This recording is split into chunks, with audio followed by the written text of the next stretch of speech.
This course is CS50's Introduction to Cybersecurity, and it's for both technical and non-technical audiences. It's taught by one of the world's most loved computer science teachers, Dr. David J. Malan from Harvard University. You will learn how to secure your accounts, data, systems, and software against today's threats, and how to recognize and evaluate tomorrow's threats as well, both at home and at work. You will learn how to preserve your own privacy and how to view cybersecurity not in absolute terms, but relative, a function of risks and rewards for an adversary and costs and benefits for you. Dr. Malan presents both high-level and low-level examples of threats, providing students with all they need to know technically to understand both.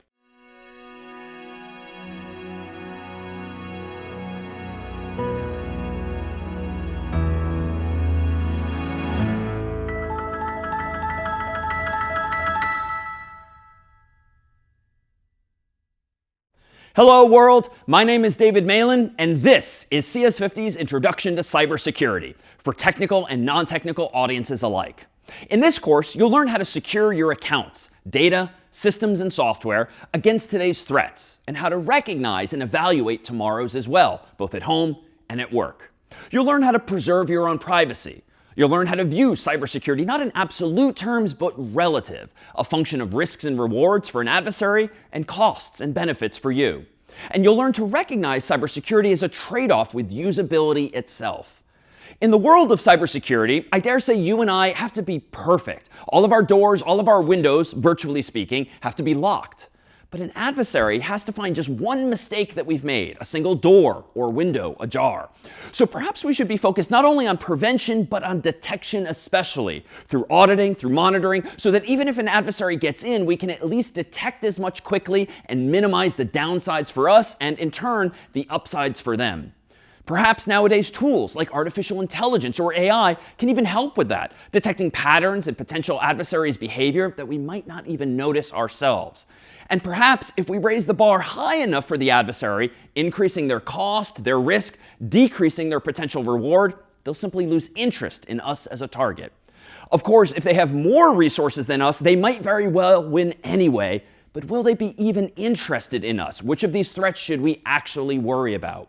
Throughout this course, we'll present both high-level and low-level examples of threats and provide you with all you need know technically to understand both, even if you're not a programmer or computer person yourself. Through those examples, we'll introduce you to certain first principles, how computers themselves work, so that you can understand and deduce, even after the course ends, how other threats that the world might not have even seen yet actually work. This is CS50's Introduction to Cybersecurity.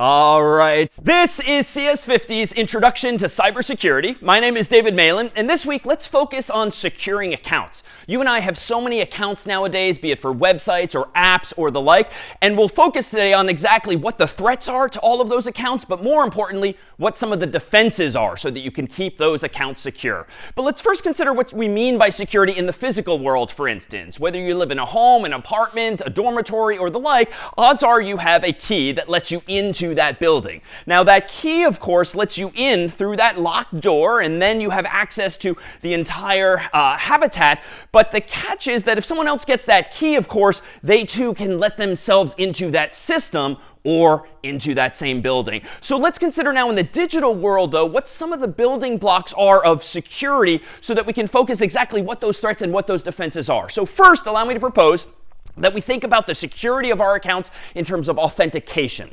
So authentication refers to this process digitally of proving who you are. That I, for instance, am David. But that alone isn't necessarily enough to keep a system secure, because just because I'm David doesn't necessarily mean I should have access to your entire home. Perhaps I should not have access at all. Perhaps I should just have access to the entryway or some narrower form of access. And so there's this related topic when it comes to the security majority of locations or systems, known as authorization. So authorization speaks to whether or not you should have access to something once you have proven that you are you, that I am David, and that I should in fact have access to the door that I just walked through. Now, when it comes to our accounts in the digital world, we of course don't use physical keys, but very frequently nowadays we use usernames, which of course can be public. It might be a username like David, it might be a username like Malan, or it might be more commonly even an entire email address that presumably uniquely identifies you in the world. But even though that's public, the thing that you and I ideally keep private is, of course, our password. And nowadays, you and I must have dozens, maybe even hundreds of passwords that are hopefully distinct and not reused across all of those different websites, but more on that in a moment. And so it's really this password that ultimately allows you to authenticate yourself, demonstrate who you are, because presumably I am the only one in the world that knows not only my username or email address, which all of us can know, but presumably I'm the only one in the world that knows my username and this here password. And so the presumption is if I type in both of those values to some app or some website, that I must in fact be David Malan in that case. Of course, it's not good enough to just have a password. You need to have a good password. Now, what do we mean by good password? Well, ideally, this password is not going to be in a dictionary, like literally a dictionary of English words or whatever your human language might be. Why? Well, there's this threat known as a dictionary attack. And by this, I mean an adversary, a hacker that wants to get into your account. They could just start typing randomly to try to figure out what your password is, but they're a little smarter. They'll actually use a dictionary attack. That is, they'll open a physical book of words, or more likely, they'll open a file on their computer containing a whole lot of actual English words or in some other human language, and then just one at a time try this word as your password, this word as your password, this word as your password, and so forth. Because if you and I have chosen a pretty guessable password, one that is an actual word in a dictionary, they're going to get into your account much faster. But even if you and I are clever, and odds are by this point in life you know that you shouldn't just choose a simple English or some other language word, but rather you should probably have some numbers, some letters, some punctuation or the like, you're still vulnerable, as am I, to what we'd call a brute force attack. Brute force sort of evokes the memories of yesteryear where where someone might have had a big a branch of a tree using as a battering ram, trying to get into the castles from past times. But brute force attacks in the digital world mean something analogously, whereby you're using software to digitally try all possible passwords. And so here too are you vulnerable, because if your password is too short, even if it's random with letters, numbers, and symbols, odds are an adversary or a hacker that has enough time and enough technical savvy, they can just try every possible password in the world, and eventually they might very well get into your system. So how do we go about defending against these kinds of attacks? Well, we use these passwords, but these passwords, of course, come in different forms. And it's kind of a low bar that is set by default on a lot of devices still nowadays. For instance, on your phone, if you'd like to chime in here in the chat, how many characters or digits in particular are typically required of systems? Well, I would conjecture that very often when I set up a phone, I'm only asked for a passcode, a numeric password, of 4 digits alone. Now, if you have a 4-digit passcode, or password more generally, how secure is that? And how do we even go about thinking about how secure that password is? Well, I would propose that we could start to measure, not even using fancy math, but just some basic heuristics. We could measure the security of a password that has just 4 digits by considering, well, how many possible 4-digit passcodes are there? So perhaps if you'd like to chime in here in the chat, how many possible passwords are there if they're all digits, 0 through 9, decimal digits, and if you only have 4 of them? How many possibilities are there? I'm seeing 1,000, I'm seeing 10,000, I'm seeing 9,999, and I'm seeing a whole range. And I think a lot of you have the answer spot on. It's 10,000. It's 10,000. Why? Well, if we just think about this numerically, if I've got 4 decimal digits, 0 through 9, well, the smallest password I could come up with, so to speak, would be 0000, and the largest password I could come up with would be 9999. Now, you might think, okay, well, that's obviously 9,999 possibilities, but not quite, because if you include 0000, that's the 10,000th possibility. So indeed, there's 10,000 possible passwords if we're using 4 digits specifically. So how do we actually think about that more generally, especially so that we can now figure out the math for larger passwords as well? Well, if you've got 0 through 9 as the first possible digit, and 0 through 9 is the next, and 0 through 9 is the third, and 0 through 9 as the fourth, you have 10 possibilities times 10 possibilities times 10 times 10. This, of course, if we do it out more mathematically, is 10 to the fourth power, the exponent being 4. And that, of course, gives us 10,000 as well. So that might be the more mathematical way of approaching it versus just the more intuitive, that 0000 can go all the way up to 9999. Now, again, a question for the group. How long do you think it might take for an adversary or a hacker to get into my device, for instance, my phone, if I do have a 4-digit password? If I've got a 4-digit password, this means they might have to try as many as 10,000 possibilities, because in the easiest case, sure, they get lucky and my password is still the default 0000. But in the worst case, I chose 9999 and they don't get to that until the very end of their attempts, or maybe I choose something there in between. I'm seeing 10 seconds, less than a second, milliseconds, 10 seconds a day, 4 hours. OK, so the responses are all over the place. So how could we go about actually measuring this or estimating this? Well, let me propose this. I'm going to go over to my computer here. And even if you've never written any code before, let's go ahead and write some code together here. I'm going to go ahead and open a program called VS Code, Visual Studio Code, which is a free program that we use in CS50 more generally that allows me to write code on my Mac or PC or in really any internet-based device. And I can actually write code and not only write it, but run it. And I'm going to write code in this case in a language called Python. And this is just a very popular language, but I could use any of a dozen or more different programming languages. And the goal here is not to learn Python. For that, we have whole other classes. But to just demonstrate what an adversary, what a hacker need do if they want to get into, for instance, your iPhone or Android device or anything that has just a 4-digit password. Now, my presumption here for demonstration's sake is that I'm going to go ahead and write code that just prints all possible passwords on the screen. But you could imagine if I had a USB cable or maybe a lightning cable, I could connect this phone to this laptop, especially if it's your phone that I just swiped from a table, could quickly plug it into my computer here, run the code that I'm about to write, and maybe automatically send all 10,000 possibilities to your device before you even realize the phone is gone. Now, here's how I'm going to do this. I'm going to go ahead and in a text file called crack.py, where crack is actually a term of art. It just means to figure out what a password is, to brute force your way in. I'm going to go ahead and from a library called string, I'm going to go ahead and import digits. Now, this is a very easy way of just giving me access to the numbers 0 through 9. I could obviously type them all out on my keyboard. This is a little faster because this gives me like a list of the numbers I care about. Now, there's a bunch of different ways I can write this code, but what I really want to do intuitively is try all possible digits for the first value, try all possible digits for the second, then for the third, then for the fourth. So one way of doing this might be as follows.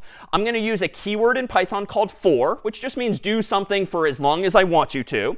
And then I'm going to give myself a variable, like in math, just so I can use something to keep track of each number. And I'm going to use a default value of I for integer. And then I'm going to go ahead and say that for each value I in those 10 digits, I want to go ahead and do the following. Well, for each of those I digits, for the first value, I want to do for j in digits as well. And then for each value for my third placeholder, I might do something like for k in digits. And then lastly, I might do for l in digits. So this is admittedly not the best design. And those of you who have programmed before are probably cringing that I have this indentation, indentation, indentation. But it's a simple way of demonstrating, especially for those unfamiliar with programming, how we can try all possible first digits, all possible second, all possible third, all possible fourth. And all I'm going to do, very inside of this code now, is print out the value of I, j, k, and l. So that iteratively, we should see on the screen 0, 0, 0, 0, and then all the way up to 9999. So if you assume that I've connected my phone to this laptop, ideally then we'll have an estimation of how long it might take until we actually have cracked into the device. So let's go ahead and do this. I'm going to open up a separate window on my screen here. It's called a terminal window. And I'm going to go ahead and run Python of crack.py. So in just a moment, we're going to see, is it going to take a few minutes, a few milliseconds, a day, 4 hours, or here we go. 1, 2, 3, go. Okay, so those of you who estimated just a few milliseconds were spot on. So what's the takeaway here? Well, apparently using a 4-digit password is not very secure at all, because look how quickly I, the adversary, the hacker in the story, was able to get into your phone. And in fact, I could probably unplug it at that point because I've gotten whatever data I care about off your phone, and you might not be none the wiser. So how can we go about improving upon this system? Well, let me propose that instead of using a 4-digit passcode, let's use 4 letters instead. And we'll use English because that's what I speak well. And in English, we have 26 letters of the alphabet, A through Z. But you know what? That might give us initially 26 possibilities for the first position, times 26 times 26 times 26 for the second through fourth. But let me propose that we actually use lowercase and uppercase letters. So that gives me not 26, but 52 possibilities for each location. So if I do 52 possibilities, that's 52 to the 4th power. And does anyone want to estimate how many possible passwords there are if I'm using 4 English letters now, uppercase or lowercase? I'm seeing 26 to the 4th power, but that's not right if we're using uppercase and lowercase. It's indeed 52 to the 4th power, and I'm seeing a lot. But here we have estimates along the lines of indeed 7 million as well. So with 7 million possibilities, you might think, OK, surely that's going to be a lot better, and it's going to take the adversary a lot longer to hack into this phone. But let's try that. Let me go back to my terminal window here. Let me reopen now my code file, and let's go ahead and use not digits, but let's go ahead and use ASCII letters. For those unfamiliar, ASCII letters are simply the letters A through Z in both uppercase and lowercase. Now, here I have to go ahead and change this from digits to ASCII letters, from digits to ASCII letters, from digits to ASCII letters, and lastly, from digits to ASCII letters. Again, there's an easier way I could implement this code to be more succinct and less duplicative, but it involves some features that we'll introduce in another class altogether. But now I have all possible ASCII letters from my first placeholder to the last. Let's go ahead and open up that same terminal window. Let's run Python of crack.py, and here now is the answer to how long might it take an adversary to get into your phone if you're using 4 letters of the English alphabet for your password instead. OK, so this time I have enough time to walk all the way over to the screen here, and you can see that we're going in alphabetical order, first lowercase, now uppercase, but in just a moment we are done. And we're down all the way to Z, Z, Z, Z. So that was a few seconds, which is indeed slower, but that really wasn't that much effort at all. So presumably then even 4 letters of the alphabet might not be enough to keep us secure. So let me go ahead and do what we all are told to do anyway, which is to go into your phone or whatever device in question and actually use 4 characters perhaps instead. So not just letters, not just digits, but let's toss in some punctuation as well. And in the world of punctuation, at least on a US English keyboard, there's typically as many as 94 possibilities for letters, numbers, and punctuation, because we have 26 lowercase letters, 26 uppercase letters, 10 decimal digits, 0 through 9, and another 32 punctuation symbols that we can add into the mix as well. So that gives me 94 possible keys that I can hit here, or 94 to the 4th power. And does anyone want to estimate what this is? We've gone from 10,000 to 7 million to, I'm seeing it indeed in the chat, roughly 78 million possibilities. So in some sense, 10 times more secure. Let's go back to my terminal window, open up my code here, and import not only ASCII letters, but also the digits from before, and also this time some punctuation as well. Now let's go ahead and change just the ASCII letters alone to ASCII letters plus those digits, plus that punctuation. And just to save some time, I'm going to highlight and copy what I just typed, and I'm going to change the 2nd position, the 3rd position, and the 4th position as well to use that combination of 94 possibilities. I'm going to open up my terminal window again.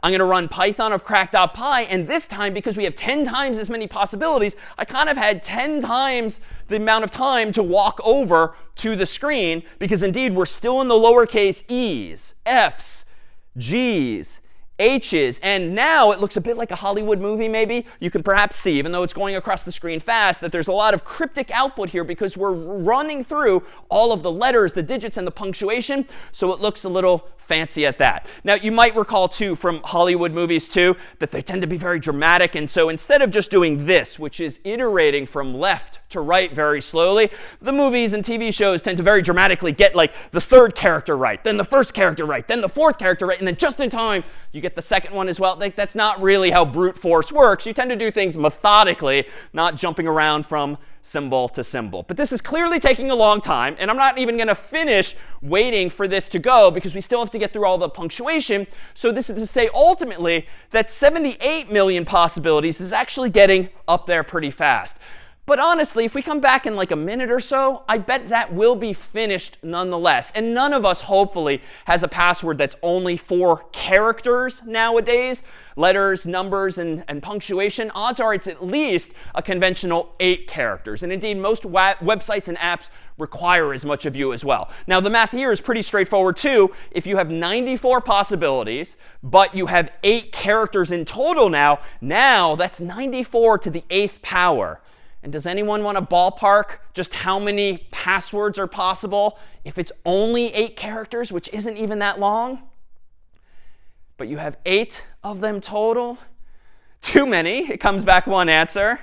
Too much to count. OK, I see that we've given up here. But I did see one in the chat. It's roughly this many possible passwords, which is actually a little hard to figure out. So this is, let's see, millions, billions, trillions, quadrillion. So this is 6 quadrillion possibilities. So now we're talking. Now the adversary is probably going to run out of time, run out of energy, run out of money, run out of lifetime if it's going to take this much time to try to crack, so to speak, your particular password. And so here's one of our first takeaways when it comes to cybersecurity and securing our accounts. It really is this game of relativity and resources. What we're really doing here is not something fundamentally different by adding in digits and numbers, digits and letters and punctuation. It's sort of still the same formula, the same approach to our passwords. But as we add complexity and as we make it longer and longer, we're raising the bar to the adversary.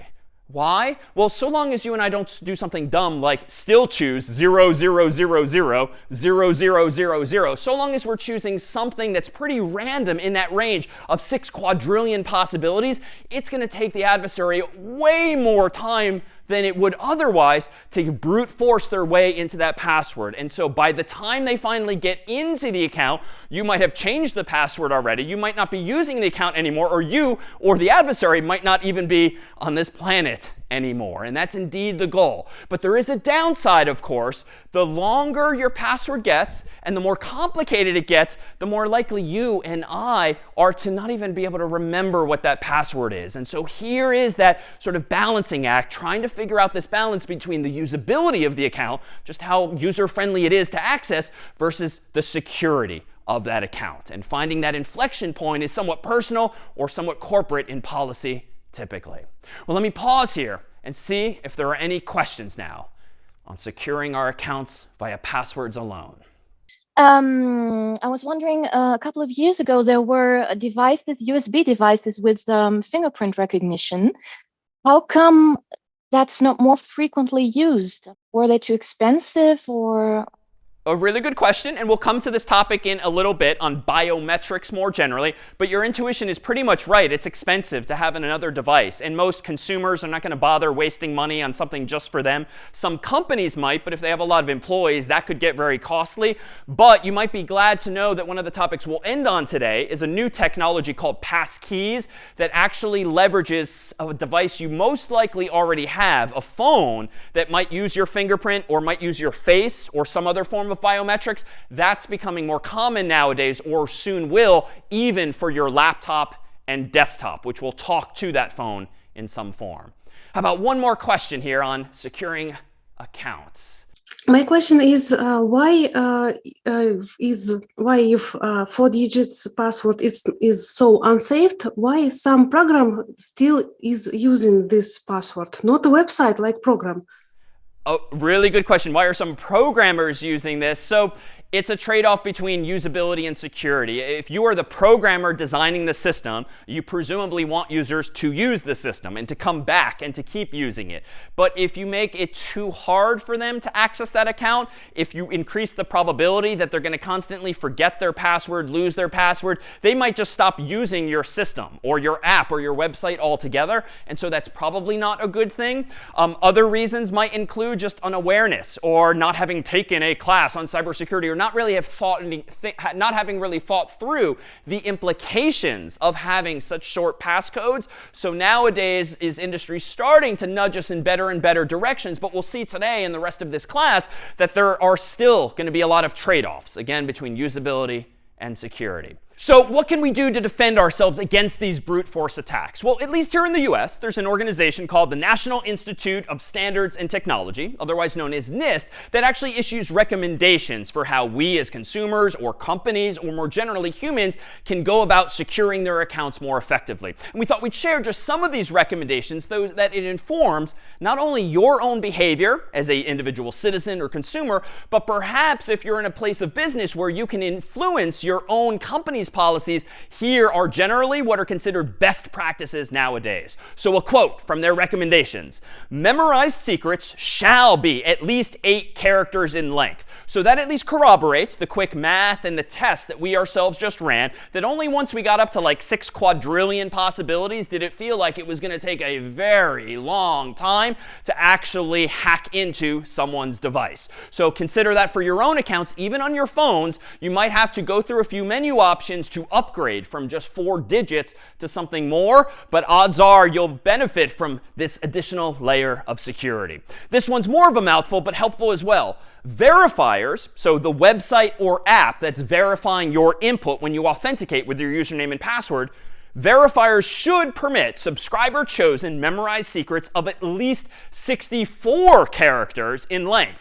All printing ASCII characters as well as the space characters should be acceptable in memorized secrets. Unicode characters should be accepted as well. Now, if you're not yourself a computer person, there's a bit of jargon within this. But first of all, the takeaways are that websites and applications should let you and me come up with passwords that are actually as long as 64 characters. Now, that's pretty long, but that's exactly the point, particularly as it's gotten more difficult for you and I to remember all of our passwords, to come up with very complex passwords. The reality is you and I might very well be better off on the whole by just choosing an easier to remember but much longer password. For instance, a sentence, a quote, a phrase that you can more easily keep in your human mind, but that doesn't necessarily have a crazy amount of punctuation or digits or letters, but at least is 64 characters in length. So even if an adversary tries a dictionary attack, trying all possible English words or some other language, even if they try a brute force attack, it's going to take them way too long.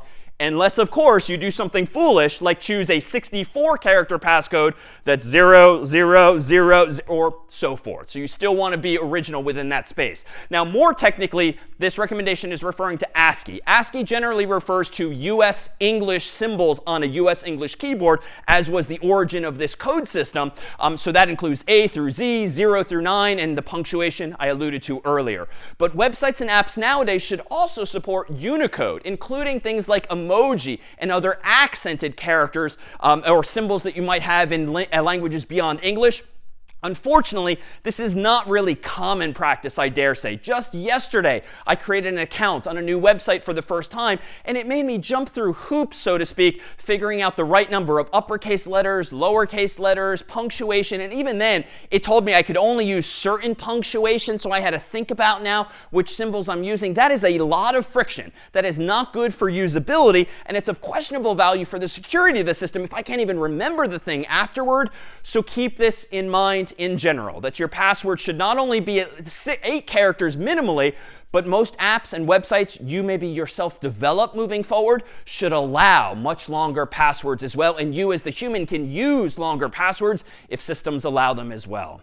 Now here's another set of recommendations from NIST. Verifiers, the website or the apps that we're using, shall compare the prospective secrets, the passwords you're choosing, against a list that contains values known to be commonly used, expected, or compromised. So that is to say, when you type in a password, if it's already been a commonly used password, if it's very easily guessable, the website or app should probably say, pick a better password than that, just to decrease the probability that an adversary is going to get into that account. Specifically, NIST recommends that passwords obtained from previous breach corpuses, which is a fancy way of saying if some website, some database has been hacked, and that database contains usernames and passwords, and those passwords have now been uploaded to the internet for adversaries or anyone to download and browse, well, then you should not be allowed to pick a password from that list, because it's essentially an alternative dictionary. It essentially is a list of passwords that a smart adversary should just start with before they even bother resorting to brute force,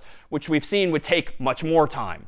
2, dictionary words. So this, we've already stipulated, would be a good thing to avoid, because it's just much too easy for an adversary to go through a big list of English words or some other language and try those first. 3, repetitive or sequential characters.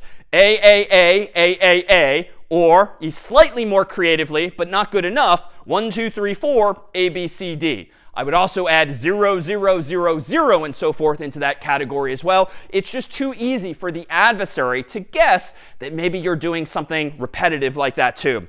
And then lastly, context-specific words, such as the name of the service, the username, and derivatives thereof. This is to say, if you sign up for a Gmail account for the first time, you should not be allowed by Google to choose a password like Gmail password, quote unquote. If you sign up for an Amazon account, you should not be allowed by Amazon to have your password be Amazon password or some such variant thereof, because smart adversaries are going to try those same heuristics. And that's the catch too. If you can think of it, even if you think you're being clever, odds are a just as clever adversary can think of that heuristic as well and prioritize those tricks before they resort to brute force like I did on my own laptop. A few other recommendations as well. Memorized secret verifiers shall not permit the subscriber to store a hint that is inaccessible to an unauthenticated claimant. Verifiers shall not prompt subscribers to use specific types of information. For instance, what was the name of your first pet, when choosing memorized secrets. So there are a lot of companies, a lot of websites, a lot of applications that violate this recommendation nowadays. And in fact, I bet you can think of one or more accounts that you have where you've had to tell them, for instance, what was the name of your first pet or your first car or your mother or father's name or the like.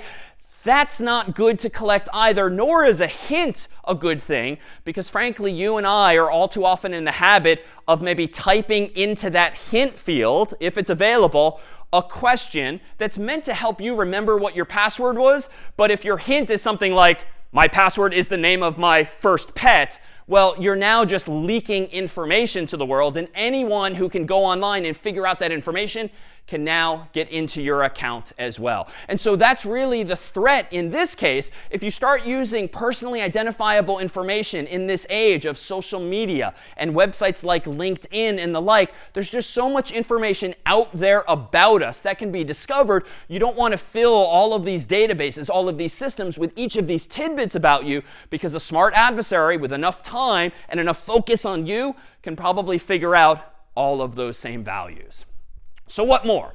Verifiers shall not require memorized secrets to be changed arbitrarily, for instance, periodically. So this one, too, is something that a lot of companies violate as a recommendation still. If you're in a corporate workplace in particular, and you're being required by the system administrators to change your password every month, maybe every 3 months, 6 months, every year, perhaps, that's not generally recommended anymore, even though not too long ago it did sound like a best practice.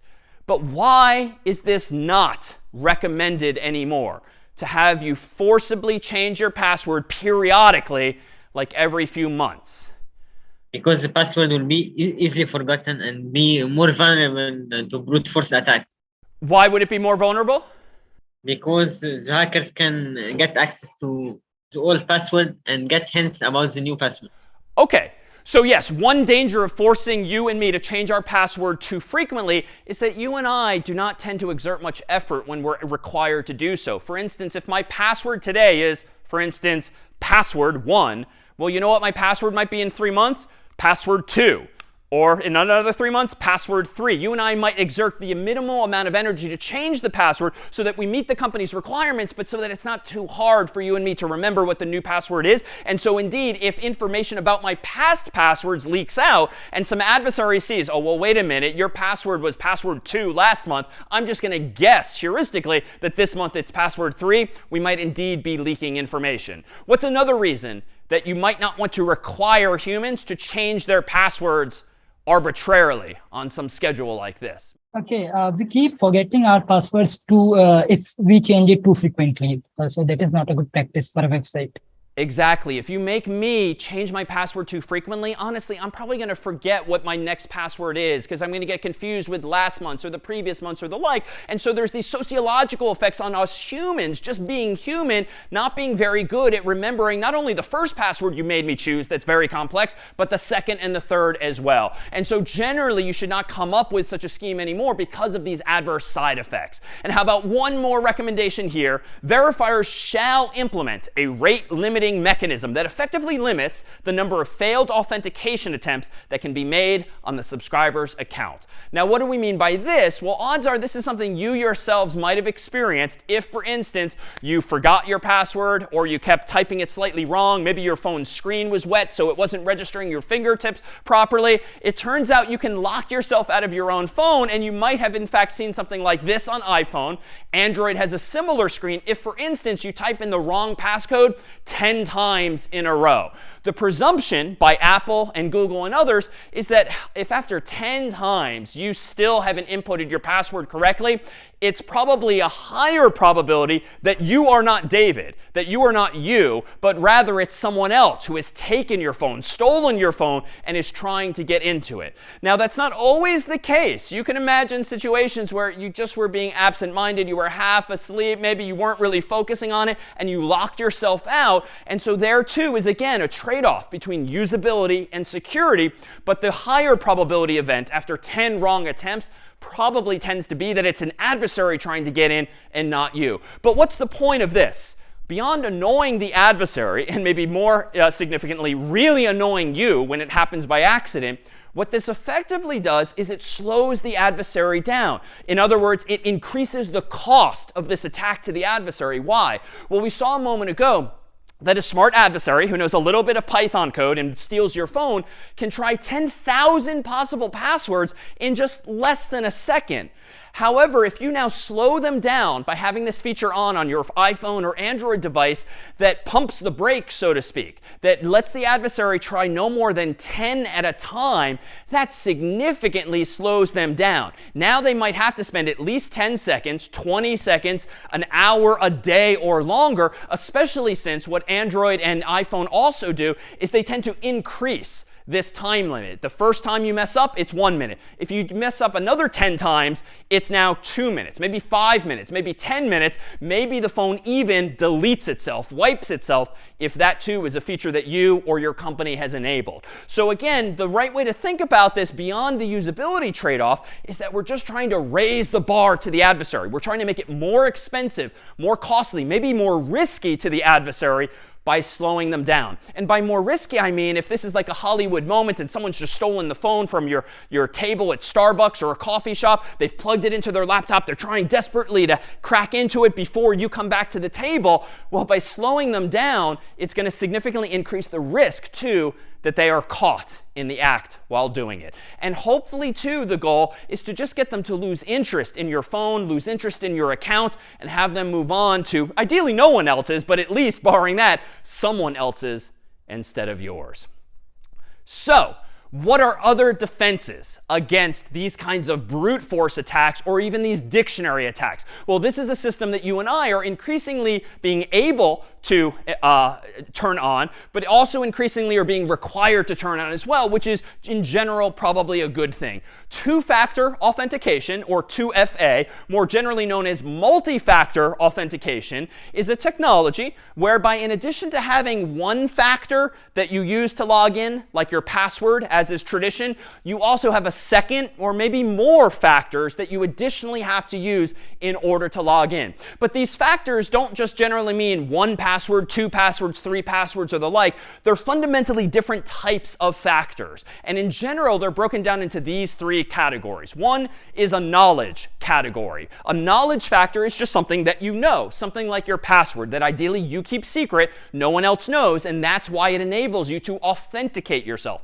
Prove that you are you because you and only you hopefully have that knowledge. But a second type of factor would be a possession factor, something that you physically have. So you might be in the habit at work of carrying around one of those little key fobs that has a little code on it that changes. Now those things can be expensive, so increasingly the world is just using our own phones, your own Android phone, your own iPhone that maybe has SMS support on it, text messaging, or maybe a specific app that displays a short code that you type in. The presumption is that you challenge the user not only for a knowledge factor like their password, but a second factor like something they possess, you significantly decrease the probability that an adversary is going to be able to get into that account, because whereas anyone on the internet, millions of people can be a threat to you by just figuring out or finding your password, a possession factor really narrows the scope of the threat to only the other customers in Starbucks or the coffee shop, only the other people physically near you, because they would have to physically obtain that second possession factor. And then a third type of factor nowadays might be an inherence, something that is unique to you specifically, more generally described as biometrics. So maybe it's your fingerprints, maybe it is your face nowadays. Something that's inherent to you can be a third factor nowadays, because the presumption is that only you, ideally in the world, have exactly that factor as well. Now this is a little different from what some companies, some websites, some apps describe as two-step authentication, where 2 steps might actually just be 2 passwords of some sort. But two-factor more technically refers to 2 or more of these types of fundamentally different factors, that being the most common in our case here. Now, when it comes to those possession factors, those key fobs or the apps or the codes that you receive, specifically what you're receiving in those models is generally known as a one-time password, or OTP. The idea being that this is not a password that you know and keep remembering and keep using again and again. It's literally one time, because it's texted to you, or it's sent via an app, via push notification, or it's actually sent to something on your on your keychain, like this here key fob, for instance. Nowadays, your company can buy these, and what happens is on the screen here, this one-time password constantly changes every few seconds, and it's synchronized somehow with the server, so that the presumption is if I am carrying around this device and I type in when prompted this particular code, and that code matches the synchronized code that's on the server, I should be allowed into the account, because the presumption is that it's indeed David carrying this around and not necessarily some adversary. It might also be possible to plug it in as via USB or some other technology, thereby removing the human from the formula so that the device itself can just authenticate using special software on the system instead. Nowadays, though, you can download special apps, whether it's one from Google or other companies, that allow you to manage all in one place all of these one-time passwords that you might automatically see updating on the screen, and you can type any or all of them in when you're actually prompted by a website or app. But even in this space of one-time passwords and possession factors, it's worth keeping in mind that some of these technologies are more secure than others. Now, it's very common for websites or apps nowadays to want to send you one of these one-time passwords via text message, for instance. And you receive it via SMS, and then you can type in that 6-digit code, as is often the case.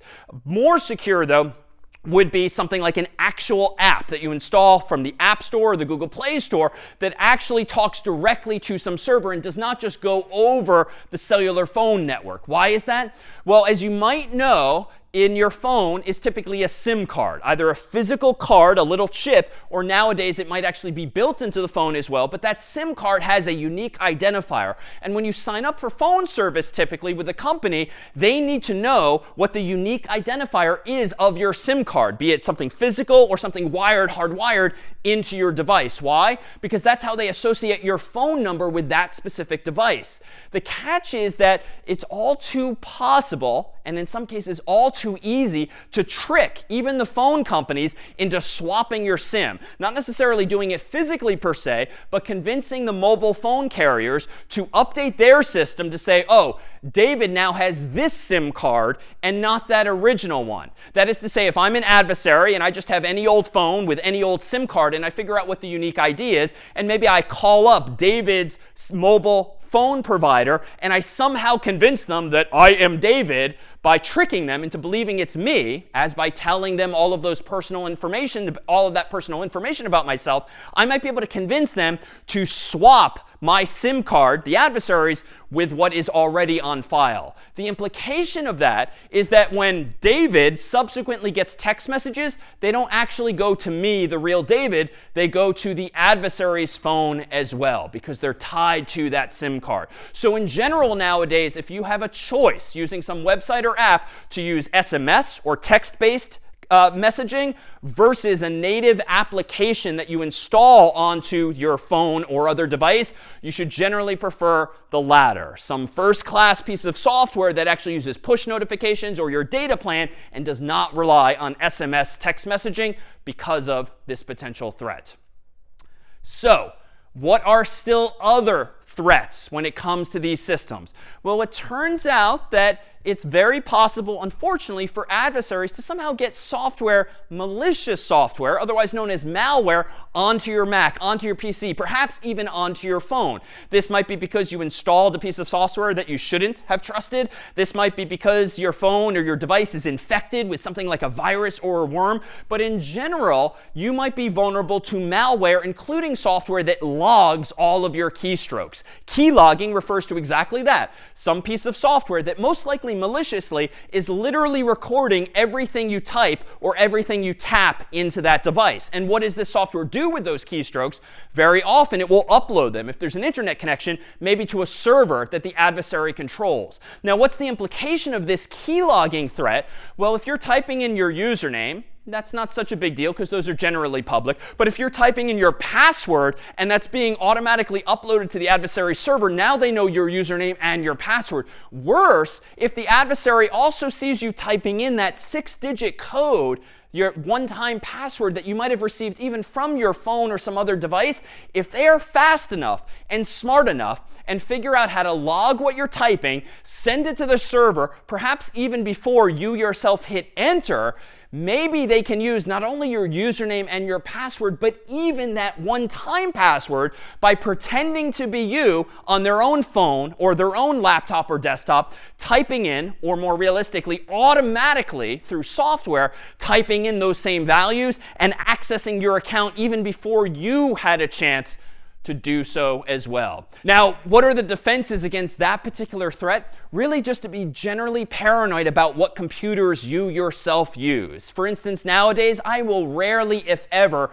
actually use like an internet cafe's computer or even a lab computer here on Harvard's campus, or frankly, even a friend's computer, because I don't know just how safe they are when it comes to best practices using their device on the internet. I will, in general, only log into websites and apps on my own personal devices, which isn't to say that I too am perfect, but rather at least I'm reducing the probability that I lose control over my data by using some other device that I myself don't oversee by that person, that owner, not themselves adhering to best practices. Now, even then, I will admit that using key logging and getting it up to an adversary server and inputting it faster than you might is a pretty sophisticated and difficult threat, but it's worth keeping in mind and realizing that these are certainly theoretical attacks, and if you yourself are targeted for some reason, these are absolutely things you should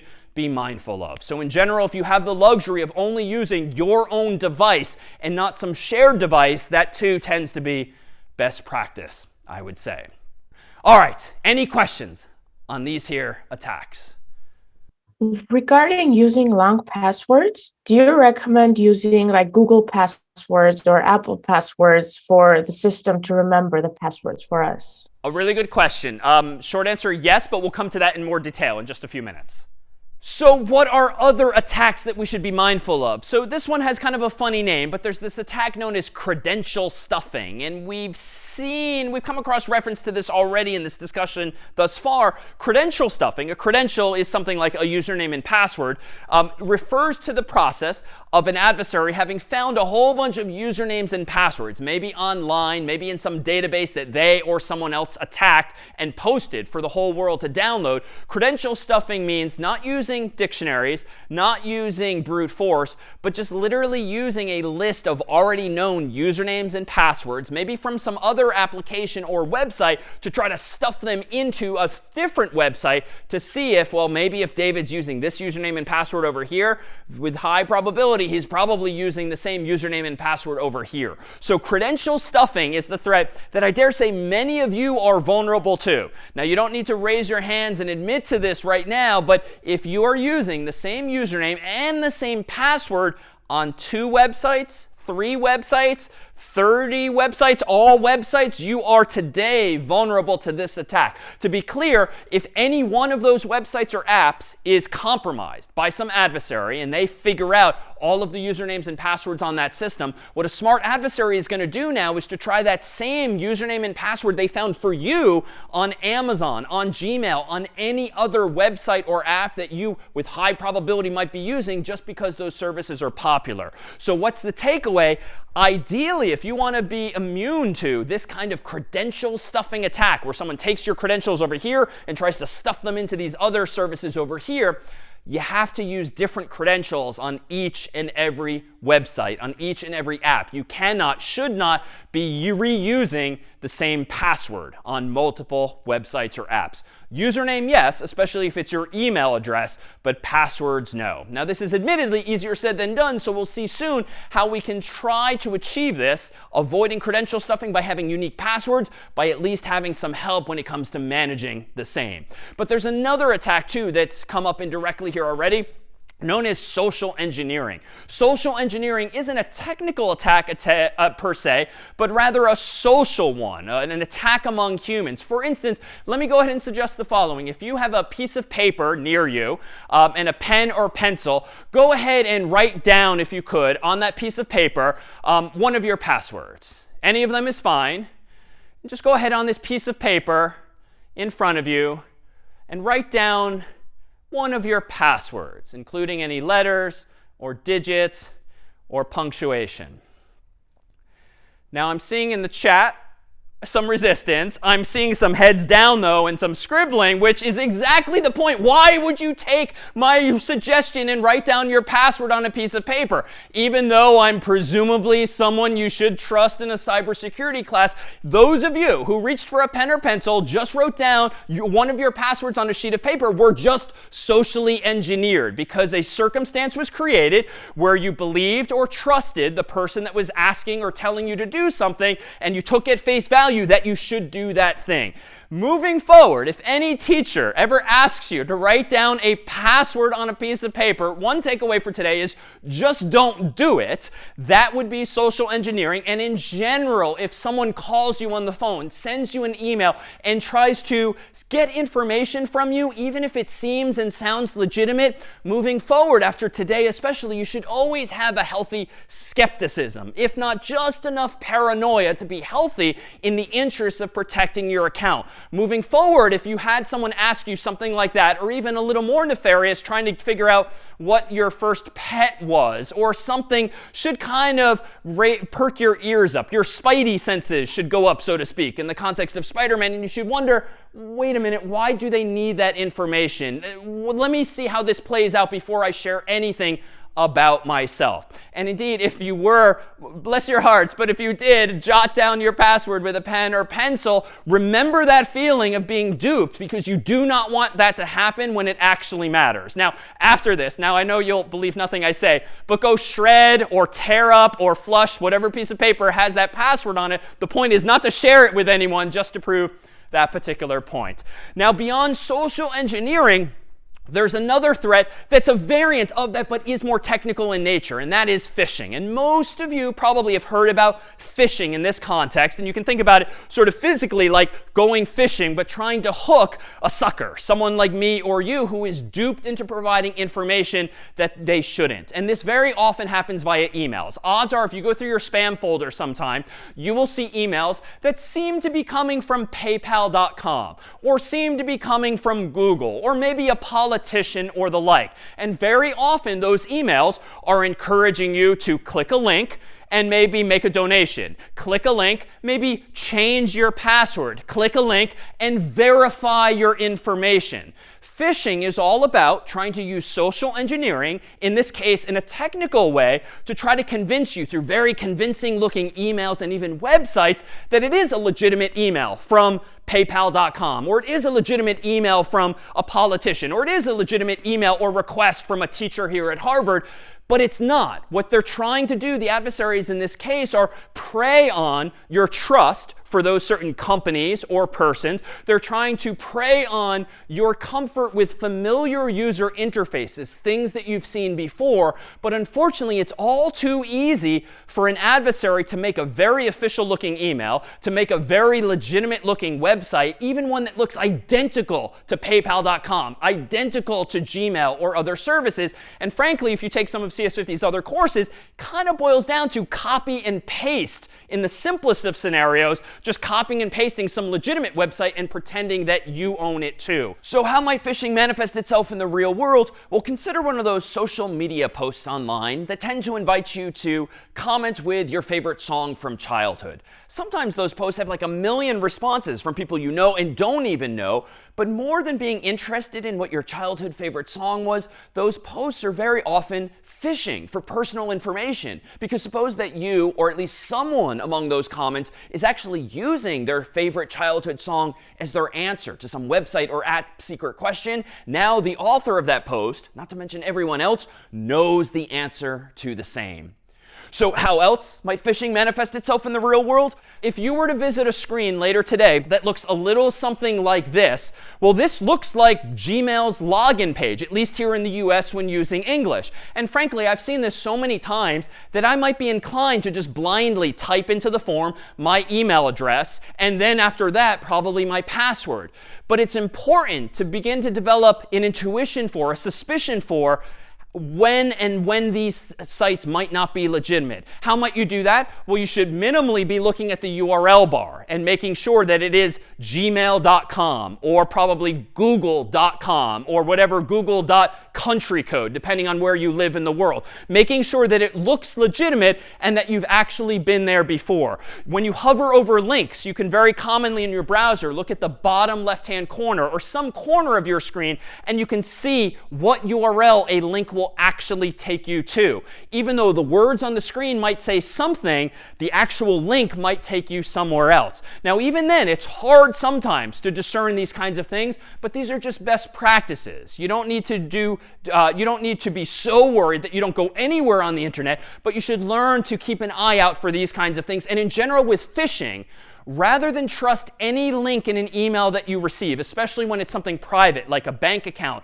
something medical, something personal, well, that's fine. Open a new tab and manually go to paypal.com, enter, or manually go to gmail.com, enter. Don't just blindly trust these links. Now, here again, we see a trade-off between usability and security. It's a little annoying if I can't just click on a link and go to the place I want to go. You have to manually open the page, type it in manually, and so forth.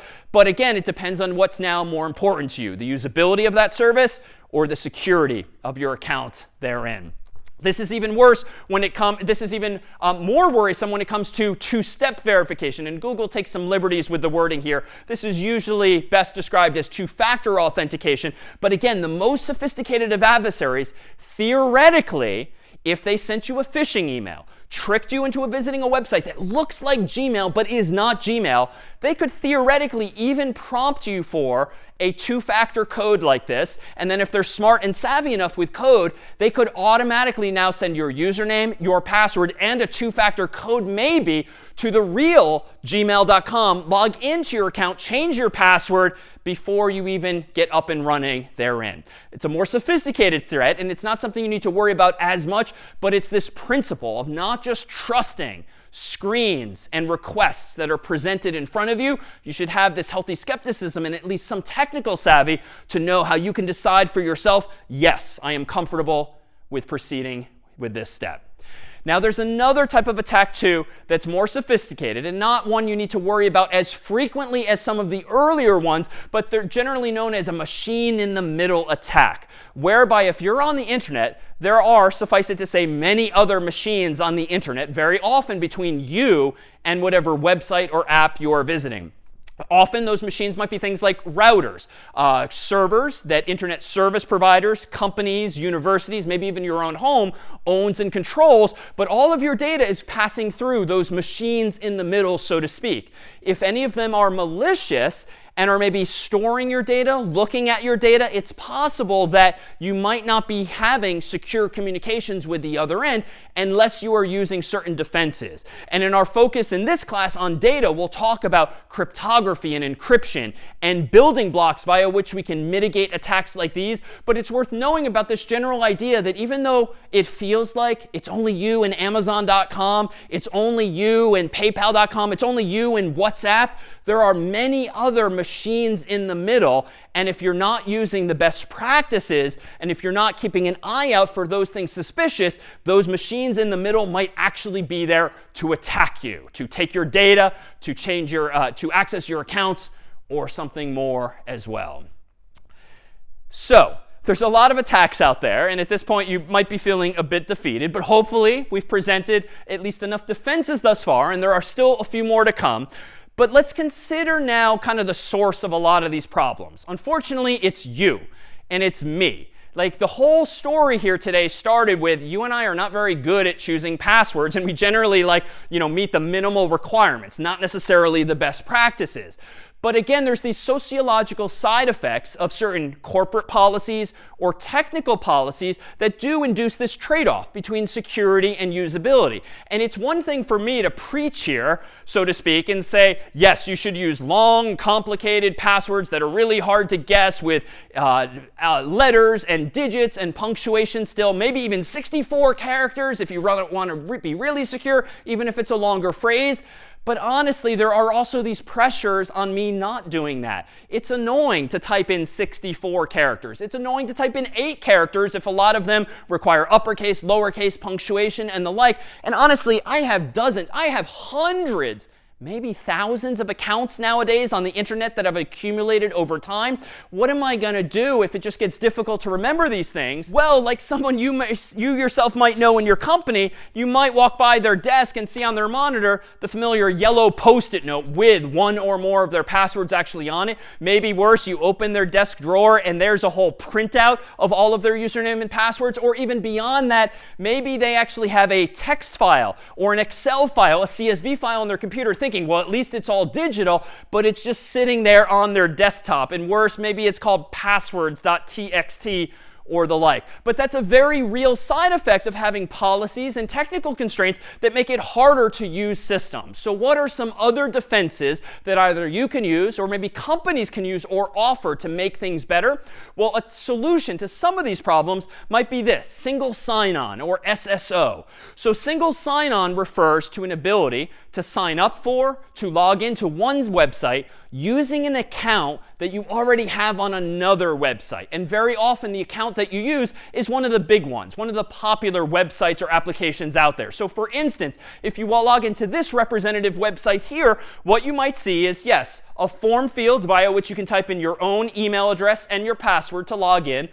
Or if you prefer, you can just log in with Google, or you can just log in with Facebook, or you can just log in with any number of other services if this website or application supports it. Now, what's the motivation here? Well, one, It's still backwards compatible, so to speak, with the very familiar approach of just let me register with my own email address, let me come up with my own password and be done with it, especially if I don't use Google or Facebook as a customer. But the upside of offering these solutions, especially for popular websites like Google and Facebook and others, is that if I already have an account with Google or Facebook, and hopefully I already have a good password for both of those, because those are important to me, and better yet, I ideally have two-factor authentication enabled on one or both of those, because again, they're important accounts to me, wouldn't it be nice for this new website to let me, one, just log in with my existing account so that I don't have to waste time signing up for yet another internet account. Two, I don't have to remember a new password that's going to be difficult to remember and so forth. And so it decreases friction. It increases usability of the system, and ideally, it increases the security of the system in this case as well. Why? Because if you're doing a good job protecting at least these most important personal accounts, then this website stands to benefit from those same best practices on your part. Now, what is actually happening here? When you click login with Google, login with Facebook, you should see the Google login screen or the Facebook login screen respectively. You should literally be redirected in your browser to google.com or facebook.com or one of their international domain names instead. There, you'll type in your same username and password as usual for Google or Facebook, but that password is not given to this new website or this third-party website you're visiting. Rather, using a technique known as cryptography and encryption and some fancy math, essentially, the username with which you log in is sent back to this third-party website, but not your password. Just a confirmation that, yes, David successfully logged into Google or David successfully logged into Facebook. Therefore, you can trust that his username is malan@harvard.edu or whatever it is I typed in to log in there. So using single sign-on benefits not only you potentially, but also the website or application by making it easier for you to register and or log in subsequently as well. Now, where does this leave us ultimately? Some of you might already be thinking, well, what about using a password manager? And some of you might be thinking, what is a password manager? So let's emphasize this one perhaps the most. Increasingly, best practice is to use a piece of software that manages your passwords for you. Thankfully, there's going to be an even better solution than this on the horizon. But for now, minimally, if you're not using a password manager, you probably should be. If you're using the same password on multiple sites or applications, and thus you're vulnerable to credential stuffing, you should probably be using a password manager instead so that you can change all of those accounts to have unique passwords. But this piece of software known as a password manager can remember those passwords for you. If you are in the habit of choosing very easy passwords, because it's just better for you to remember, you should probably start using a password manager, because beyond remembering your passwords, these password managers also make it easy to generate new passwords. You click a button and essentially it will generate a password that's however short or long that you want, with some uppercase, lowercase, symbols, numbers, whatever it is a website requires, it will just generate it for you. And better yet, it will then save that generated password for you, so you, the human, do not need to memorize it, and you, the human, certainly don't need to write it down on a Post-it note or any other file somewhere else. So password managers literally do just that, and they have even more features than that. Generally, if you're using a password manager and you go visit a website for the second time or the third time, you can typically hit an automatic keystroke that will just automatically log you in. It will fill in your username and your password, but better yet, it will only do so if you're on the real gmail.com or the real facebook.com or the real paypal.com. These password managers also remember the URL at which you created or last used that username and password, so that if you are somehow subject to a phishing attack, you've been tricked into clicking a link and going to a website that looks like Google, looks like Facebook, but actually isn't, the password manager will ignore your keystrokes and not actually log you in, pasting into that form your actual username and password, because it doesn't recognize that same URL. So there are a lot of upsides of these password managers. The one catch is that the onus is on you to remember one primary password that protects your password manager itself. That is to say, if this is a piece of software that stores all of the dozens, hundreds, thousands of usernames and passwords that you have, you are putting proverbially all of your eggs in one basket, so to speak. That is, you want to protect this password manager with probably the best password you've ever come up with. This should probably be long. It should have some complexity. It should be a little annoying perhaps to type in because you don't want an adversary to get in and get access to everything else, but it's just one password that we're really asking you to pick really well and reasonably long so that you're protecting everything else. Now, these password managers are a little different than what you're probably familiar with in your own browser. It's been common for years for browsers to remember your username and password by just showing you like bullets, like ... in the form field so you can just hit enter. That's fine, but that information is often associated only with that one browser. It doesn't propagate to your phone or another device that you're logged into. It's not easy to share it with someone else if you have a family account, for instance, or something like that. So password managers often offer additional features beyond that and really protect all of the things that you're using and also help you generate those same passwords. Fortunately, thankfully nowadays, these are increasingly standard. There are third-party options that you can find online or even purchase, but they are increasingly built into our own operating systems, which if I had to choose, especially for a less technical audience, using what comes with your computer from the major manufacturers is probably a good thing as opposed to going third-party unless third parties offer you additional features that might be especially beneficial in companies and families or the like. So Apple has what they call their iCloud keychain, via which you can not only save passwords on one device, they can propagate securely to your other device like your phone. Google has its password manager, Microsoft has its credential manager, and there's certainly other options as well. The takeaway for today, though, should be that if you're not using a password manager, it's probably time to start doing so, at least for your most important accounts. Maybe things that are particularly personal, medical, financial, anything where you or your family would really be upset if that account were somehow compromised. At least figure out how to start migrating those kinds of accounts to a password manager and also enable some of our other best practices like two-factor authentication. Better yet, don't just enable two-factor authentication. Don't use SMS if you can. Instead, use like a native application on your phone or even a physical key fob just to decrease the probability of those threats. And I would encourage you too, because it's one thing to sit in on a class like this and be like, oh yeah, I should do that. But then it just feels like so much work to go and change all hundreds or thousands of my accounts. Again, take baby steps. Bite off the easiest, most important accounts first. And over time, the next time you log into that other website, OK, go ahead and change the password to something better, put it in the password manager, and be done with it. The next time you go to another website, do it that one. You can do these things incrementally because, again, with this advice, I'm just trying to help you personally strike this balance between usability and security. Because if your takeaway is, I have to go change 1,000 passwords tonight, you might not realistically do it. So better would be to change a few of them and chip away at this problem over time. Let me pause here and see if there are any questions. If a password manager and 2FA is so helpful, so why we are using antivirus for websites?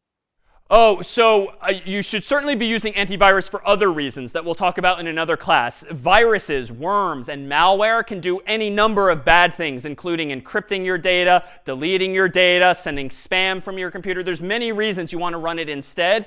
However, if you have malware, like a virus on your computer, and it's logging all of your keystrokes, theoretically, you could still be vulnerable to attack if they are also logging your two-factor code, maybe because you get distracted, you don't hit enter fast enough, and they can use that too.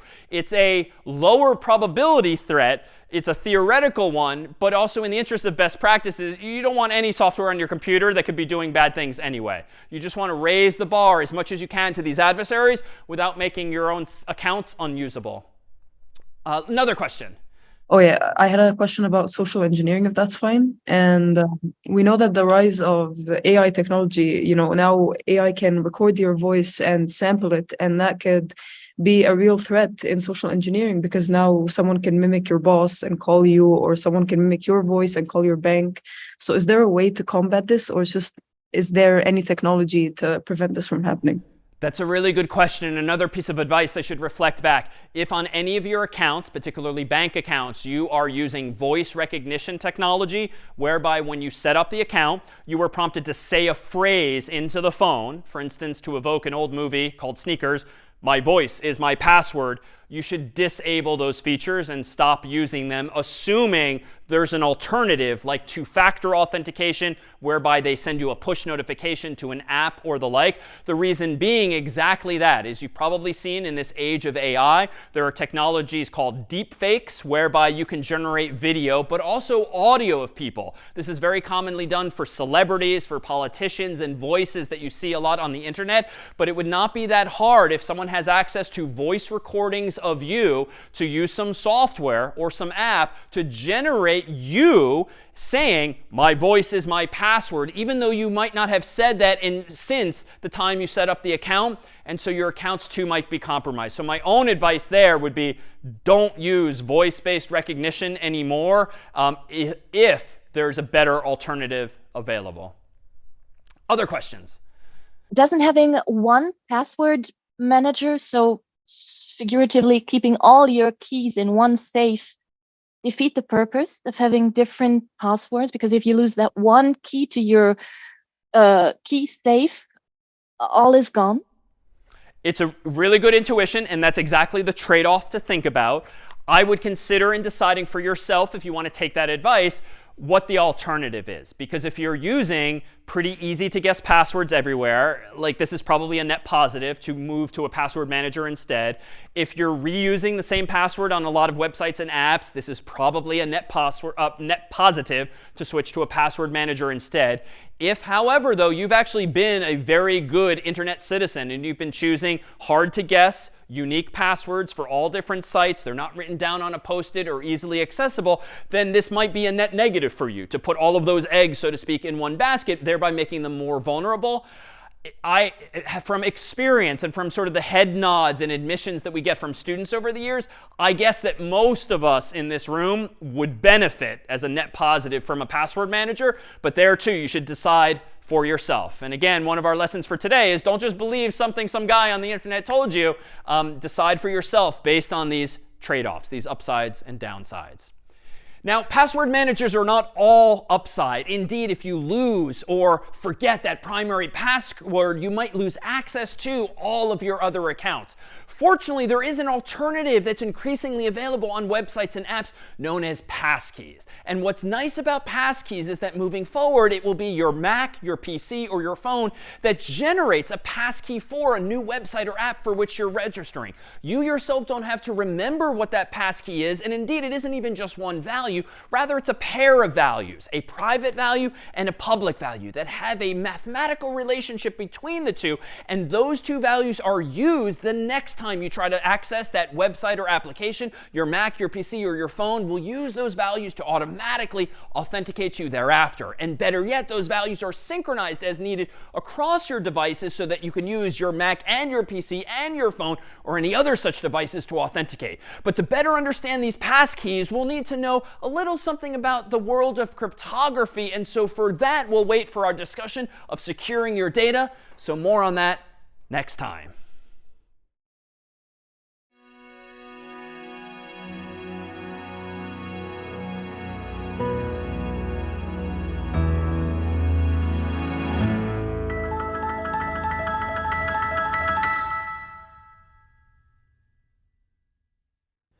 All right, this is CS50's Introduction to Cybersecurity. My name is David Malan, and this week we'll focus on securing data. Last week, recall, we focused on accounts, and particularly one of the mechanisms via we protect our accounts is generally by way of these things called passwords. But we focused last time really on our having the responsibility to keep these things secure. And yet there's another party involved whenever you have an account with a username and a password, and that's the server or app that is actually storing that password in some form long term so that you can actually authenticate yourself, that is, prove to this application or website that you are who you claim claim to be? Well, in the simplest form, perhaps these servers that are storing our usernames and passwords for which we have registered are maybe doing something very simple like this. For instance, if a website or app has 2 users at the moment, at least, Alice and Bob, and suppose for simplicity that Alice's password is Apple and Bob's password is banana. You could imagine that website or that app simply storing in like a very simple text file these key value pairs: username, colon, password, new line, username, colon, password, new line. And in fact, that's actually very commonly how passwords are stored on systems, at least certain operating systems like Linux. Not necessarily as simply as this. They often have a little more information off to the right there, but in essence, it's the username and password. But this wouldn't be a good thing to store the passwords exactly like this. Why? Well, suppose that this website or this app and its database are somehow hacked by an adversary. That is, someone gains access to that file containing these usernames and passwords. Well, at that point, they literally have everyone's username and password. And we talked last time about attacks like credential stuffing, whereby an adversary, once they know your username and password on one system, they can try stuffing that username and password into other systems, other websites, other apps, just in hopes that you are unfortunately using the same username and password elsewhere as well. So this is generally not a good thing if an adversary gets access to everyone's usernames and passwords. And even though, of course, in an ideal world that would never happen, we should probably, as the administrators, as the creators of this website or app, we should probably do everything we can to at least minimize the fallout, the downsides, the damages that might result if, and dare say when, our database or this text file here are somehow compromised. So how might we go about doing that here? Rather than just storing apple and banana in clear text, so to speak, literally in the English words themselves, why don't we go ahead and employ a technique known as hashing. Now, if you've studied computer science before, you might actually know this phrase in the context of hash tables and data structures. Well, it turns out the idea in this world of securing data is very similar, and in fact, this is a technique that's incredibly common for solving all sorts of problems. Well, what do we mean by hashing in this context? Hashing is the process of taking a password as input and somehow converting it to a so-called hash, or hash value. Now, these hash values don't look like English. They're typically strings of text that might have letters, might have numbers, but they're generally of some fixed length, typically. And in this case here, when we go about taking our password as input, converting it somehow via an algorithm or some code that we wrote, we want to convert it into this hash value and then store that hash value in that database of passwords instead. So here's a proverbial black box, and let's stipulate for the moment that I have no idea how hashing works, but I do know that this box can do it. So how do I think about this process? Well, generally speaking, there's going to be some input to this box. Ultimately, I want to get some output from that box, and what this box really represents is in fact a hash function. You can think of this as a device, like some kind of machine. You can think of it like a program, some piece of software, or you can even think about it as a mathematical function that operates simply on numbers coming in as input. In fact, if you're mathematically inclined, though we won't use this syntax often, you can think of that hash function as being represented by f. You can think of the input as being represented by x, and you can think of the output of this process as being so-called f of x. If not familiar with that notation, that's fine, but this is directly connected, hashing, to basic mathematics as well that you might encounter before long.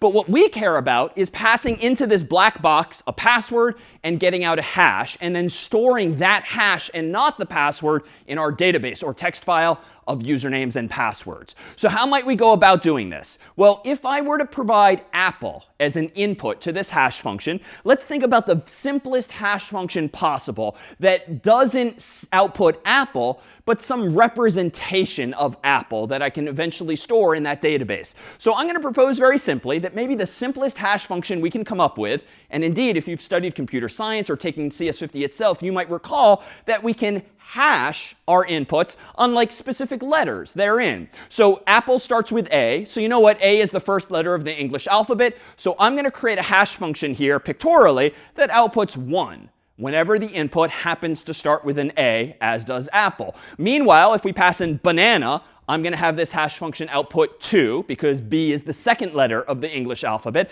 and ... We might get to cherry or other passwords as well that might output 3 and beyond. And you could imagine doing this for all letters of the English alphabet. Now, unfortunately, this isn't the best hash function because it's fairly simplistic.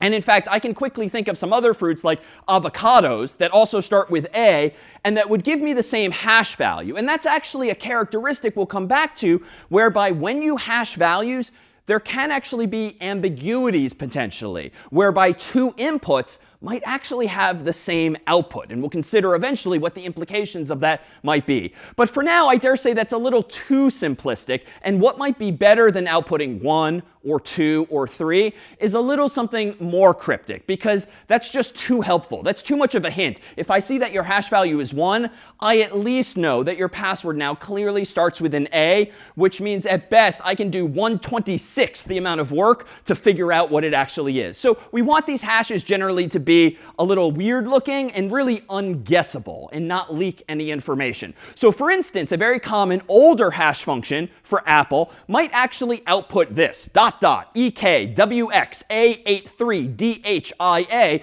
with some mixed uppercase and lowercase letters therein. Now it looks weird. You probably can't and shouldn't see any kind of pattern in there. There is a fancy math formula that took as input Apple and outputted as its hash value that string of text there. But in and of itself, it doesn't really leak any information like the number 1 or 2 or 3 would. So we've already made an improvement. Banana, meanwhile, would look like this. And cherry, meanwhile, would look like that. So notice that these values are indeed quite different. So using this better hash function I claim, that doesn't just look at the first letter of the alphabet, but looks at maybe all of the letters in the input, C, H, E, R, R, Y. In this case, we can probably come up with something more interesting, more cryptic looking, if you will, like the values we've just seen. So let me propose now that what we should do in our database of passwords is not store Alice, Apple, Bob, banana, but let's instead store the hashes of Apple and banana respectively. So instead in this password database, I'm going to store this instead. The exact same values that we just saw coming as outputs from that black box. But in this case now, I'm storing in my database of passwords usernames and hash values. Now, why is this perhaps a good thing? Well, one, if someone now attacks this server and somehow gains access to all of these usernames and hashes, what they don't have is an entire list of passwords. So they can't quite as easily go about credential stuffing and figuring out maybe if this database will give me access to my accounts somewhere else. I'm at least creating some work for the adversary. But at the same time, I feel like I've kind of broken the whole system, because previously, presumably, when you log into a website or app and you type in your username and then you type in your password, what does the website or app probably do? Well, once that username and password are sent over the internet, typically to that server, well, the server probably compares what you typed in against the username in their database or their text file, and the server compares what you typed in as your password against whatever password is in their database. But now we have a problem. We have you typing the username, and we do have the username still in the database. Case in point, Alice and Bob are still here. But what we don't have is Apple and banana. We've replaced those all together with hashes. So even if you type in, or Alice types in Apple, well, we don't want to compare APPLE to this because it obviously doesn't match. And Bob's banana, we don't want to compare against this because it's not going to match, and so forth.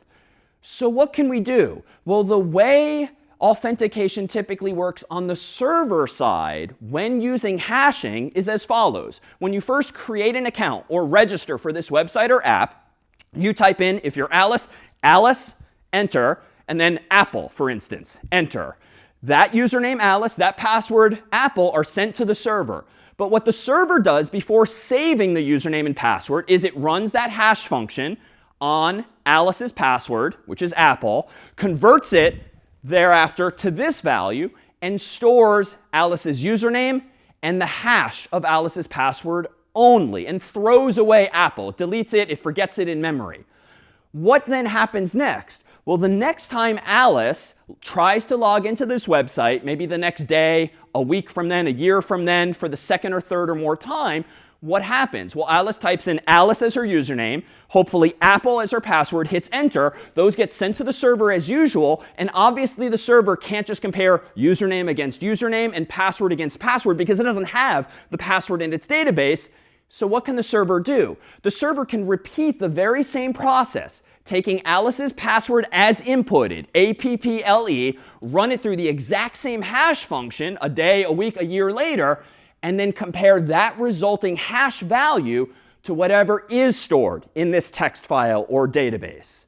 And now, admittedly, we're creating a whole lot more work for ourselves, but it's not that big a deal because this is just a math function, or if you know how to program, it's just a few lines of code that you've written in software that converts passwords to hash values. And honestly, nowadays, you wouldn't even be rewriting most of this code yourself. You'd be using a library, third-party code that someone else smarter than you maybe has written and gotten it just right, no bugs or mistakes.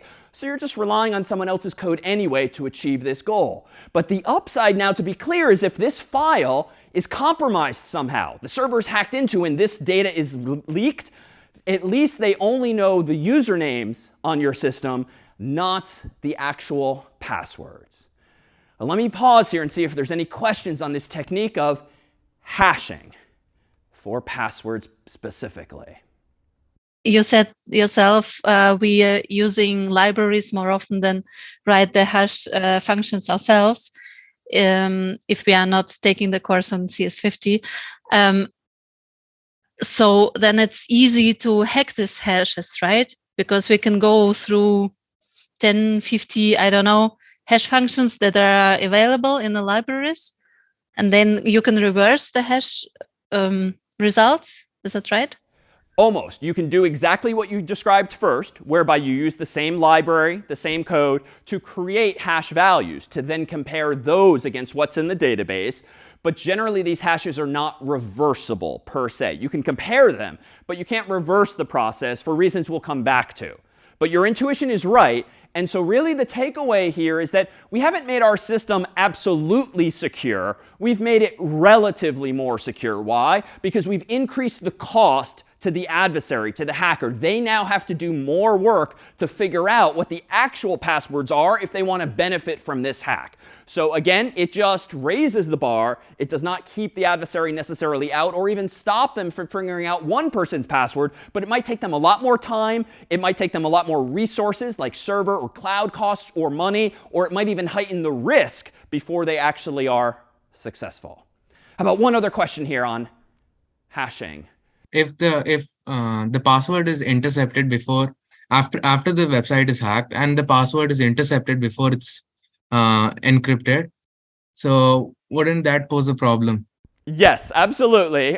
Then all bets are off. Everything we just discussed is not useful at all if the adversary has actually intercepted the password before it has even been hashed. Now, thankfully, there's going to be solutions to that problem too, and we'll come to them today. But for now, focusing only on hashes, it solves one problem, but not all. In fact, it turns out that those attacks we talked about last time with respect to our accounts are still possible. You can still use a dictionary, for instance, of English words, or better yet, a dictionary of English fruits, and you could, one fruit at a time, run each of those values as input into the same hash function, the library or code that you're using to achieve this, and then that's going to give you one hash value after another, and you could compare each of those hash values against whatever is in the database or the file of passwords that you, the hacker in this story, might have actually stolen somehow.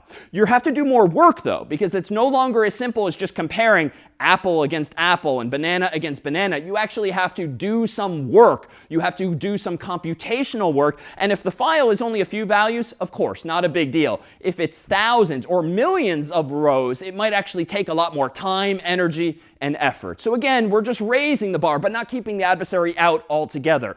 And even if you don't have a dictionary available, and even if the passwords are not all fruits in English, well, you can still, as the adversary, resort to brute force attacks. And you can try even the simplest of passwords like 0000, or maybe 8 zeros instead, and you can hash that and see what the resulting hash value is and compare that against what's in the database. Then you could try 0000, 0001, hash that, compare that against what's in the database, and then move on to the next and the next, doing this not just for numbers, but for letters as well. A, hash that and compare. Eventually, apple will be on that list. Eventually, banana will be on that list. But there, too, the brute force attack is still going to take some amount of time. So it's just increasing the cost or the complexity for the adversary in this particular case. But there's yet another threat that's possible in the context now of hashes, which is worth knowing about. There's a term of art known as a rainbow table, which is a very beautiful way of saying that adversaries in advance might have already hashed all possible English words in a dictionary. Adversaries might have already hashed all possible passwords of length 4 or 5 or 6 or 7 or 8 or something else. And maybe if they have a big enough hard drive, they are storing a big table, like an Excel file or a CSV file of all of the words that they've tried, all of the passwords they've tried, and all of the hash values they've already computed. Then it's even easier. Then they don't even need to do a brute force attack per se, hashing and hashing and hashing and hashing. Then they can just compare, compare, compare. Because indeed, a rainbow table simply contains all of the passwords they've tried, all of the hash values they've generated, and so they just compare left to right whatever the user typed in against the hash value they've already computed. Now, for certain hash functions, this threat of a rainbow table is just not feasible. You might need terabytes or petabytes of data, which means a lot of hard drives and a lot of money. So there are potential downward pressures on this kind of an attack, but it can certainly speed things up. Certainly if you're pre-computing, that is pre-calculating some of the hashes for at least words in an English dictionary, and certainly some short list like all of the fruits in the world. But there's another problem that we might encounter on the server with regard to our passwords. Alice might have a password of apple, Bob might have a password of banana, but suppose that both Carol and Charlie have a password of cherry. And just by coincidence, they both chose the same password and are in this same database. Now, we've already concluded, I think, that we definitely don't want to store the plain text passwords. We don't want to store literally in the clear apple, banana, cherry, and cherry, because it's just too easy for the adversary to do bad things with it. So we at least want to hash this, but here's where hashing can kind of leak information, so to speak. If I go ahead and use the same function I've been using to hash apple and banana and now cherry, what do you notice about Carol's and Charlie's hash values? Curiously, but maybe not surprisingly, they're exactly the same. That's, after all, how functions typically work, be it in math or in software, in code. If you pass the exact same input, unless there's some randomness going on, you're going to get the same output again and again. Now, why is this a big deal? Well, if some adversary attacks this database and gains access to all of these usernames and hashes, we have leaked information in the sense that the adversary, just by glancing at this file, knows that, okay, I don't know what Carol's password is or what Charlie's password is, but I know it's the same password. And that alone might be enough information to figure out with higher probability what it is. Maybe Carol and Charlie are related. So maybe you focus on words or numbers that are common to both of them. Maybe there's some information that's implied by this if they both are in that, they both like the same TV shows. They both like the same movies. You can try to find in your mind maybe the intersection of information that might lead you with higher probability to figure out, without brute force even, what Carol's password is and Charlie's password is. So this is a common problem, and we only have 4 users in this database. You can imagine having many more. Odds are some of us are going to have the same username, not the same username, some of us are going to have the same passwords. In fact, without raising your hands or admitting to this for the whole world to see, do any of you have a password of 1, 2, 3, 4? In some website or app? Maybe a little harder. 1, 2, 3, 4, 5, 6, 7, 8. You know, something very simple like this. Maybe it's an account you don't really care about. Well, that's a perfect example of where, if you have an account on the same system as someone else here in the classroom, you're going to have, in that database presumably, the same hash values. And that might be alone enough information to leak and increase the probability that you, and not Alice or Bob, are actually compromised with respect to your account. So how can we fix this? Well, it turns out there's another technique in the world of data that we can use to perturb this process. And you can think of it metaphorically as like sprinkling a little bit of salt on the hash function so as to change what its output is. It's not random per se, but you are perturbing the output so that it's much less likely that 2 people with the same passwords are going to have the same hash value. So how does this work? In this case before, when we passed in cherry as our input, we got the same hash again and again. But let me propose that we modify our hash function to take two inputs now. Not just a password, but also a salt value, so to speak. A little bit of a sprinkling of, in this case, just two characters, two numbers, two letters, or a combination thereof. Now this hash function that I'm describing is still going to output a hash value, but notice it's different from the one before. And even if you don't quite remember what it was before, it was not this. But worth noting is that in the output of this hash function now is the salt itself. So the salt isn't something that's meant to be private or secret or secure. It's just sprinkled in there to make sure that whatever hash value comes out of this black box is a little bit different than if you had put a different salt value instead. So for instance, suppose that for Carol and for Charlie, we use different salts. And that's the idea. Different users should have different salt values just in case they choose the same passwords. So instead of 50 in Cherry, suppose that Charlie uses a salt value of, say, 49. 49 is not a number that Charlie or you or me have to pick. This is all done by the server automatically, picking a random two characters like 49 or 50. But notice what just happened. If I rewind to Cherry with a salt of 5, this was the hash value, the first two characters of which are the salt. If, though, I change the salt from 50 to 49, the hash changes completely. And it prefixes it with now 49 instead of 50. This ensures that even if Carol and Charlie have the exact same password, there's no way I, the adversary, am going to know by looking at it. Because indeed, what ends up in the file now are these two values. One is prefixed with 50, one is prefixed with 49. The rest of the hash values clearly are completely different. So again, the upside is this approach, where the hash function takes two inputs, the password and a salt, and then outputs one hash value, means that we're not leaking information except there is a corner case if by chance, by bad luck, the system chooses the same salt for both Carol and Charlie. Yes, there might still be information leaked. And honestly, that may very well happen if you've got thousands, millions of users. Then you're going to run out of two-character possibilities. You're going to have to reuse salts. But the idea is that we're just trying to put downward pressure on the probability of being attacked successfully. We're trying to equivalently raise the bar to the adversary so that they are not as likely to gain access to my data or, in turn, my account. Questions now on salting or hashing itself. Oh, I'm curious, where do we store the salt? So where do you store the salt? The salt is actually stored in the hash value itself, according to this algorithm, in the first two characters. And the value of storing the salt in the first two characters of the hash is as follows. The next time Carol logs in, she types in her username, Carol, and hits enter. The server now knows, OK, I'm expecting a password from Carol. Let's see what she types in. Suppose that she types in correctly, Cherry. Now, the system is not storing Cherry, so it's not going to compare literally what Carol typed in, but it is going to hash Cherry.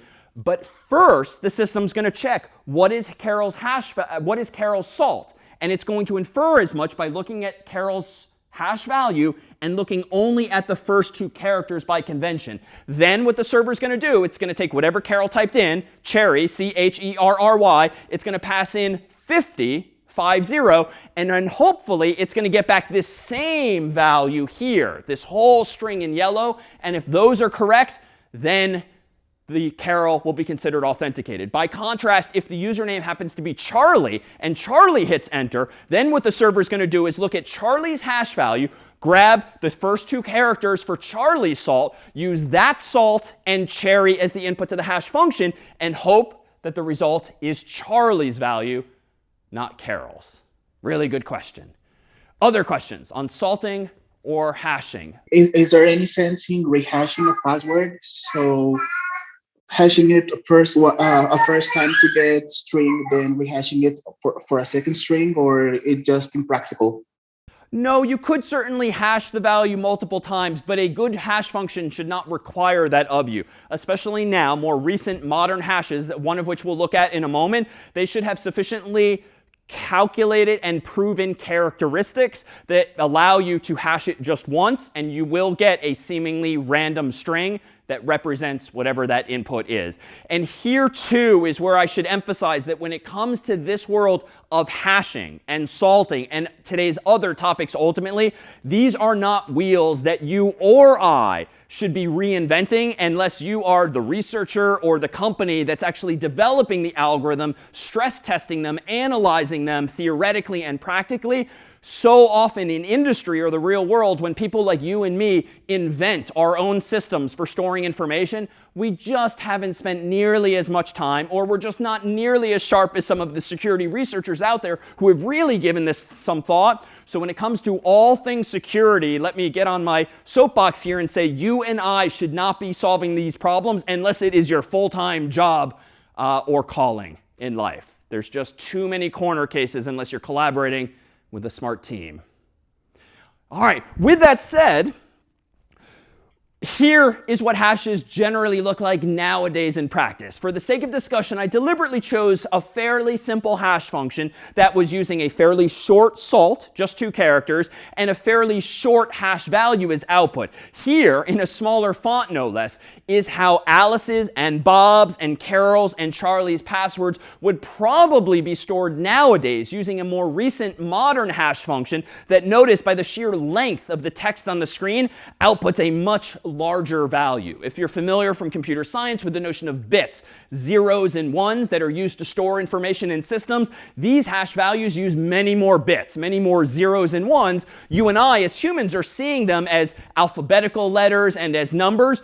But underneath the hood, these are just more and more zeros and ones that the computer is storing, which means it's much, much less likely that someone who steals this kind of file is going to be able to figure out efficiently what those original passwords were. And you can see, too, that for both Carol and Charlie, even though their passwords are still cherry, these 2 strings along the bottom look completely different. Except in one location here, it turns out that the scheme a lot of systems have adopted is that if you look between $ at the beginning of what seems to be the hash value, you'll see a code like Y or Y or Y or Y or other numbers or letters as well. That's a little cheat sheet that tells the system exactly what hash function was used to generate the rest of it. And that's in the documentation that you can read online for any number of hash functions. So this is to say, when you create an account on some new website or app, if they are doing things well in a manner consistent with best practices and they are being mindful of your security,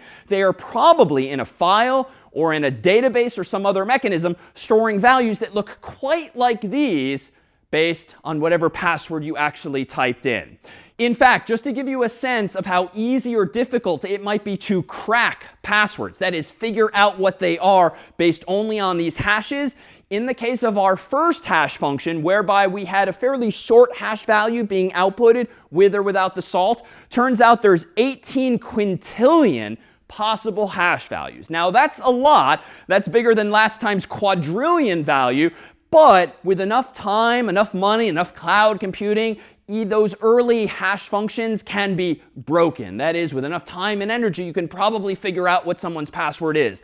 If you fast forward to the other strings that I showed you on the screen, the much longer ones that use more bits, so to speak, then you have this many possible hash values nowadays. And I actually did look up how to pronounce this, but based on reading it on my screen, I wasn't actually sure how to say the word, since this is a really big number that my mathematician colleagues could do a better job pronouncing. But given how many digits are on the screen, given how many commas are on the screen here, this is a really big number such that you and I probably don't need to worry about an adversary using brute force figuring out and still being able to figure out by the end of time what the corresponding password might be, unless there are other weaknesses in the system. Now, speaking of weaknesses, has anyone ever forgotten your password? Yes, of course. But have you ever gone to a website or app, clicked that link that says forgot password ? In hopes of getting an email of some sort so that you can reset the password? I mean, odds are almost everyone here has experienced that. But has anyone ever clicked on that link, gotten back an email that actually contains your password so that you're just immediately reminded what it is? I'm seeing a few nods of the head. You can copy paste it then into the website. Do not use that website anymore. That is evidence of, that is a symptom of a website or application not practicing best practices. Why? Well, if it is the case that the website can email you your password, that means they can see and they know what your password is. That means this database, this text file we've been talking about, is probably vulnerable to some hacker eventually getting into it and stealing all of those usernames and passwords in the clear, no less. Because recall what these hashes are. They're generally meant to be irreversible. When you take as input apple, banana, and cherry, the output looks completely different with no obvious relationship to what those original passwords actually were. And so if that's what's being stored in the database, the company who made that website, the person who made that website or app, they should not be able to reverse that process either. Otherwise, surely the adversary can. So it is the case, and I've experienced this myself, often from sort of smaller shops or companies that maybe haven't really invested a lot of time or care into their website. If they are able to email you your original password, it is by definition not secure. And it's certainly not up to today's standards. It's just too easy for it to be compromised. So maybe minimally stop using that service and make sure you're not using that password anywhere else. Maximally, maybe send them a note explaining your concern and maybe linking them to some reference online, maybe this video, in which you explain why you have that concern. Questions then on forgetting passwords or hashing or salting? So as you said, some companies may not be practicing these hashes and maybe practicing something very bad. So if I were, let's say, a company and because of my practices, I had a leak of passwords and all the data, do I, as a company, have any obligations or responsibility for what happened? Since I have all the customers' data and all their passwords, do I have any obligations or responsibilities? It's a really good, a really noble question. The answer to that ethically is probably yes, you should, quite simply. However, the more nuanced answer is that it's probably going to depend on the industry that you're in, the country that you're in, any regulatory requirements that your company faces, which might oblige you to report out in that way. So I would read up on the context that's specific to you yourself. And I will say, unfortunately, it is not that common in the world, I dare say, that companies document and detail publicly when there have been security exploits. They might announce that something indeed has happened, but it is rare that companies will go into any amount of detail. Now, this is understandable because, one, they're already embarrassed, or if not in legal trouble or financial trouble because that has happened already. But they probably, typically, don't want to provide other adversaries, other future attackers, with more information about their systems and the weaknesses that those systems have. The downside, of course, societally, is that if each of us is sort of secretly getting attacked in ways we didn't expect, learning things that would be ideal to share with others in the world, this itself is actually a big question in the world of cybersecurity, just how much and how often to share, especially when you discover a bug or a mistake in someone's system. Do you tell them privately? Do you tell the world publicly? These are ethical questions that we'll touch on indeed in the coming days as well. Allow me to propose that separate from these concerns here, we can come back to some of those recommendations that we started the class with from NIST, the National Institute for Standards and Technology. Notice that this was one other quote we did not share last time. A recommendation from NIST is that verifiers shall store memorized secrets in the form that is resistant to offline attacks. Memorized secrets shall be salted and hashed using a suitable one-way key derivation function. Their purpose is to make each password guessing trial by an attacker who has obtained a password hash file expensive, and therefore the cost of a guessing attack high or prohibitive. So when I refer to best practices, I'm really referring to actual documentation like this, either from the United States, from other countries, from other companies. There are indeed these best practices, and among our goals for this class is to expose you to some of those, both on the consumer side, you and me as individual computer users, but also on the corporate or the academic side as well, as to what you should be doing when you are in a position of being responsible for someone else's data as well. Now, as for the actual hash functions to use nowadays, these are just some of them that are generally recommended nowadays that can be categorized as SHA-2 and SHA-3. These refer to fairly sophisticated mathematical functions that take as input typically a password or some input more generally, and then output a hash value thereof. There are other algorithms too that can even be used to verify the authenticity and integrity of messages as well. In fact, today we'll also focus on how we can use primitives like these to ensure that data was not actually changed in transit when you sent it over the internet from one person to another. But ultimately, what we've been focusing on and what you've seen on this list here are what are generally known as one-way hash functions. That is, these are mathematical functions, or, in the context of programming, these are functions written in code, languages like Python or otherwise, that take as input a string of arbitrary length. That is a password that's this long, maybe this long, maybe this long. But what's key to these cryptographic functions is they output a hash value of fixed length. That is always this many bytes or characters, or this many bytes or characters. That is, doesn't matter how short or how long the password is, these one-way hash functions are one way in the sense that they take a potentially infinite domain, if you know this term from mathematics, and condense it into a finite range. That is a huge number of values, all possible passwords in the world, to just a finite list of possible hash values. It might be a long list of possible hash values, but indeed, no matter how long a string of text is, if it's of some fixed length, 16 characters, 32 characters, something else, there's only a finite number of those values. Now, there's an implication of this. When you take a really large input space or domain mathematically and map it to a smaller finite range, so to speak, mathematically, it turns out that if you do try to reverse the process, there will be multiple inputs that yield the same output.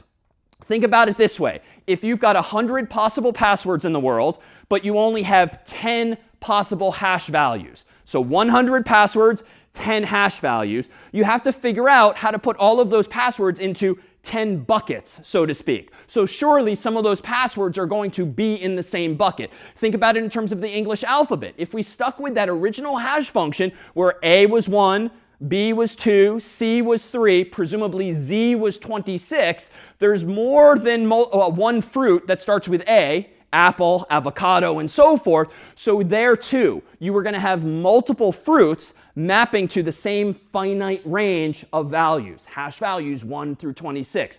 What that means is that if an adversary, or even you, the owner of the system, look at that hash value and see the number 1, you don't know if the password was apple or avocado or some other word that started with A. And so that's what we mean by one-way hash functions. You cannot reliably reverse the process by any means and know definitively what the original input is. Now, there is a catch. That technically means on some systems, it might be possible to log in with apple or avocado, or more generally, your actual password and some other seemingly random password that might make no sense to you, but just because mathematically it has the same hash value, that password too might let you into the system. But the idea is, especially as we're using really large numbers of bits, really long hash values, the probability of you or me figuring out, or an adversary even guessing what that other hash value or what those other inputs, passwords might be, is just so small that we tend not to worry about it as well.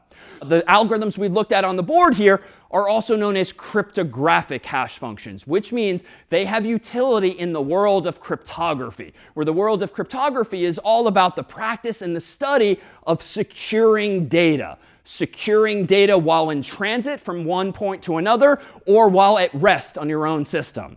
Let's go ahead here and take a 5-minute break, and when we come back, we'll explore precisely that world of cryptography with respect to our data. All right, we're back. And indeed, cryptography is all about the practice and study of securing our data, particularly when we want to transmit it from one person to another. So cryptography can be broken down into a couple of different categories, one of which are codes. And codes are not the type of code that you might write in Python or the like. It has nothing to do with software, but rather a mapping between what we'll call code words and the actual message or true reading that those words represent. Here, for instance, is an actual book from over 100 years ago that was used to map these code words in the left column to these indeed messages or true readings on the right. The idea is that if that one party wanted to send a secure message to another party, they wouldn't just write it out in plain English. Why? Because if that message written on a piece of paper or parchment were intercepted by another human, that other human, assuming they too know English, could just read the actual message, the so-called plain text. In a code, though, you can convert the words that you want to say to code words that make no sense necessarily to someone who's intercepted the message in and of itself unless they too have this book. Now, you can imagine this being a fairly time-consuming process because when the recipient receives that message, unless they've memorized all of these pages, these code words and the meanings thereof, they have to do quite a bit of work flipping through their copy of the book in order to figure out what that message is. But the fact that they have a copy of the book, too, is a potential threat. Because if one party or another had their code book stolen, then any of the messages they've sent can now be decoded, so to speak, by looking them up retrospectively. And any future messages, if the owners of the book don't realize that code book has been taken, so too could those messages be translated. Not to mention the fact it's fairly cumbersome. This alone is page 187, and so that's quite a bit of codes and quite a bit of work just to achieve this layer of indirection. But there are some terms of art here that are worth knowing, and you might actually use in everyday context, but not necessarily for the same purpose. So in code, what do we mean by that? It means taking a plain text message, be it in English or any human language, and taking that as input and producing as output code text. So the code text might be a short, succinct sequence of words that might actually be English words, but they're not meant to mean what they normally mean. They're meant to be looked up in the code book to figure out what the message is actually trying to say.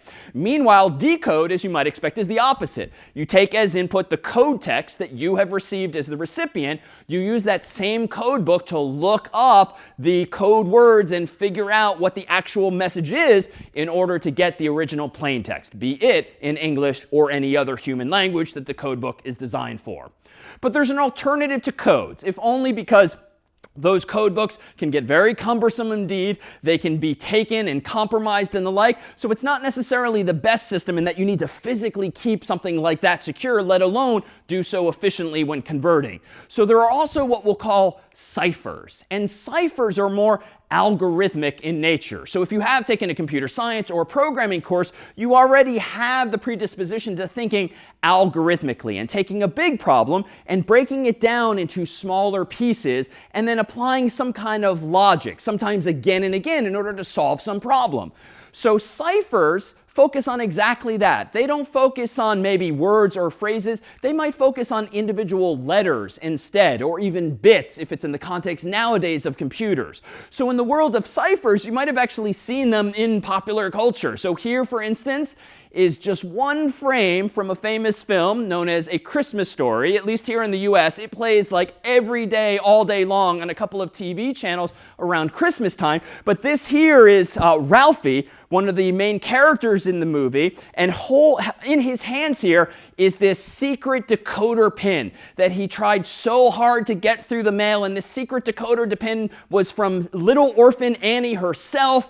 And what it does is implement mechanically a cipher, converting one letter to a number and back. But the thing twists left and right so that you can actually figure out what the mapping might be. So this is more of a cipher because it's operating at a lower level, not on entire words or phrases, but one letter at a time. And it's a repeatable process that Ralphie, in this case, can apply again and again to all of the letters of the secret message. In World War II, the Germans, for instance, had the Enigma machine that you might have read about or seen depicted in films, and this was a mechanical implementation of this same idea of a cipher. But instead of using mathematics or gears turning just this way and that, it was much more mechanical, was with rotors and lights and the like, but it too was implementing a cipher and could be configured with different inputs in order to influence exactly what the output would be. But that too was a physical device, and we'll focus here for the most part part, though, on things more digital, things that you can ultimately, for instance, nowadays implement much more readily and much more scalably in software. But the words we'll use are pretty much the same. To encipher a message means to take that message in English or any other language, our so-called plain text, and convert it, not surprisingly, to ciphertext as output. Meanwhile, the reverse of, or rather an equivalent term here that you might know as well, is to encrypt. Same idea, synonyms for our purposes, plain text to ciphertext. To encipher or to encrypt. Nowadays, encrypt is probably the more common of those terms. Meanwhile, decipher would be the opposite of that. To actually take the ciphertext that someone else has sent to you, run it through an algorithm or cipher, and get back the plain text. Meanwhile, decrypt would be a synonym for that phrase, which refers to exactly the same process of taking ciphertext as input and outputting plain text as output. So how do we configure these ciphers so that you and I can use the same algorithm but customize them not only with our own messages but also with our own settings, so that just because you and I might want to send the same plain text doesn't mean that the ciphertext has to actually be identical. And indeed, in the world of cryptography, it's quite recommended that you and I use public and well-documented, well-tried and tested algorithms publicly, but we do keep one piece of information secret so that our use of that cipher, that algorithm, is specific to us. And this customization, this configuration, are generally known as keys. Now, keys, much like a physical key to a lock on an actual door to your home, a key is what sort of unlocks the capabilities of this cipher, but it's a key that needs to be known and used not only by you typically, but also by the recipient, so that by having copies of the same key, you can not only encrypt messages or encipher them, but you can also decrypt or decipher those messages too. Now, what are these keys in practice? They're not physical objects in the virtual world, but really just really big numbers. And often there's some mathematical significance of these numbers, and sometimes those numbers don't even look like numbers. They might be presented on your phone or your laptop or desktop actually as letters of an alphabet, and maybe even with some punctuation too. But at the end of the day, they're really just numbers, or of course, if you know a bit of computer science already, they're really just zeros and ones. But it's perhaps helpful to think about them metaphorically as akin to these physical keys. Now, how are these keys actually used? Well, within the world of cryptography, there are different types of encryption. And the first we'll look at is known as secret key cryptography. The presumption is that the security of your data relies on the secrecy of some key. So if A wants to send a message to B, then A and B must keep secret whatever key they are using to configure their choice of algorithms. So what do we mean by that? Well, secret key cryptography, specifically in the context of encryption and scrambling data, is also known as symmetric key encryption, for the reason that both A and B in this story are going to use the exact same key. And we'll contrast this in just a bit with asymmetric key encryption, which solves other problems as well. So let's consider the process of encryption, much like the process of hashing, as being this black box. Somehow or other, this black box is going to encrypt information for me, taking as input my plain text and hopefully outputting as output my ciphertext that I can actually send over the internet or some other channel to a recipient as well.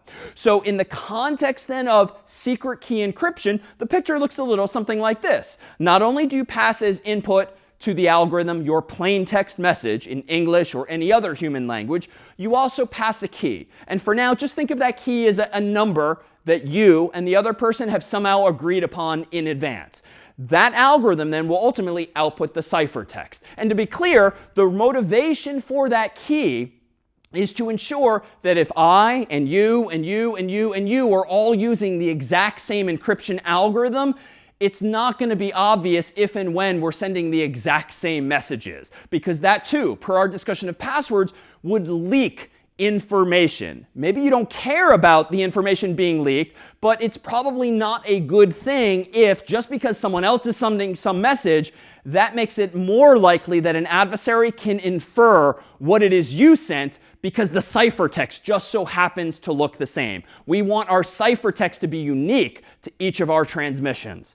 So let's consider a simple example. Suppose that the message I want to send is just as short as the capital letter A, and suppose that the key that I want to use is as simple as the number 1. These are not good best practices, but we'll use them for the sake of discussion. Let me propose that the simplest algorithm I can perhaps think of is actually one that would take A as input and 1 as input and output B. And you can perhaps infer where this is going. If I instead provide B as input and 1 as input for the plain text and key respectively, then the output is C. So believe it or not, in yesteryear, Julius Caesar was known to use an algorithm like this by lore, whereby this algorithm, Caesar cipher, is what's generally known as a rotational cipher, because you're sort of rotating the letters of the English alphabet. A becomes B, B becomes C, and I bet if we continue this logic, we can go around from Z becoming A as well. Now, this, of course, is being applied at the moment to very short messages that are not that useful. Sending A or B or C is not particularly useful in general, but it's demonstrating how we can encipher or encrypt our plain text into our ciphertext. However, when someone receives this message, they need to know not only what algorithm I used to encrypt it, in this case, Caesar cipher or a rotational cipher more generally, but they also need to know what the key is. And the key might not be as simple as 1. Here, for instance, is an example of 13. If your key is 13 and your plain text is A, then your ciphertext should be N, because that is 13 places away from A. And so now the algorithm seems a little less obvious. 13 is also representative of something that's long been known on the internet as ROT13, for ROT13, rotate 13 places. It's a very popular way of scrambling information, but not in a way that you intend to be secure. Historically, it was often used for like movie spoilers online. If you want to make something a spoiler before there was CSS and blurring effects on websites and whatnot, you could just scramble it so it looks completely encrypted, but it's very easy for someone else with a click of a button even to just decrypt it. However, I would recommend that you not use a key of 26 because why? Well, at least in English, there's only 26 letters of the alphabet, capital A through capital Z in this case. So a key of 26 is going to output for your ciphertext the exact same thing as your plain text. So there's another joke on the internet whereby, ROT26 is twice as secure as ROT13, because 13 times 2 is 26. And obviously, that's not the case deductively here. Now, of course, this particular algorithm and keys of this small size, 1 through 26, not at all secure. Why? Well, honestly, I don't even need a computer to crack this cipher. I can probably take out a piece of paper and pencil and just try all possible numbers from 1 to 25. I don't need to even waste my time with 26, and just figure out via brute force what key someone might have used to send a message using this algorithm. Not on even single letters, but maybe it operates on every individual letter of their message. Wouldn't take me that long to probably figure this out by brute force by hand. And with code, my gosh, I could write some Python code probably that does it even faster than that. So here on the screen is some ciphertext that I created in advance. And I'll stipulate that this ciphertext was enciphered using that same rotational cipher.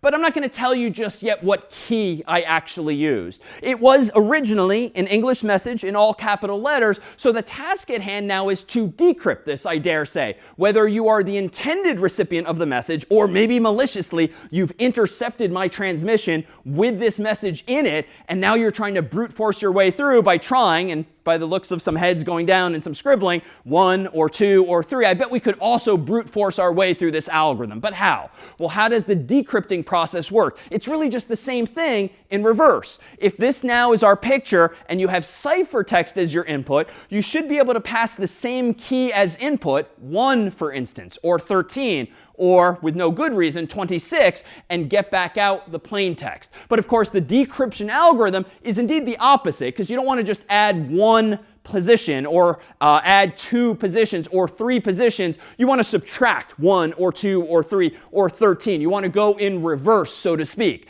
And so if I were to pass in B as the ciphertext and 1 as the key, well, the plain text decrypted should, of course, be A. And that holds now for all of the other letters of the alphabet, assuming I'm reversing this process in order to decrypt. And now I'll let you glance at the screen here for just a moment and see if you yourselves can't figure out what this ciphertext is trying to say.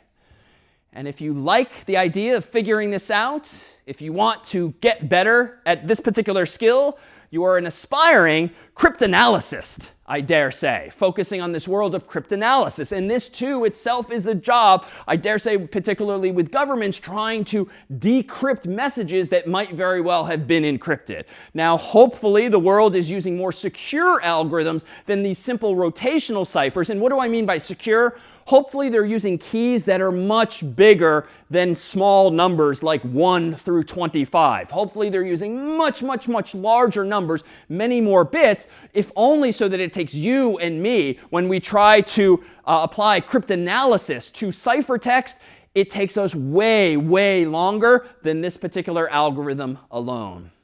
Now, I don't want to keep you in suspense, but I also don't want to spoil this if you'd like to try your hand at this. So go ahead and close your eyes if you don't want to see the answer to this, or I suppose you can just look away from your screen. But in 5 seconds, I'll reveal what the plain text actually is. And some of you, if you've seen that movie I mentioned, will know immediately why this is the way it is. But otherwise, you might just see this as an advertisement of sorts. So here we go. Your chance to close your eyes in 5, 4, 3, 2, 1.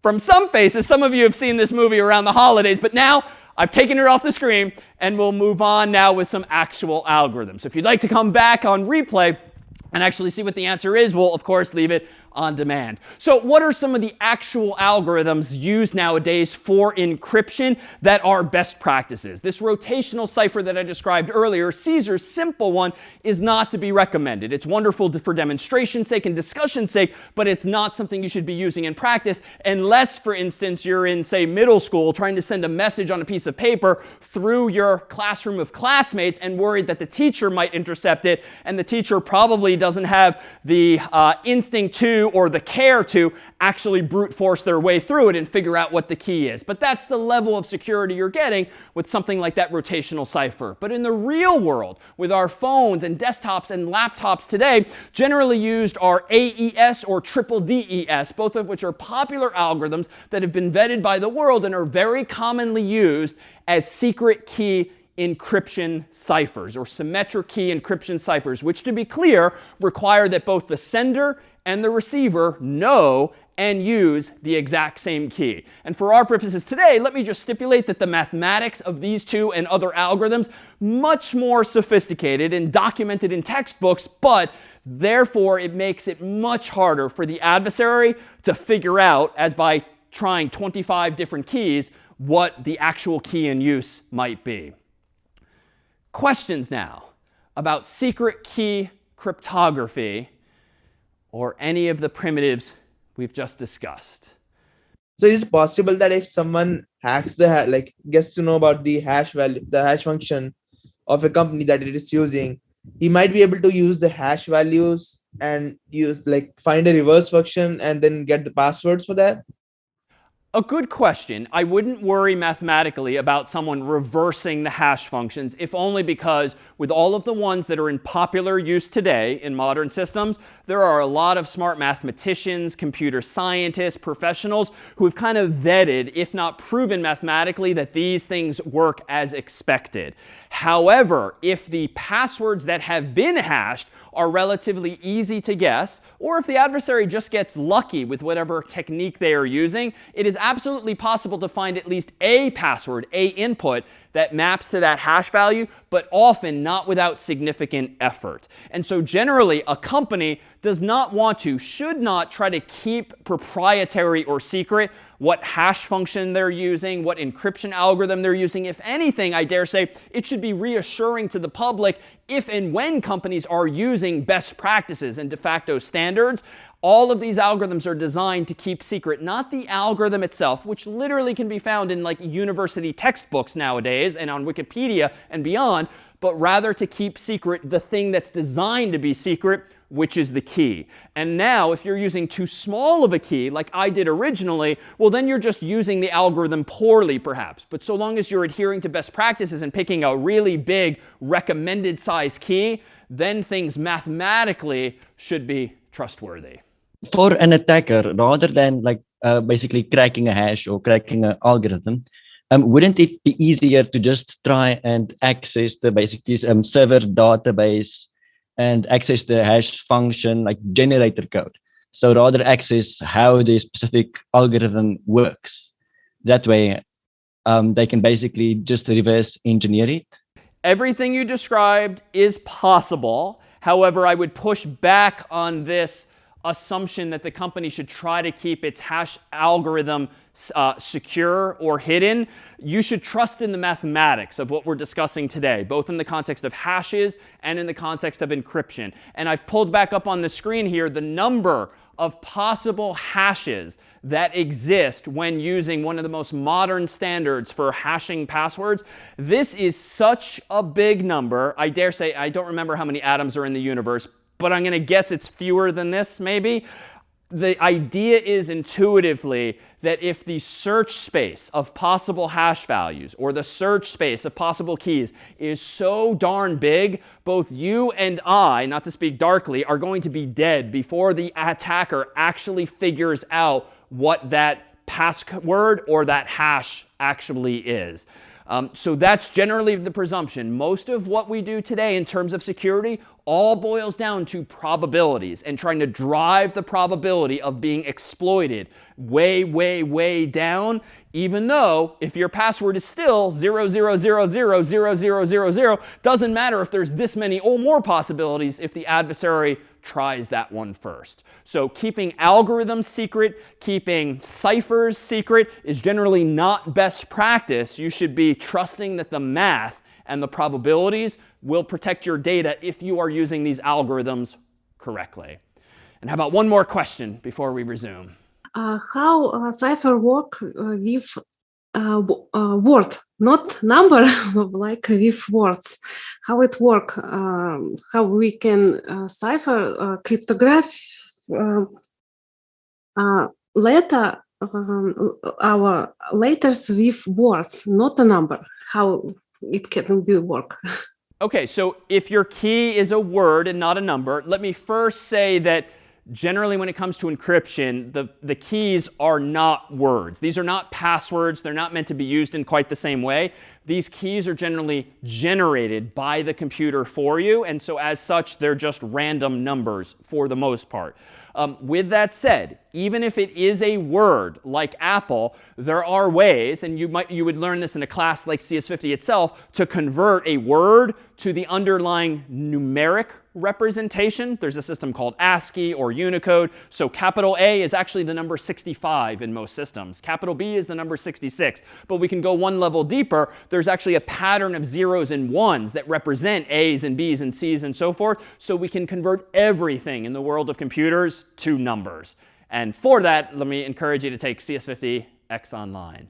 So that then is secret key cryptography or symmetric key cryptography, but it doesn't solve all of our problems because I've kind of taken for granted throughout this whole discussion that the sender and the receiver have a shared secret between them, whether it's a simple key like 1 or 2 or 13, hopefully not 26, or hopefully some much bigger value. But there's kind of a chicken and the egg problem there, so to speak in English, whereby how do you actually establish a shared secret between parties A and B if A and B have never talked before? In fact. So for instance, if you're visiting Amazon.com for the first time, a popular e-commerce website, or gmail.com for your email, ideally, and you probably know this already from just living in the real world nowadays, ideally you want that connection to Amazon or Gmail to be encrypted, to be scrambled in some way. Why? Well, you don't want your password being stolen by someone. You don't want your credit card number being intercepted by someone. You don't want your personal emails being read by other people. So it stands to reason that encryption is generally a good thing. And you've seen this perhaps in the URL bar via something called HTTPS, where the S literally is meant to mean secure. But odds are you don't know anyone personally at Amazon.com, and you don't know anyone personally at gmail.com. So what key are you going to use to communicate securely with these websites? Not to mention new websites that don't even exist today but might come online tomorrow. How do you establish a shared secret with someone else? So that's sort of a fundamental gotcha or caveat with symmetric key or secret key encryption, is that assumes that you have a shared secret between you and the other person. But the chicken and the egg scenario comes in, whereby the only way to establish a shared secret would be to send it to the other person securely. But if you can't communicate securely, you can't even send them the secret you want to use. So you're sort of caught in this deadlock. Thankfully, thanks to math, there are ways that we can solve this too via not symmetric key cryptography, but public key cryptography, otherwise known as asymmetric key cryptography. And among the algorithms here might be these, something called Diffie-Hellman, MQV, RSA, and others as well. And I dare say on this list, maybe RSA is among the most well-known, is perhaps an acronym you've actually seen in the wild. Now, what do we mean by public key cryptography, or more specifically, public key encryption? Well, in the world of public key encryption, or asymmetric key encryption, the asymmetry is implying that you actually don't use one key between the two people, A and B. You actually use two keys. In the world of public key encryption, everyone in the world has both a public key and a private key. And these two are just really big numbers. There is a mathematical relationship between these numbers, the public key and the private key, but that's a relationship that your phone or your laptop or your desktop figures out when generating these values for you. So unlike our previous discussion of passwords, which you and I as humans do choose and memorize or store in our password managers, when it comes to keys, these are generally, in the world of public key cryptography, generated for you. And as the name suggests, the whole purpose of these keys is to tell the whole world, if you want, what your public key is. It is not in any way secret. You can literally email it out. You can put it in the signature of every email. You can post it on your website, on social media. The whole point of the public key is to make it indeed public. But suffice it to say, the private key should be kept secret by you, private by you on your own device. That should never be shared with anyone else. But the cool thing about public key cryptography and the mathematics underlying it is that if you share your public key with someone else on the internet, they can use that public key to encrypt a message and then send it to you over email or chat or any other technology. And if you had to guess, what is the only key in the world that can decrypt a message that has been encrypted with your public key? The only key in the world that can decrypt a message that has been encrypted with your public key is your private key. That's what the mathematical relationship ultimately does for you. So pictorially here, if this is our algorithm that implements this idea of public key encryption, let's see what the inputs and outputs should be. If the goal is to send a message to you and you have shared with the world your public key, whoever is sending you this message uses your public key, their plain text message, and out of that comes ciphertext. That then is how asymmetric key encryption works. Meanwhile, when you receive that message, you can use your own private key and the ciphertext you've just received to get back the plain text. And this is what we mean by asymmetric. Unlike secret key cryptography or symmetric key cryptography, where you're using the same key back and forth, +1 or -1 in the case of the rotational cipher, with asymmetric encryption, you are using one key for one process and another key for the decryption process. So that's what's fundamentally different. RSA is one of the most popular algorithms for this. The browsers you probably use every day are probably using some variant of RSA underneath the hood. We won't get into great detail about the mathematics, but one of the most important details about RSA is that it relies on really big prime numbers. In fact, in a nutshell, what happens with RSA is your computer or your phone chooses a really big prime number called P. It then chooses a really big other prime number called Q. Then it multiplies them together to get a new value. We'll call it N. And it uses that value N in the resulting mathematics that the algorithm's authors came up with, ... The presumption here is that when you take a really big prime number and multiply it against a really big other prime number, it is really hard to figure out from the product of those numbers what the original P and Q were. And if you're a little hazy on prime numbers, it's a number that can only be divided by itself and 1. And indeed, we can use those, coming up with two big ones, multiply it together in order to get this value n that is subsequently used in the rest of the mathematics. What are the rest of those mathematics? In essence, this. And this will be the scariest looking formulas you perhaps see over the course of this class. The value n I just described is used as to divide values ultimately. If you're unfamiliar with mod here, this means to, in this context, take the remainder of some value. So what are we doing? Here is a quick summary of how encryption and decryption works with RSA. If you have some message M that you want to send to another person, and you have come up with somehow, via the ... process earlier that I alluded to, you've come up with your own public key E there, well, then someone can take their message, encrypt it by raising that message to the power of E, the exponent of E, and then divide it by n and figure out what the remainder is when dividing by n. That then gives you a value called C for ciphertext. When you then receive that message, C, you can use your private key, known here as D, and you raise the ciphertext, its numeric value, to the power of D, that is the exponent of D, and you divide by n in order to figure out that remainder, which will give you back the original message. Now, that is a significant oversimplification of what's going on, but that's the essence of the algorithm. It has to do with picking two very large prime numbers, multiplying them together to get that value n, and then using n as well as other values that ... are generated by the algorithm for you, E and D, in order to encrypt and decrypt messages ultimately. And this is what's generally known as modular arithmetic. It involves lots of division and division and division in order to come up with these remainders, but ultimately it is a very secure way to asymmetrically share information without having to agree on one shared key in advance, but rather using a public and a private key instead. Now, there are other techniques that come with this world of public key cryptography, and another technique is that of key exchange. So by contrast, if you do actually want to establish some kind of shared secret, there are alternative algorithms that different humans have invented over the years. So there are alternatives to one algorithm or another, and one of these alternatives is actually called Diffie-Hellman, named after another pair of authors here. So here is the essence of the mathematics for this algorithm, the goal of which is indeed key exchange, to figure out, using fancy mathematics, how both A and B can come up with the same value that they can then use as a shared secret, but without anyone who intercepts any of their messages being able to figure out what is that shared value, that shared secret.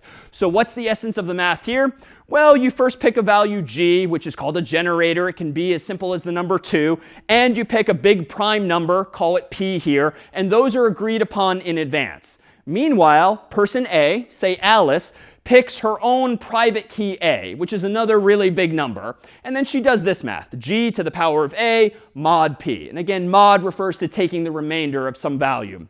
Meanwhile, B, or Bob, still uses the same G, still uses the same P, picks his own private key called B, and raises G to the power of B modulo P, and that gives him back this value, capital B, whereas Alice had capital A. Then, turns out that Alice and Bob can send those values across the internet, A, one way, B, the other way, and thanks to some fancy modular arithmetic here too, Alice can take Bob's B value and raise it to the power of her A value, which effectively gives you G to the power of A times B mod P. Bob, meanwhile, can take Alice's A value that was sent to him, raise it to the power of his private key B, and then mod P. So calculate the remainder with respect to P. The end result, and it's totally fine if these mathematics are uncomfortable for you or whew, just know that thanks to some basic principles of mathematics, this results in both Alice and Bob having the exact same value. We'll call it S for shared secret, even though the value never went across the internet in its entirety. Alice sent part of it this way, Bob sent part of it this way, but because Alice and Bob held on to private values, the little a and the little b, they kept that to themselves, they are able to do these mathematics that ensure that they both came up with the same value, even though you or I, if we intercepted any one of those messages, we could not figure out what it is. And now that they have a shared secret S, they can use that using any of those other symmetric ciphers we talked about earlier. AES, I put on the board briefly. Triple DES, I put on the board briefly. Heck, we could even use this in a rotational cipher if we really wanted to, but not indeed best practice. So again, don't worry so much about focusing on the mathematics, but if you were to take a higher level class in theoretical computer science, these are intellectual rabbit holes that you could go down to better understand how the software works. And now to my comment earlier about not trying to invent your own cryptographic functions, like this is the kind of reason why. This is the degree of sophistication that you and I take for granted in our phones, our laptops and desktops that have been vetted by industry and academics alike.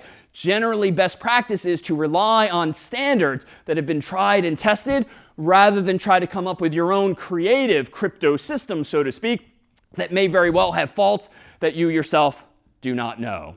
And the icing on the cake is that this is ultimately, if curious as to the underlying mathematics, what value ultimately Alice and Bob are both calculating, g to the power a times b mod p. But more on that in a higher level mathematics course, if indeed of interest. How about one final building block that you get from this world of public key cryptography? And this is one that's going to be increasingly omnipresent, I do think, in our world, especially as we move away from very archaic paper pencil signatures that you might write with a pen on a paper, and rather moving to what we'll call digital signatures as well. It turns out that once you're comfortable with the idea of public key cryptography, generally involving a public key and a private key, the first of which is literally public, you can share it with the world, the second of which is meant to be private, kept only to you, and if you can take at face value my claim that through appropriate mathematics, there's a relationship possible between these two numbers that whereas one can encrypt data, the other can decrypt. Even if you don't care to get into the specifics of the mathematics, but you just agree that, okay, that sounds reasonable to me, that that math can work, we can now use that building block of a public key and a private key to solve other problems as well. Not just encrypt messages from point A to point B and back, but rather to sign information, sign documents even, and say, yes, this was signed by David or someone else. So how does this work? In the world of digital signatures, here's a few more acronyms of algorithms that are commonly used, even though we'll continue to simplify them in our discussion. DSA, ECDSA, RSA, and others can be used to give you the ability to sign documents or other pieces of information digitally. So what does it mean to sign something digitally? It's not at all like this with a unique signature. It's all mathematics involved. So here then might be our algorithm for digitally signing some document or piece of information. And I claim that the input to this process is a message, a letter that you've written, a contract that you want to sign, something that you want to put your digital signature on. And the output of this message initially is going to be a hash. So we can use any number of hash functions we talked about earlier that take as input an arbitrary length input, like a message, a document, an essay, a contract, and produce as output a fixed length hash value. So we've seen that, and we've stipulated that that is indeed possible, similar in spirit to our password discussion earlier. You can even do it for larger inputs than passwords. You can do it for entire documents as well. Once you have that hash, here's how you digitally sign the document. You use your private key. You pass that as input, as well as the hash value you just computed a moment ago into the digital signature algorithm, and the output of that process is a signature. So if you think about this intuitively, what are we doing? Well, we're taking an arbitrary sized document. Maybe it's a letter that you've written, maybe it's a contract that you've written that you need to sign that might be short, or it might be really long. Here's where the value of cryptographic hash functions come in. Recall that a cryptographic hash function, by definition, takes an arbitrary size input and reduces it to a fixed size output. So it doesn't matter how big the original was, you can distill it into a distinct representation that's shorter. So per this diagram, if you take that hash value and you encrypt it with your private key, what we say is that the output of that process, which is just a really big number or some sequence of weird looking text, is your digital signature.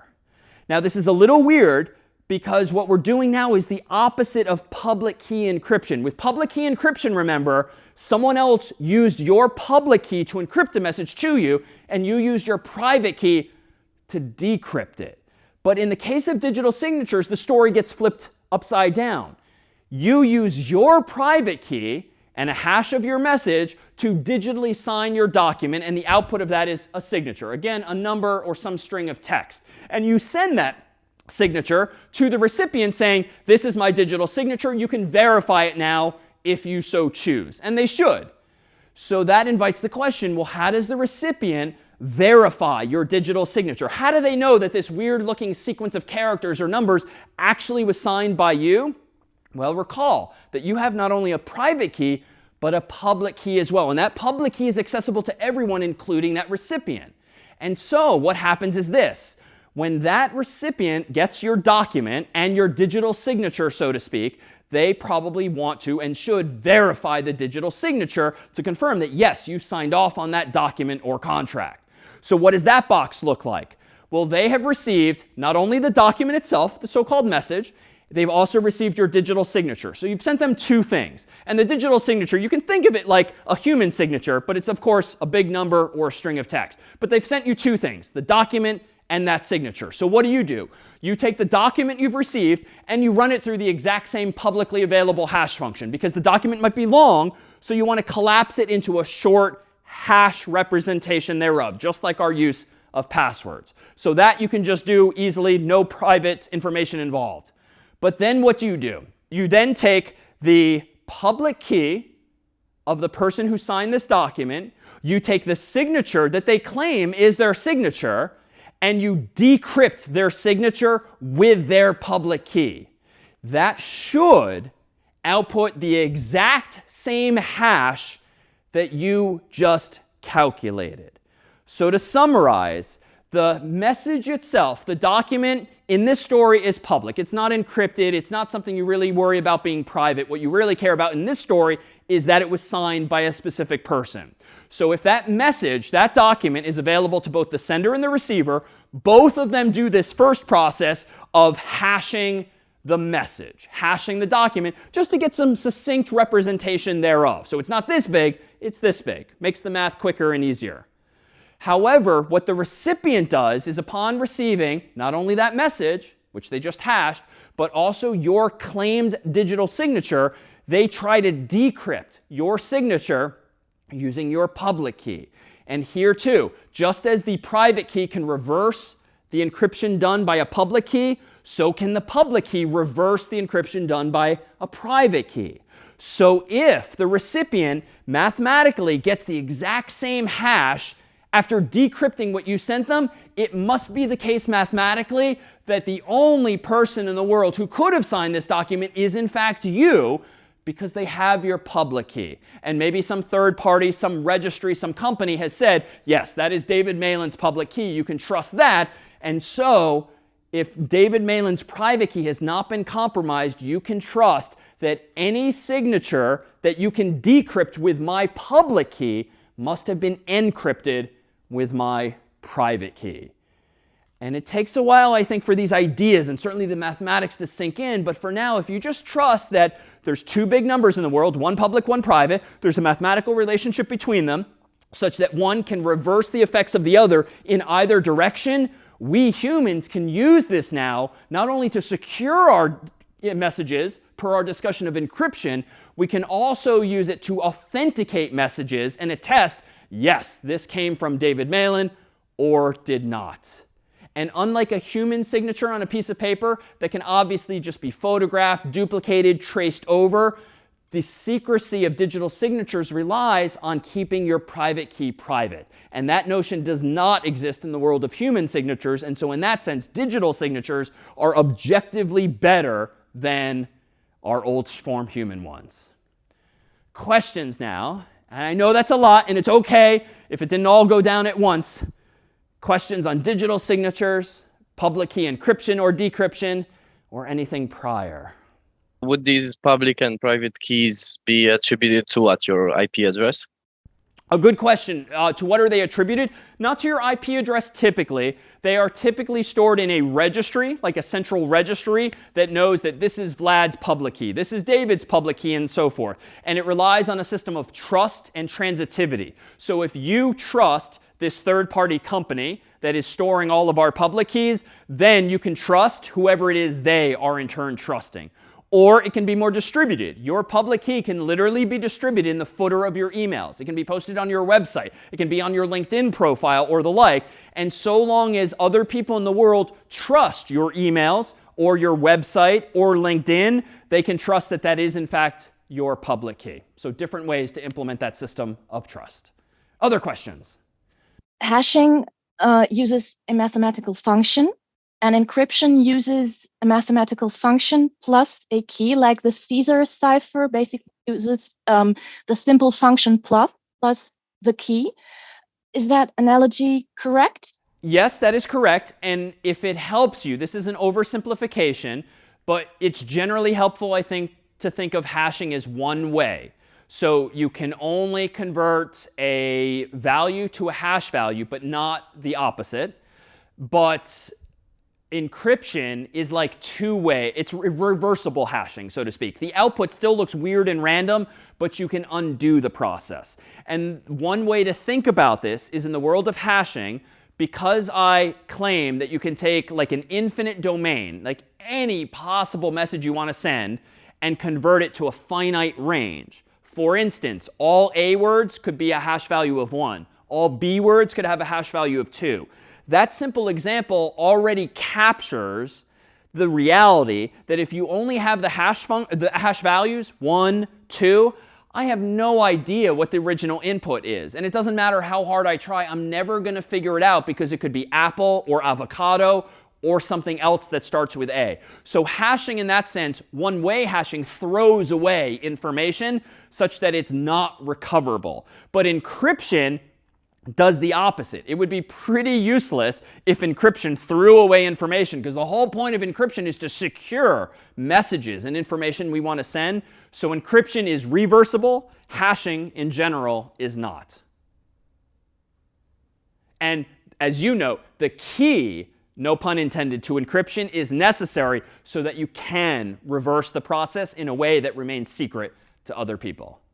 How about one more question, and then we'll take a short break, and then we'll come back and wrap up.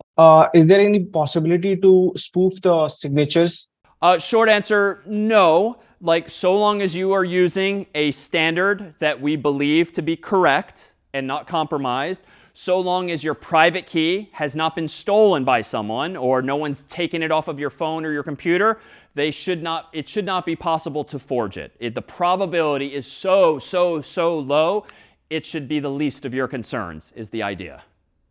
Now, it turns out there is yet one other application of this world of public key cryptography that solves a problem from last time. Recall that we ended our first class on a note of emphasizing that passwords and password managers can improve our security if used properly, but there's another technology that's becoming increasingly available, and it's colloquially called passkeys. Or more technically, it's an implementation of a standard called web authentication. And it turns out that these passkeys, which are available on certain platforms and certain websites, and ever more will be available soon, quite surely, they too rely on public and private keys as follows. And thankfully now, as fancy as the mathematics we're alluding to today sound, there really are only two ways to use these public and private keys: to either encrypt with one and decrypt with the other, or vice versa. So we have just a fairly basic building block that we can use in one direction or another. So how do passkeys work? In the near future, as you will find, when you go to certain websites or applications, you probably will not be prompted as frequently to type in a username and pick a password, which is to say, you don't have to generate a hard-to-guess password. You don't have to memorize a hard-to-guess password. You don't have to even store a hard-to-guess password in a password manager, because passkeys eliminate passwords. It moves us more toward a world of passwordless accounts. Now, how can that be? Because up until now, we've been using usernames and passwords to authenticate ourselves. Well, it turns out we humans have been getting really good at this math, even if it doesn't feel like it today. We've been getting really good at using mathematics to solve these problems as well. So imagine the following scenario. When you go to a website in the future or app, rather than being prompted to create a username and password, you'll just be prompted to create a passkey. What that means is your laptop or desktop or phone will probably prompt you with some form of factor. They'll ask you for your fingerprint, or they'll ask you for a scan of your face, or maybe a PIN code, a short number that you type in just to demonstrate with high probability that you are authorized to be using this device and creating this account. What then will your device and the website do? Your device will generate a public key and a private key just for that one website or app. Your device will send the public key to that new website, along with your user ID or username, some identifying information so that they know you're David or someone else. But you don't send a password. You only send to the website or app your public key. And you keep private within your browser or some other piece of software your corresponding private key. And to be clear, this public-private key pair is used only for this one website. You'll do this repeatedly, but automatically for every other website in the world in this model. So what happens when you not register for that website, which you've just done, but you want to log into it tomorrow, next week, or next year? Well, assuming you still have that same device, or you're using some kind of cloud service that synchronizes all of your pass keys, your public and private keys, across devices, so you haven't lost these pass keys, here's how you would log into the website tomorrow, next week, or next year. The website would send you, when you visit, a challenge. And a challenge is like some little message. It's like a number or a word or a phrase. It's some piece of randomly generated data that the website wants you to digitally sign. Well, how do you digitally sign information? I proposed earlier that you can use your private key and pass that key and that challenge, which is just a random input given to you by the website, into your digital signature algorithm, this black box. And the output of that, as before, is your signature. And what does your device do? It sends that signature for that challenge to the website. And if you followed along earlier well enough, you might now realize where we're going with this. How does the website now verify that that is, in fact, your signature? That this did come from David's device and not some adversary online? The website, because it stored yesterday, last week, last year, your public key, it will use your public key to decrypt your signature using the same algorithm to get back, hopefully, the same challenge value. And if the output of this verification process matches the challenge the website sent you a second before, it must be the case mathematically that you are, in fact, who you claim to be, because it was your device that registered for this website a day, a week, a year ago as well.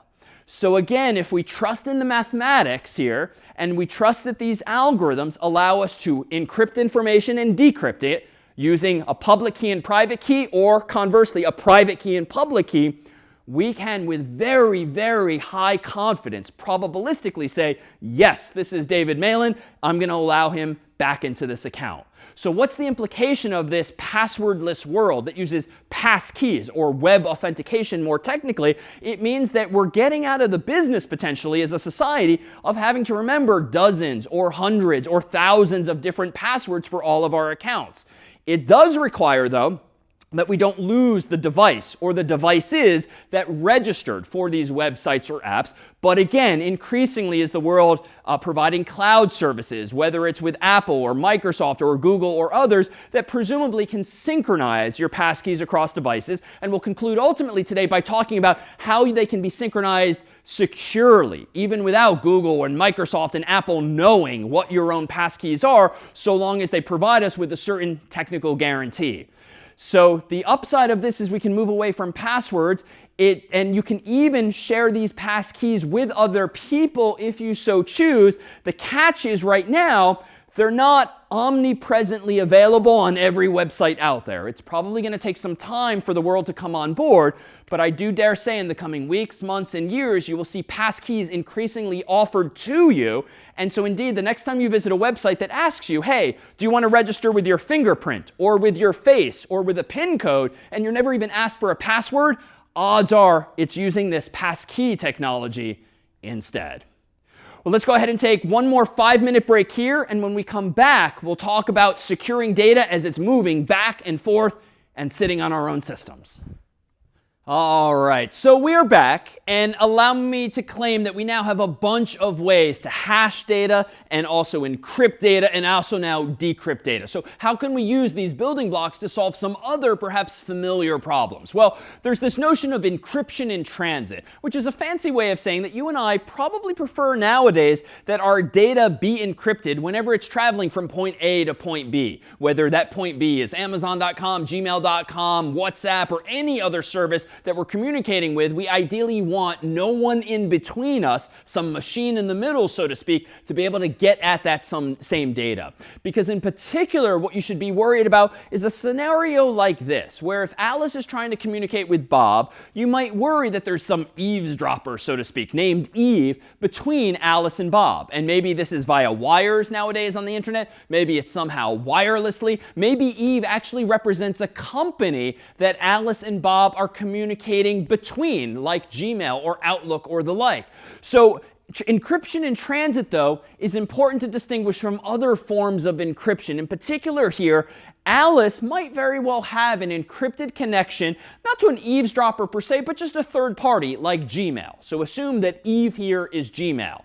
And meanwhile, Bob, when checking his email account, has an encrypted connection to Eve as well, which in this story now is Gmail.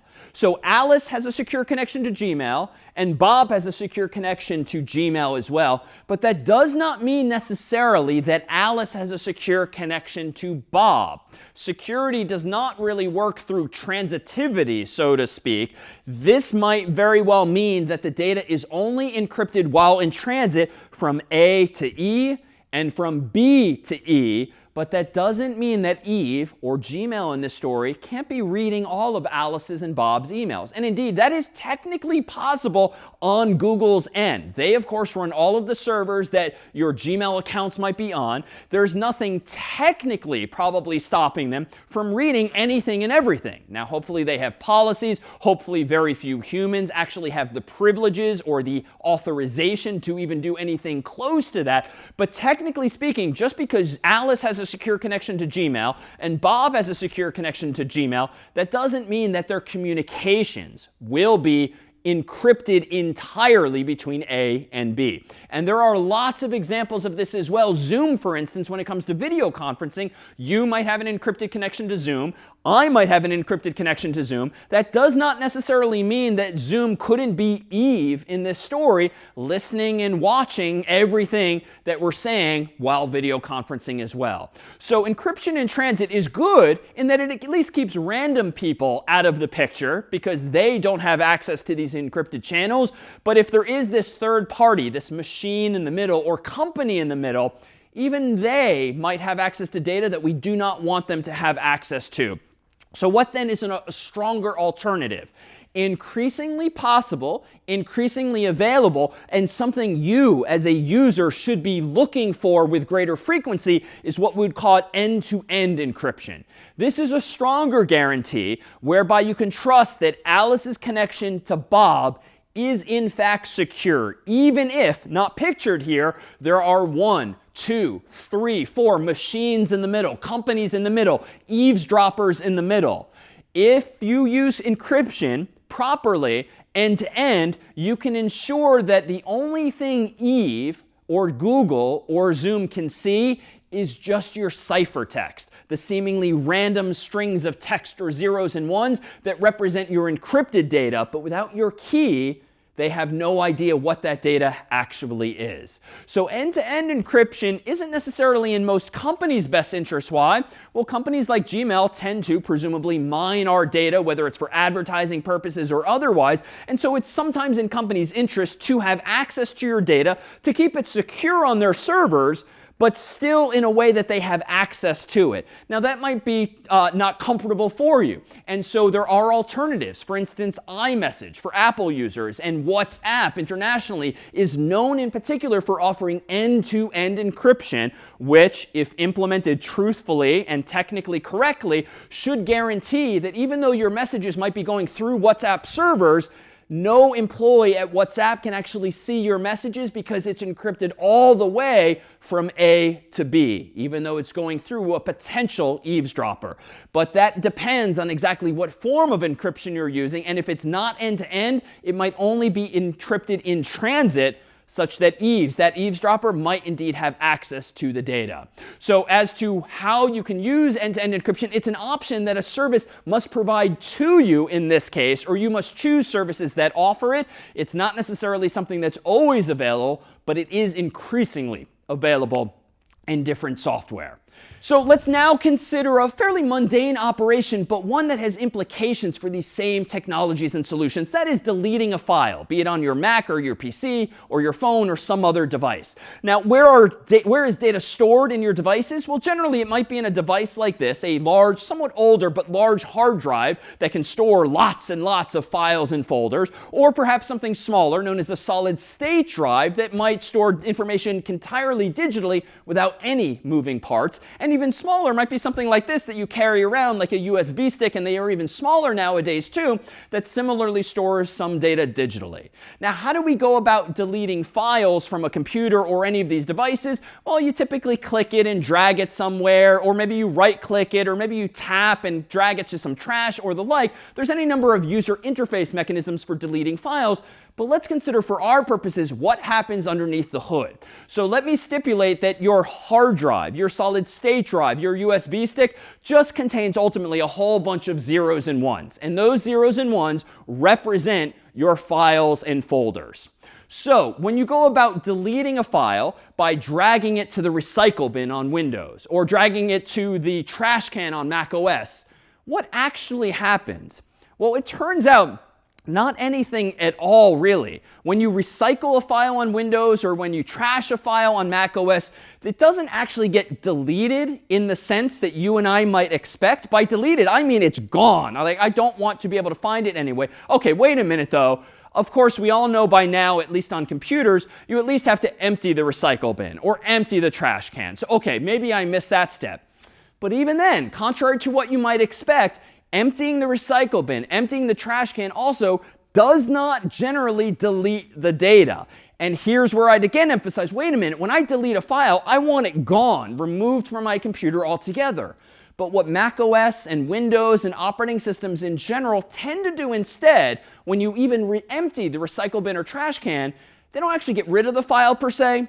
They just forget where it is. Somewhere in the computer's memory, there's like a spreadsheet of sorts, some kind of database or table with at least two columns, one of which has the name of your file or the location of your file, the other of which has some kind of reference to which zeros and ones on your actual computer implement that specific file. Maybe these zeros and ones are for one file, these zeros and ones are for another file, and so forth. So somewhere your computer is keeping track of what is where physically on your computer.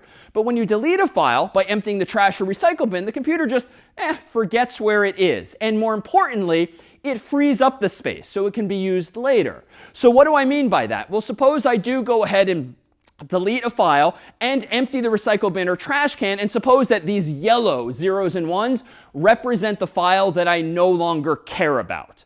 Well, what's actually going to happen underneath the hood, so to speak, of the computer? Well, eventually, some of those yellow zeros and ones might just get reused for other files. In other words, these zeros and ones highlighted in yellow represent a file that used to be there but is not. That is equivalent to saying, some other file can now use those same zeros and ones, and so here's some random zeros and ones that maybe overwrite some of the file, but not all of it. Notice there's still a bunch of yellow zeros and ones here in my depiction of my computer. So it turns out that over time, yes, your file will probably get actually deleted. What do I mean by that? Eventually, those zeros and ones will be repurposed, changed from 1 to 0, changed from 0 to 1, such that your file, for all intents and purposes, is actually gone, because it's been repurposed, that space altogether. But notice, at least at this point in time, and shortly after you delete a file, even if you've created or downloaded new files, there might still be parts of your files around, which means that sensitive Word document or Excel file or images that you had on your computer, there might still be remnants of them, just a few lines from any of those. So you should realize that deleting a file doesn't really get rid of it in the way you might expect or hope. To do that, you need to be a little better with practices. Now, what do I mean by this? Secure deletion is another beast altogether. And typically when we delete files, they're not deleted securely. They're not deleted typically in a way that you would hope. So secure deletion does what you might really hope for, get rid of this file altogether. So if we go back to the original contents of my computer with all of these here zeros and ones, and suppose that I want to delete this file here at the top of the screen, in an extreme ideal world, those zeros and ones would just be gone, right? Like that's pretty darn secure. Those bits, those zeros and ones, they don't even exist anymore. Now this is probably not the best way to securely delete information, because if I just got rid of those zeros and ones somehow, like my hard drive is getting like literally smaller and smaller in terms of how much stuff I can put on it if I don't have as many bits or zeros and ones available. So that's probably not the best long-term solution because it's expensive. It's like getting rid of some of my capacity. So we don't actually do that. But how might we securely delete a file? I don't think we want to just wait and hope that those zeros and ones eventually get reused by the system, because we might still be left with some remnants, which might not be ideal. So what we can do when securely deleting a file is something like this. Change all of the zeros and ones that we don't care about anymore or want, change them all to zeros. And this will effectively securely delete the file, because now the ones that were previously there that represented some piece of information are just completely gone. Or equivalently, I could change them all to ones. Or I could even change it to random zeros and ones. The point is, to securely delete a file, you should change all of the zeros and ones to at least some other pattern so that the file is effectively gone. Now, how can you use this to your benefit? Well, some operating systems nowadays support what's called full disk encryption. And this is good for a number of reasons. One, if you enable a feature called full disk encryption, which is actually a specific incarnation of an idea known as encryption at rest. Encryption in transit refers, of course, to your data going back and forth from point A to point B. Encryption at rest means it's just sitting there on your device, in your pocket or on your lap or on your desktop, sitting unused, maybe on or off. So when it comes to full disk encryption or encryption at rest, you ideally want all of your data somehow encrypted on your Mac, on your PC, on your phone. And only when you log in with your password or maybe your fingerprint or your face should that data be decrypted automatically. And this can happen pretty darn fast nowadays with modern hardware, should the data be unencrypted. So you can actually use it and interact with that device. So why is this advantageous? Well, one, if your device gets stolen, so long as you're not logged into it, so long as it's locked, so long as the lid is closed, so long as it's unplugged, or any other number of scenarios, at least if someone takes your laptop from the table in Starbucks or the cafe, well, hopefully, if you have a good password or good biometrics, they're not going to be able to get any of your data. They can maybe delete all of your data, and they can sell your computer, they can use your computer, but they probably, if you're practicing best practices, don't have access to the data that's on the system. Why? Because it's completely encrypted at rest. And they don't know your password, they don't have your fingerprint, they don't have your face. They should not be able to decrypt that data. So in other words, if this is my unencrypted data, the way I want it and need it when I'm using my computer, full disk encryption at rest would change my entire computer to look random. These are random zeros and ones now that I generated by using, for instance, my password or my fingerprint or my face. And this is what your hard drive or your solid state drive should look like when the lid is closed, when the power is off, when you are logged out of it. It should be random zeros and ones. And the upside of this now is that, again, if it's stolen while in this state, There's no data to be used by the adversary because it looks like random zeros and ones. Better yet, if you deliberately want to get rid of the device because you want to trade it in for resale value, because you want to donate it to someone else, because you want to sell it to someone online, when using full disk encryption, the upside is that so long as you had a really hard to guess password, your data is, for all intents and purposes, securely deleted already, because only if the new buyer figures out or knows your password or has your same fingerprint or has your same face, they're not going to be able to access any of your data anyway. And this is important nowadays because it turns out with modern hardware, even if you might want to change all of the zeros and ones to all zeros or all ones or all random data, it turns out that today's hardware can fail over time. So even little USB sticks or solid state drives over time can kind of wear out. But they're smart enough, thanks to software known as firmware inside of it, as soon as the device realizes, wait a minute, that those bits over there aren't working properly anymore, the device might not let you change them to all zeros or all ones or a random zeros and ones anymore. It might just leave them as is forever.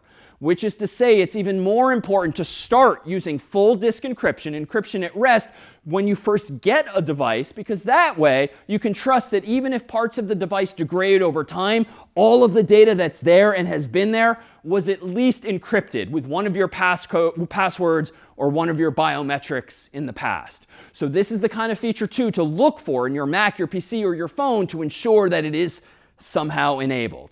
Thankfully, once you log back in with your password, it goes back to the original data and you can use it.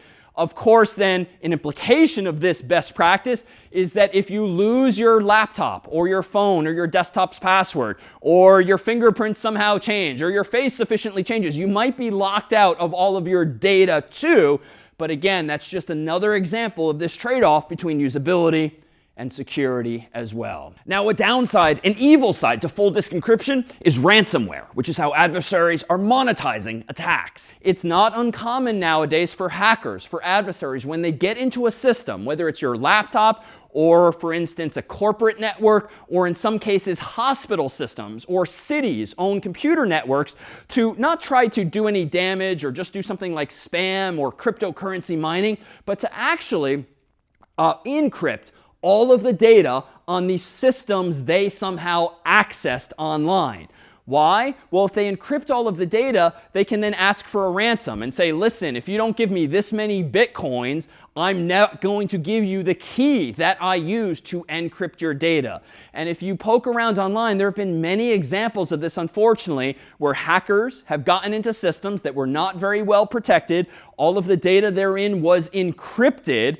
And this is an opportunity for the adversaries to try to extort, say, financial gain from a situation by then only handing you the keys, if ever, once you've actually paid up. And there, too, there's the risk, as in any ransom scenario, where who even knows if they're going to give you the proper key in the end. But this is increasingly a concern for municipalities, for companies, for universities, and the like. So just as we have some upsides here, there, too, is this trade-off in what you can do.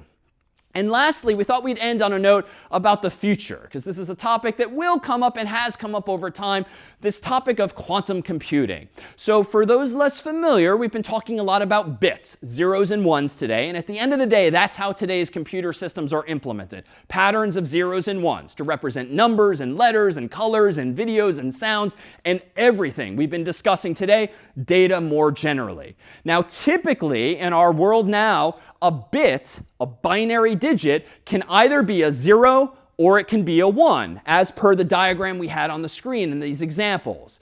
Either a 0 or a 1.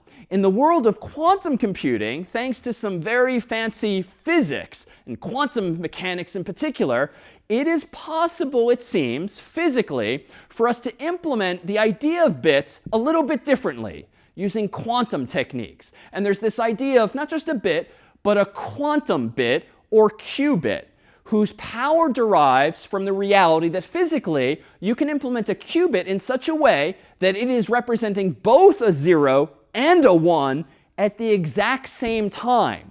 So it can be not in just one state, so to speak, one condition at once, but 2 states at once. And if you have 2 qubits, they can be in 4 states at once. If you have 3, they can be in 8 states at once. If you have 32 of them, they can be in 4 billion states at once. Now, what's the implication of this? Well, when we talk about cryptography, when we talk about hashing, when we talk about just very large numbers and trying to figure out via brute force or some other mechanism what some input to a function was, if you have exponentially more computing capabilities by not being able to do 1 or 2 things at a time with individual bits, but 2 or 4 or 8 or 4 billion things at once, it stands to reason that if adversaries have access to quantum computing before you and I do, then all of the security you and I now rely on that we've talked about today could suddenly become insecure, because we're trusting right now that it's just going to take the adversary a lot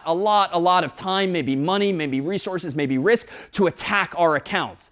But if they have exponentially more resources than you and me, then our data really is at risk. And all of the mathematics we've been trusting need to be hardened instead. Now, hopefully you and I will have access to quantum computing at the same time as, or ideally before, all of these adversaries. So hopefully our algorithms for securing information will continue to evolve along with these technologies. So this isn't necessarily something you need to worry about for now. Indeed, I think after today we have more than enough to worry about. So for today, that's all. We'll see you next time.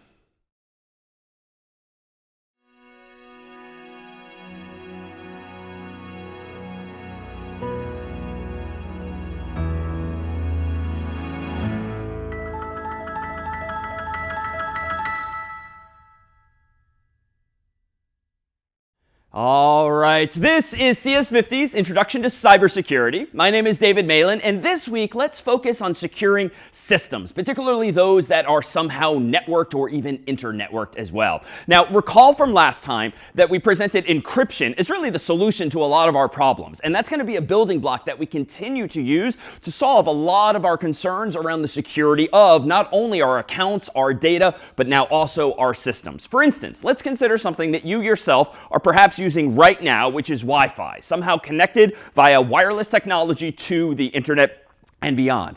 So probably by now you realize that when you're on Wi-Fi, you have to first choose your network. And you might choose your network from a drop-down menu on your computer or the like, or it might auto-select it. But there's at least 2 types of networks. One that are unsecured, and then 2 which are secured in some way. And odds are you recognize, and you've already been taught through practice to recognize the little padlock icon on your phone or laptop or desktop as signifying that your Wi-Fi connection is indeed encrypted. Now, what does that actually mean? Well, in particular, in this context, it would mean that any of the traffic, any of the internet packets of information, so to speak, like envelopes of information going from your device off onto the internet, are somehow encrypted, at least encrypted until they reach whatever device your device is talking to wirelessly. So you have a encrypted connection between that wireless device, often called an access point.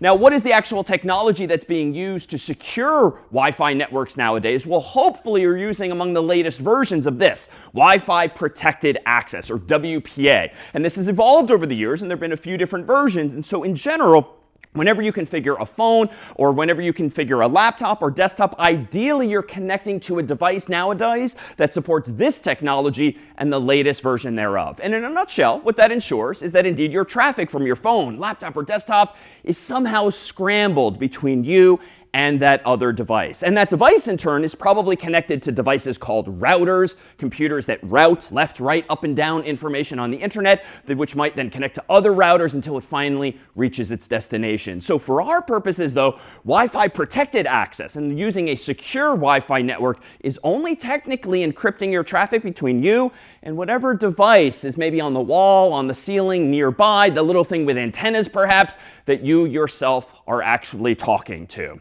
So Why do we care about this? Why do you want even your Wi-Fi connection, for instance, to be encrypted? Well, it turns out a lot of what you and I do on the internet isn't necessarily encrypted already for us. Now, fortunately, this is decreasingly the case. The world has gotten better about using more and more encryption in various products and software and applications that you and I use, but not necessarily, because odds are even some of you are probably in the habit of typing http://www.example.com or whatever domain you're actually trying to visit. Now, maybe you don't type even that, but you're certainly familiar with this prefix, this acronym HTTP, which stands for Hypertext Transfer Protocol, which is a fancy way of saying that this is a protocol, a language that computers use when talking on the World Wide Web, or web for short. So what do we mean by that? Well, if you're sitting down at a browser on your phone or laptop or desktop, and you're visiting a URL that starts with HTTP,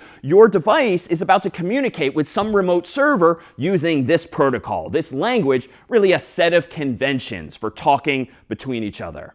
But the catch is, per last week when we focused on the security of our data, the information or the packets of information that we're sending from browser to server and back are vulnerable to eavesdropping potentially if you're only using HTTP.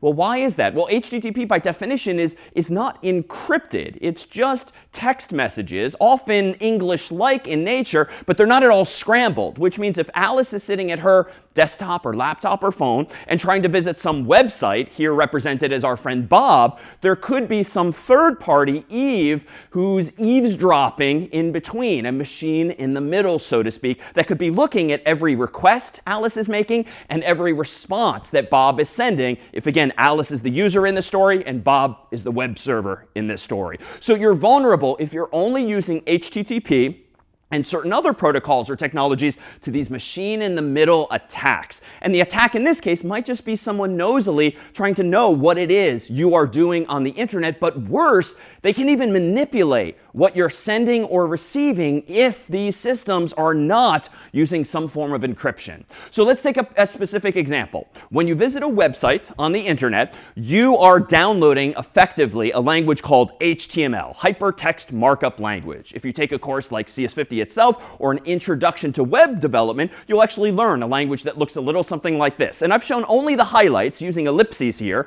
to wave my hands at details that won't matter. But this is the kind of text or language that we get back from a server when you visit something like http://www.example.com.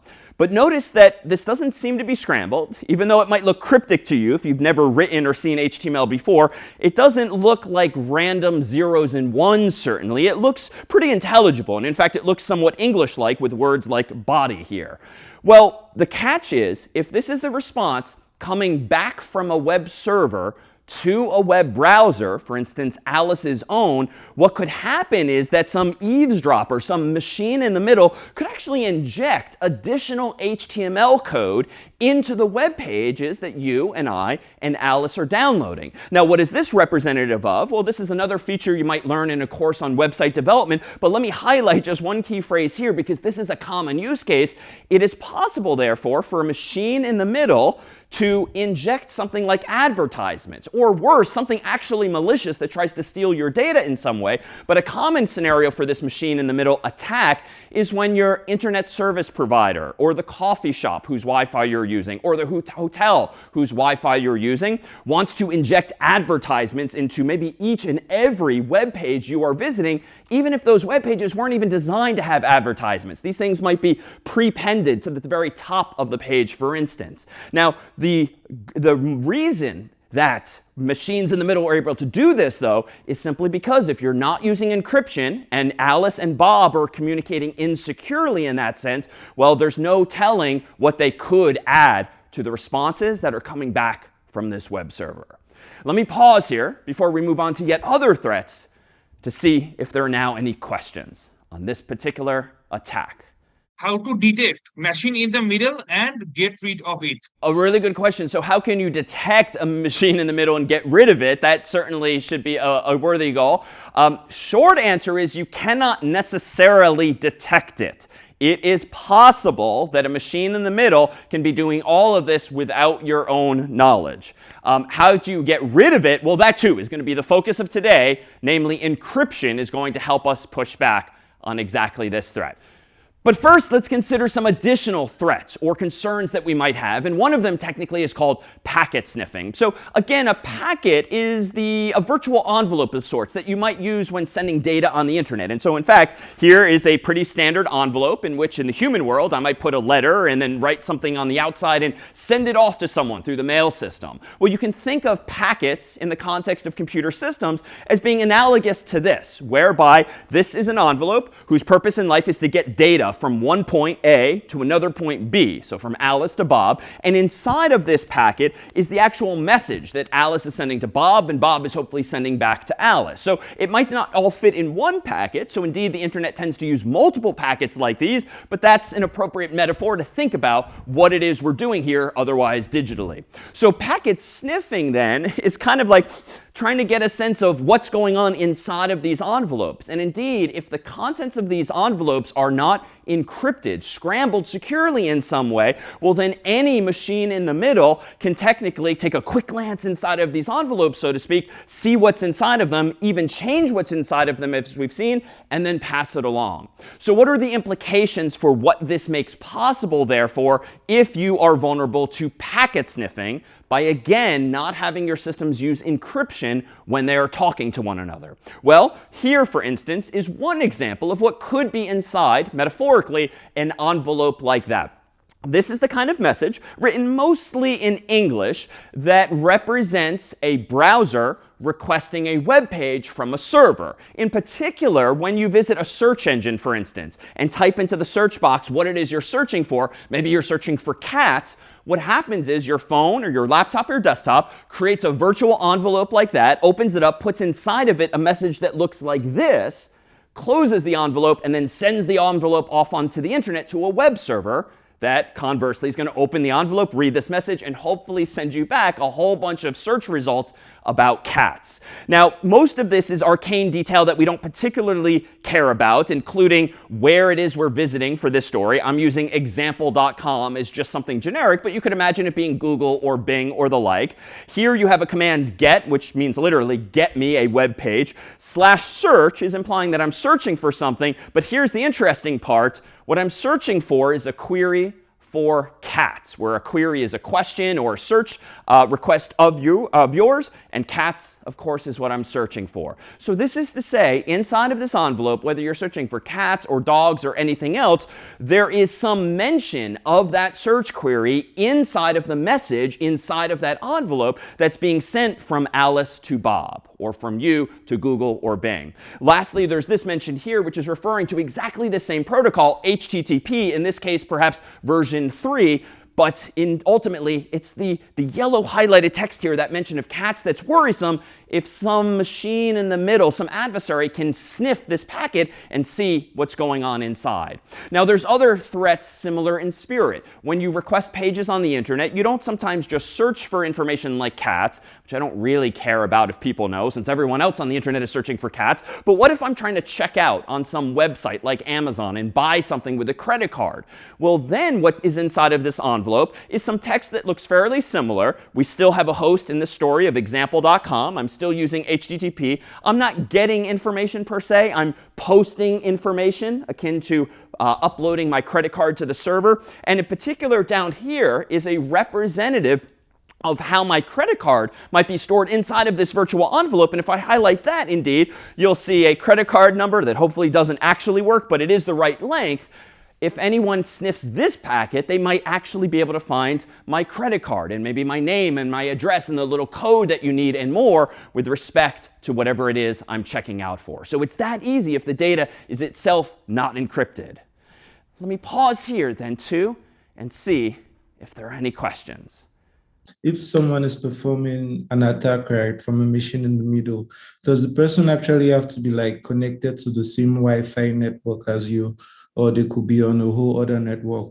A really good question. So in general, they would be connected to the same Wi-Fi network so that they are Generally, they would be connected to the same Wi-Fi network, but even that is not necessary. So long as they are within reasonable proximity to you and their laptop or their device has an antenna that can receive all of the wireless packets that are around you, they don't necessarily have to have access to that same network, especially if it's unencrypted. And in fact, there exists software that can listen to all possible networks that are around you, and so that too is a potential threat. Other questions on this here? Do people have to know your IP address in order to be able to see what you're doing or read what websites you're going to? A really good question. For those unfamiliar, an IP address is a unique identifier that every computer on the internet has, much like you have a postal address to which humans can send mail. Short answer, Mehal, is no. Like someone does not need to know your IP address in advance for at least these wireless attacks, because they can simply, as per my other response, listen to all of the wireless traffic nearby, and they can actually see the IP addresses of senders and receivers flying by, so to speak, throughout the air. So what's another threat we should be mindful of?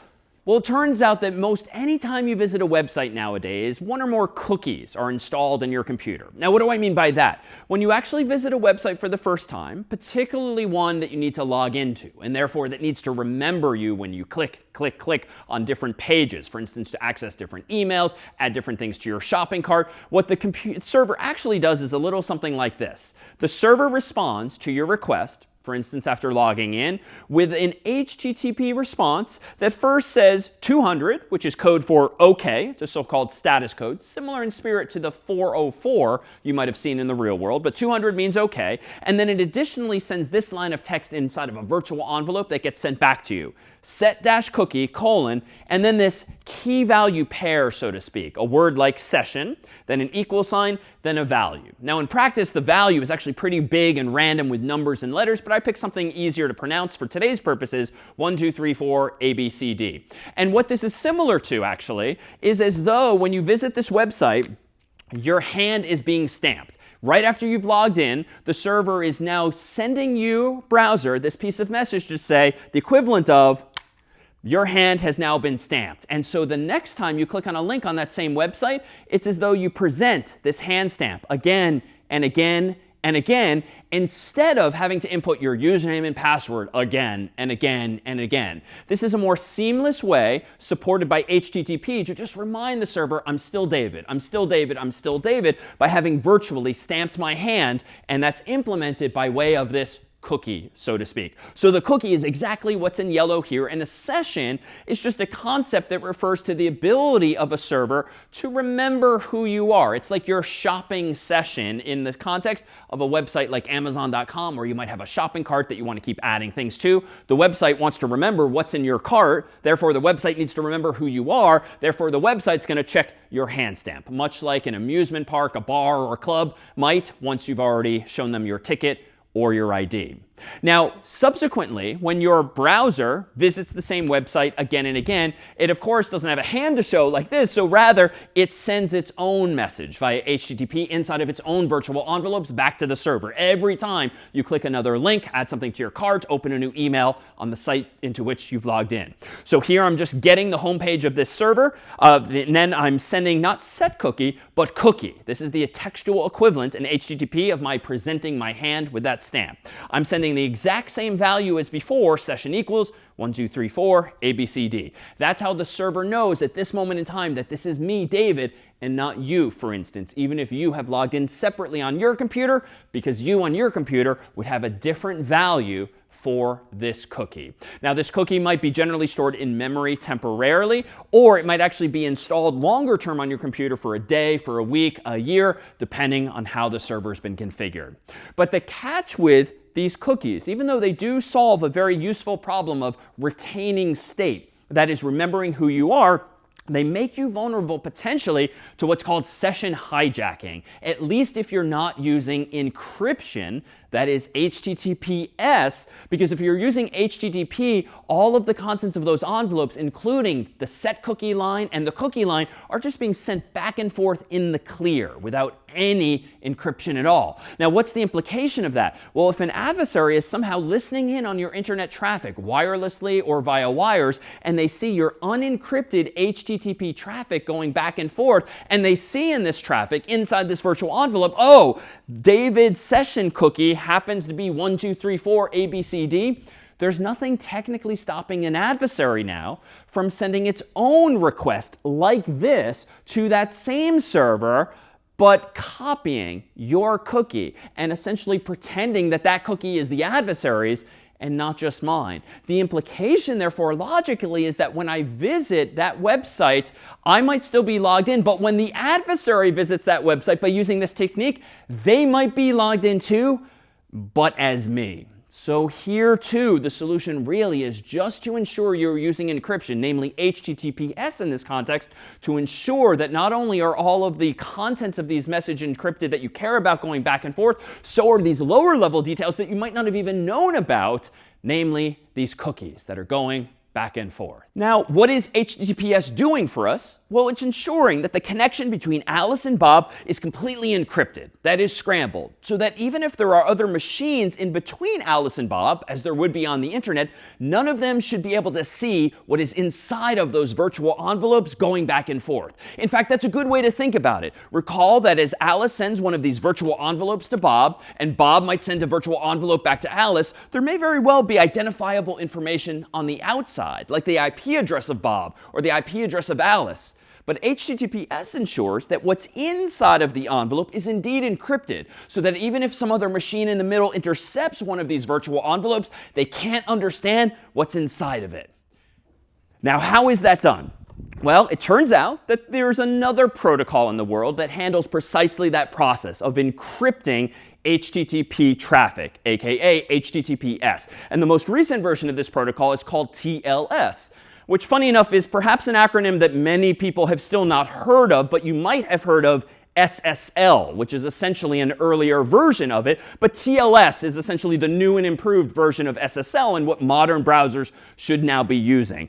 What does this do to go about encrypting your traffic? Well, it turns out it relies on our focus from last time of public key cryptography. And this principle that if you give two parties, A and B, each their own public and private key, using that, you can solve that chicken and the egg problem and actually communicate securely, even if in advance you don't have a shared secret. So recall that asymmetric cryptography allows us to establish a secure connection, even if you've never visited some website or some app before now. So what does it mean for a browser to be using TLS and thus HTTPS to communicate securely with a web server? Well, the web server in this story now has what we'll call a certificate, a digital certificate. And you can think of this for now as really a public key that has been signed by someone else. So the website has a public key and a private key, and the private key, as always, stays private. But in this case, the web server has a public key that's also been digitally signed by some third party. And for now, let's assume that there are some big third parties out there, companies really, that we all, or at least the browser manufacturers, the Googles, the Microsofts, the Apples of the world, all trust on our behalf. And they are the ones signing off on the legitimacy of these so-called certificates. Well, these certificates technically are of a type called X.509 if you're curious about the type of protocol being used, but this is just the standard format in which these certificates live. But you can think of a certificate really as almost a printed piece of paper with some interesting information on it, like the name of the website and how long the certificate is valid for, and also the public key, which we said last time is really just a big number that has a mathematical relationship with that private key as well. Now, who are these big players, these big companies that are doing the signing of these website certificates? Well, you might have heard this phrase at some point if you set up your own website, perhaps. These are called certificate authorities, or CAs.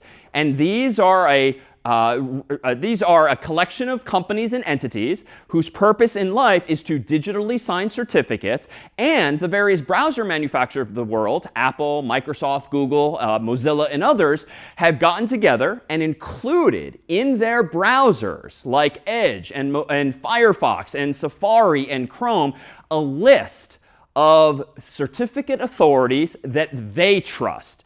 And if the idea is that if you trust Apple and you trust Google and Microsoft and Mozilla and other browser manufacturers, then by transitivity, you should trust any of the certificate authorities that they in turn trust. So what actually happens when your browser visits a website? Well, it first downloads the certificate from that website, assuming you're using HTTPS. Your browser then calculates a hash value for that certificate by looking at certain fields within it using a special hash function that produces a fixed length representation of the certificate. Now, why does it bother doing that? Well, the next step that your browser does is it does this. It takes a look at the signature on that certificate. It uses the certificate authority who signed that certificate's public key, and then it uses that CA's public key, the signature from that server certificate, runs it through this algorithm here, effectively decrypting the signature with the public key, and that should produce the exact same hash value. That is to say, if you visit a server and it's presenting you with a certificate, and it says that that certificate has been digitally signed by a certificate authority, your browser can use the certificate authority's public key to decrypt that signature, and by way of these hashes, confirm or deny that, yes, that server's certificate was indeed signed by the certificate authority. And again, if you trust Google, if you trust Microsoft, Apple, Mozilla, and that's another question all to itself, but if you trust them and they in turn trust these certificate authorities, the presumption is that you should trust your secure connection with this particular website. Now, with that said, does HTTPS and in turn TLS keep you secure? Mathematically, yes, but you and I as the humans are again the potential weakness here. Why? There's another attack called SSL stripping for historical reasons, but now it refers also to TLS. And what this attack involves is tricking the user into thinking they have a secure connection to a website when they might actually have not an encrypted connection to that website. And worse yet, they might actually have an encrypted connection to a third party, a machine in the middle's own website. So how might this work? Well, if you and I are in the habit of only typing still URLs as http://www.example.com, or maybe you and I are in the habit of just typing www.example.com, enter, into our browsers. Or maybe more likely, you and I are in the habit of just typing example.com, enter, in our browsers. Well, if you watch the URL bar, the address bar in your browser, you've probably noticed over time that even if you type the most succinct of those inputs, it eventually gets converted into a longer URL with the HTTP, maybe with the www, and perhaps even more characters as well. And that's because your browser is just trying to be helpful. Technically, to visit a website, you need to use a URL. And a URL in this case should start with http:// or maybe https://.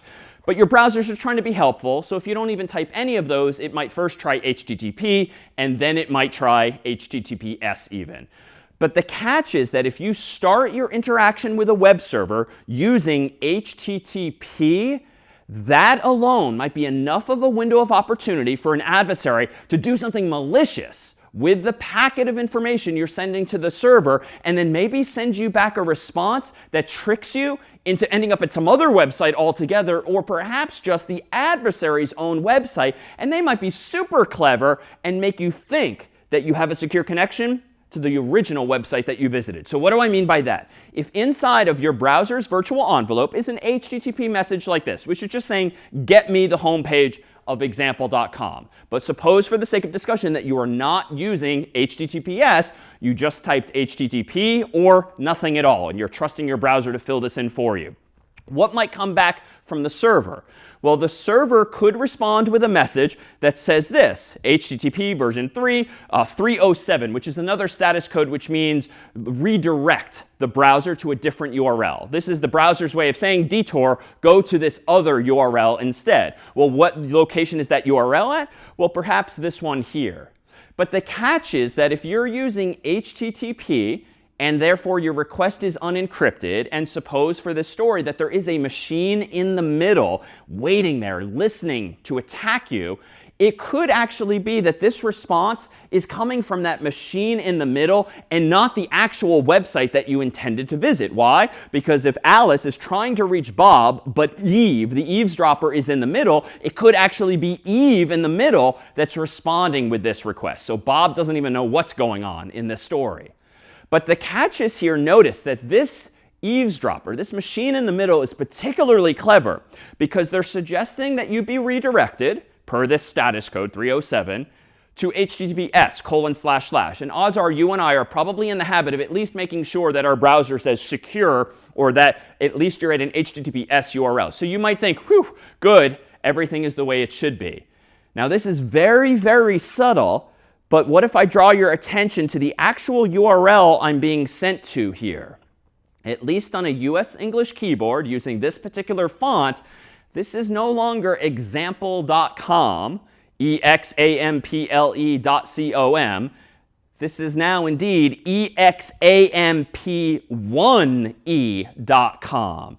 So this is a particularly subtle attack whereby the adversary in this story seems to have bought a domain name that looks very similar to example.com with an L, but they instead use the number 1, which in some fonts and on some screens looks so close to an L that are you or I really going to even notice this difference? The implication, though, of this subtlety is that you might very well have a perfectly encrypted connection using HTTPS to a server, but it's not Bob's server in this story. It's now Eve's server in the middle.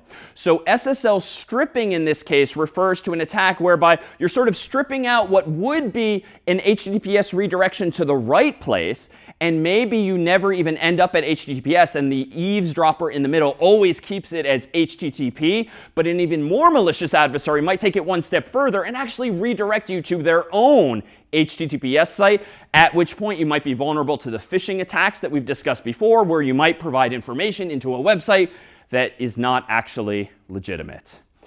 So how can you mitigate this kind of attack? Well, one, if you're a user, a consumer, you could just get into the habit of always typing out HTTPS:/ and then the domain name that you want to visit. I will concede that that can get tedious quickly, but that is hands down the most paranoid solution to implement here, because you know you will end up at HTTPS. Hopefully the website actually supports HTTPS, but most websites nowadays certainly do. With that said, if you're on the flip side of the story and you're actually the designer of the website, the business owner running the website, or you have control over not the browser but the server, there's a few different things that you can do. And in fact, you can use a protocol called HSTS, which is to say you can actually configure your server to provide hints to browsers that, you know what, they should always use HTTPS when talking to the server, no matter what the human has decided.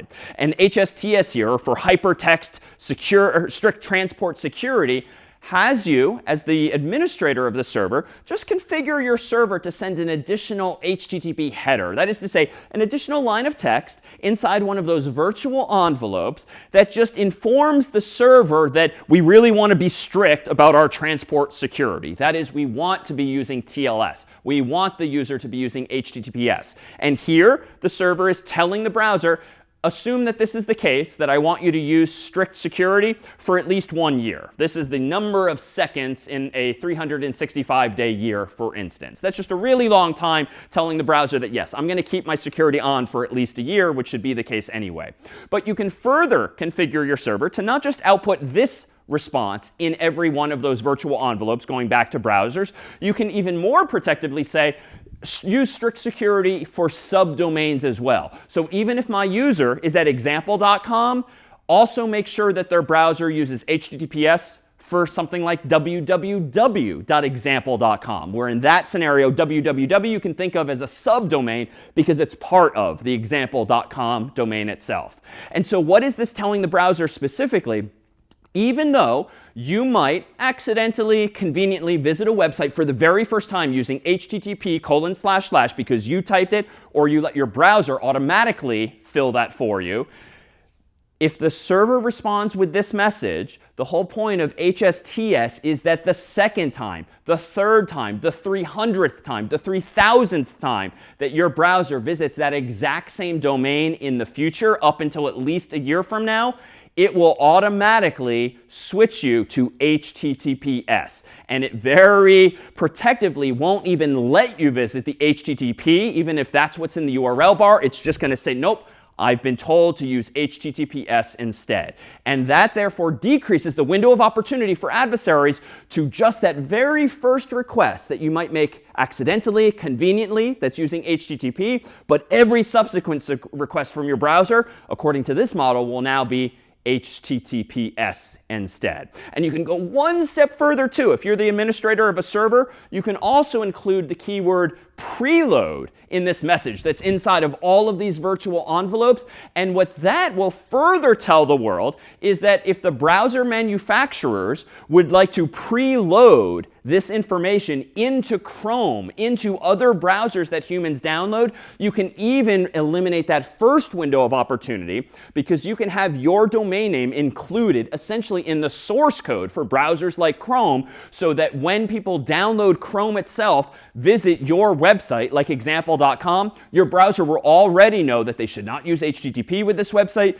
They should use HTTPS. Questions then on HTTP, on TLS, on HSTS? It's a lot of acronyms, but realize that some of these defenses are available to you as a user, and some of you, if more technical, these defenses are available to you as system administrator. So you mentioned that there is such websites as exam1e.com, and they very similarly look to example.com. And I know that registrars fight against phishing websites like this, and whenever somebody tries to register a domain that's looking a little bit suspicious, it usually marks it as fraud and suspends it. So how do such domains still exist, and why is it so common? That's a really good question, and that's great that registrars, who are the companies in the world that sell you or rent you domain names nowadays, are being more vigilant when it comes to your buying a domain that could be maliciously used in this way, because it's so similar to a brand name or an existing website. However, there's a lot of registrars out there, and I would conjecture that not all of them are as good as others at doing that detection. There are hundreds of top-level domains nowadays, TLDs, which means that you could even choose example.something else potentially, and that too might not be caught in this way. Now, eventually, maybe, especially when you use it maliciously, you would eventually get shut down. But maybe it's enough to attack one person or two or 10 or 100 before it's actually shut down. So these remain theoretical and actual attacks, but there are certainly ways to push back on this. A good question. Others from the group? I would like to know that is HTTP is the best solution for cookies and super cookies to prevent from attack, or should I clear the cookies frequently? A good question. Unfortunately, super cookies cannot be stopped at the browser level. Super cookies refer to a type of cookie that's embedded by your company, your university, your internet service provider, and you would have to opt out at that level. So for context, for Americans in the group, AT&T and Verizon started doing this a few years ago, where they were injecting cookies into cell phone customers' HTTP requests. You literally and stupidly and obnoxiously have to log into your Verizon.com or your AT&T.com account via the web or the app and opt out of this. So wanting to your question here, super cookies are actually super annoying, super difficult, super dangerous in that sense, because they can happen without your knowing. However, if you are using HTTPS, that should decrease the probability of this happening, because if your data is encrypted, your company, your university, your internet service provider can't insert the cookies into those encrypted messages unless, and we'll talk a bit about this more later, unless you have given permission to your company or university to install special software on your Mac or PC. So in short, simplest advice is always use HTTPS, and if you have a cell phone provider, Google around, find out if they might be doing this to you, and if so, figure out if you can opt out. How about one more question here?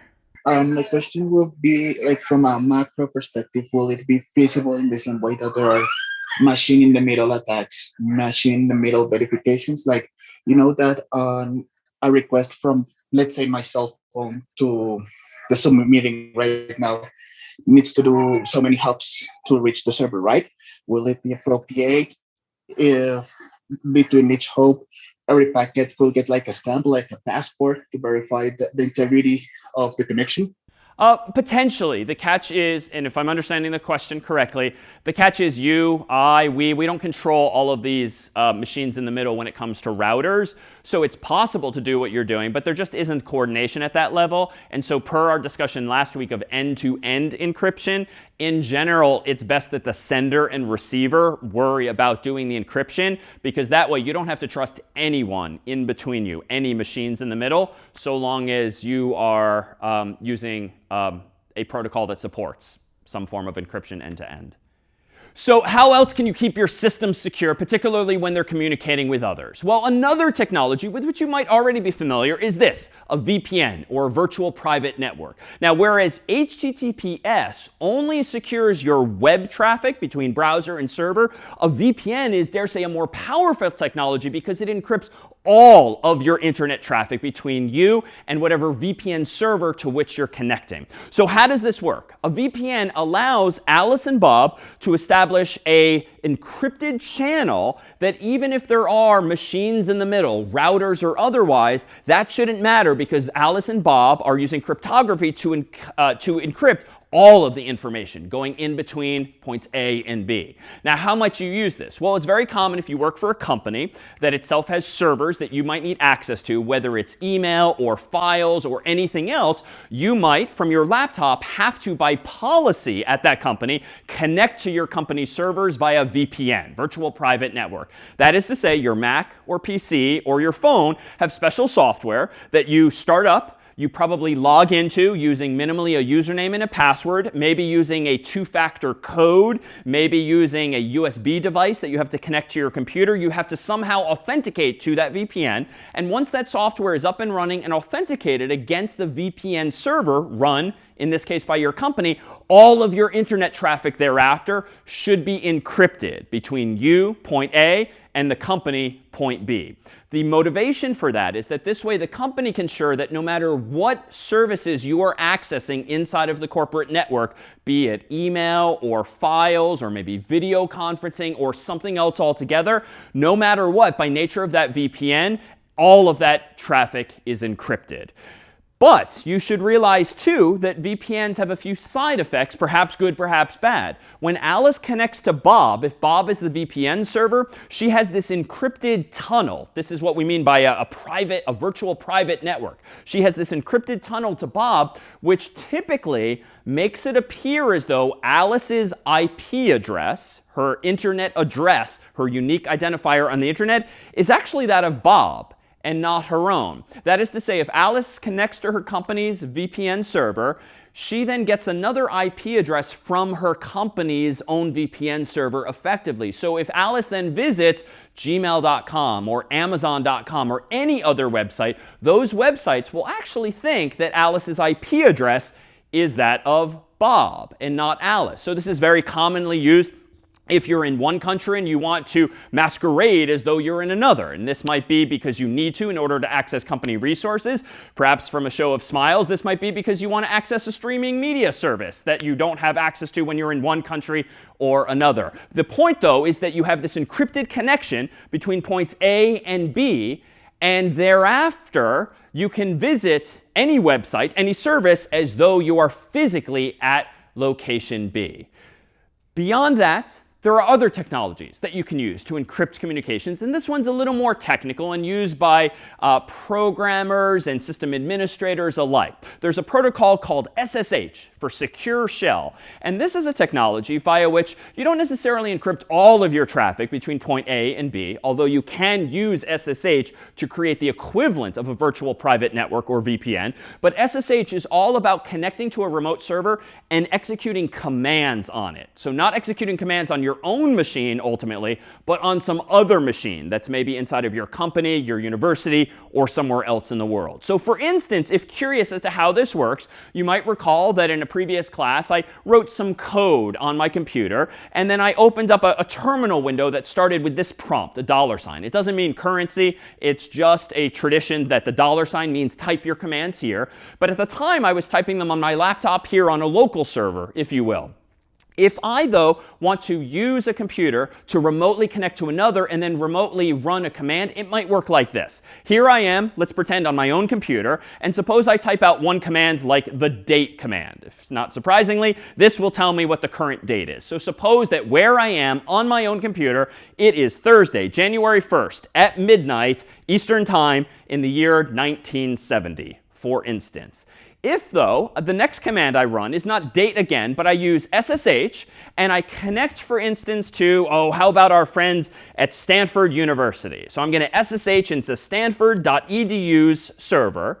As soon as I'm at that server now, I get another prompt in this case. But if I now run the date command, what you'll see is that the date is now apparently slightly in the past, at least if I type this quick enough so that the seconds weren't off. Wednesday, December 31st, 9 p.m. Pacific time in the year still 1969. So this is to say SSH is actually a very common technology used in the world of software engineering, system administration, when you want to control one server from another. And what's powerful about it is that everything I just typed after that SSH command, even as innocuous as the date command is on Stanford server, would be encrypted. So no one between these points A and B would be able to know what I'm controlling or what commands I have typed. All right, let's go ahead and take a 5-minute break. And when we resume, we'll look at some other building blocks of systems that both solve problems but also create vulnerabilities for us as well. Back in a few. All right, let's talk about now what's actually been on the outside of these virtual envelopes that's helping these envelopes get from their source to their destination. So it turns out that on the outside of these envelopes, minimally, is what we'll call a port number, which is literally just a unique number that the world has decided on that uniquely represents the type of service that that envelope is destined for. So for instance, if you at your browser were going to pull up a website like http://www.example.com, on the outside of that envelope would not only be some mention of www.example.com, but also a so-called port number, namely 80 by convention, which means that this envelope should be opened not by the other server's email server or chat server, but by its web server specifically. Now, if the web server were to respond to us by saying, we want you to use HTTPS instead, essentially redirecting the browser to a secure version of the website, my browser would then have to send a second request to the server, this time still mentioning www.example.com, but on the outside of that envelope, among other details, would be a different port number, namely 443. Now, these aren't the kinds of things you have to memorize, but the computers certainly know what they represent. And in fact, common numbers include 80 for HTTP, 443 for HTTPS, 22 for SSH, and hundreds, if not thousands, of other numbers as well that humans decided on, but the computers actually rely on to know what piece of software on a computer should actually expect and open up these virtual envelopes, these things we've called packets. So what's the problem or danger here? Well, it turns out that your computer can be listening for internet traffic on none of these ports, in which case it's completely disconnected from inbound connections. But very often computers, especially servers, are listening, so to speak, for envelopes destined for maybe port 22, maybe port 80, maybe port 443, maybe others as well. So you might think, well, that's not great, because if these numbers are standardized, then adversaries could maybe try to access my server via those port numbers because they too know what they are. So you might think, all right, well, let me run my web server on a number other than 80 or a number other than 443 and just choose a random number between like 0 and 65,000 or so, because the odds that the adversary is going to guess that are much lower. SSH, you might consider doing the same. But unfortunately, it's all too easy for adversaries to wage this kind of attack known as port scanning.